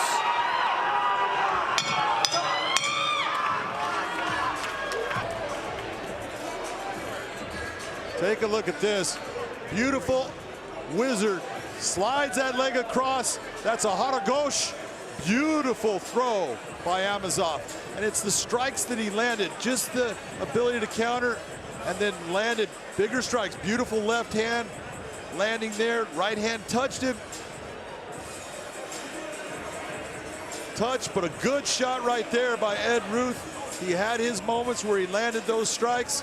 Amosov in here. This is where Ruth needs to get those hooks. Doesn't get him. Gets high. Ends up coming off the top. Amosov going after him, putting him into the cage. Both these guys work. Ladies and gentlemen, having gone the distance in tonight's main event, we'll go to your judges' scorecards. At cage side, all three judges, Chris Lee, Jaron Vallel, Sal D'Amato, all have it exactly the same, 29-28.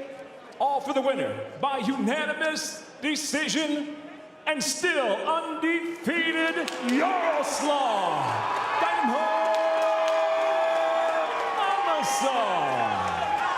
Amosov now 23-0, 4-0 in Bellator, handing Easy Ed Ruth his second setback.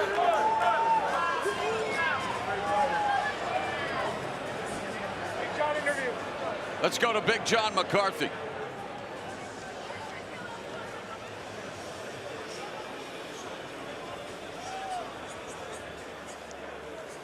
Yaroslav, congratulations on an outstanding win against a very tough and skilled Ed Ruth. Ярослав, поздравляем с прекрасной победой в очень тяжелом матче. Америка, привет! Hello, American! Я очень рад выступать на вашей земле. Мне всегда нравилась Америка. Я всегда хотел здесь драться.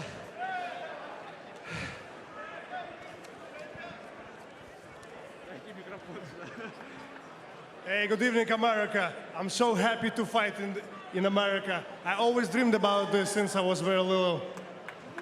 You have been outstanding here in the Bellator cage. That's your 4th straight win. Do you think that this win should propel you into a championship fight against Doug Lima? Can you repeat this? Yeah, he's been outstanding here in the cage. It's his 4th straight win. Does he believe that this should give him that title shot against Doug Lima? Это был очень крутой бой. Ты веришь после 4 побед в Беллаторе, что ты заслужил title fight с Дагласом Лимой? Я думаю, это не я должен решать. Но, конечно, я бы хотел подраться за пояс.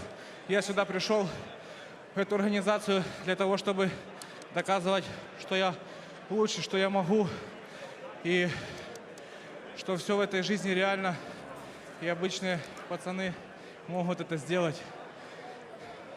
It's not my decision, but I believe in that. I have to fight for a title, and I came here to fight for a title and be a champion and show the world that just everyone can be the champ.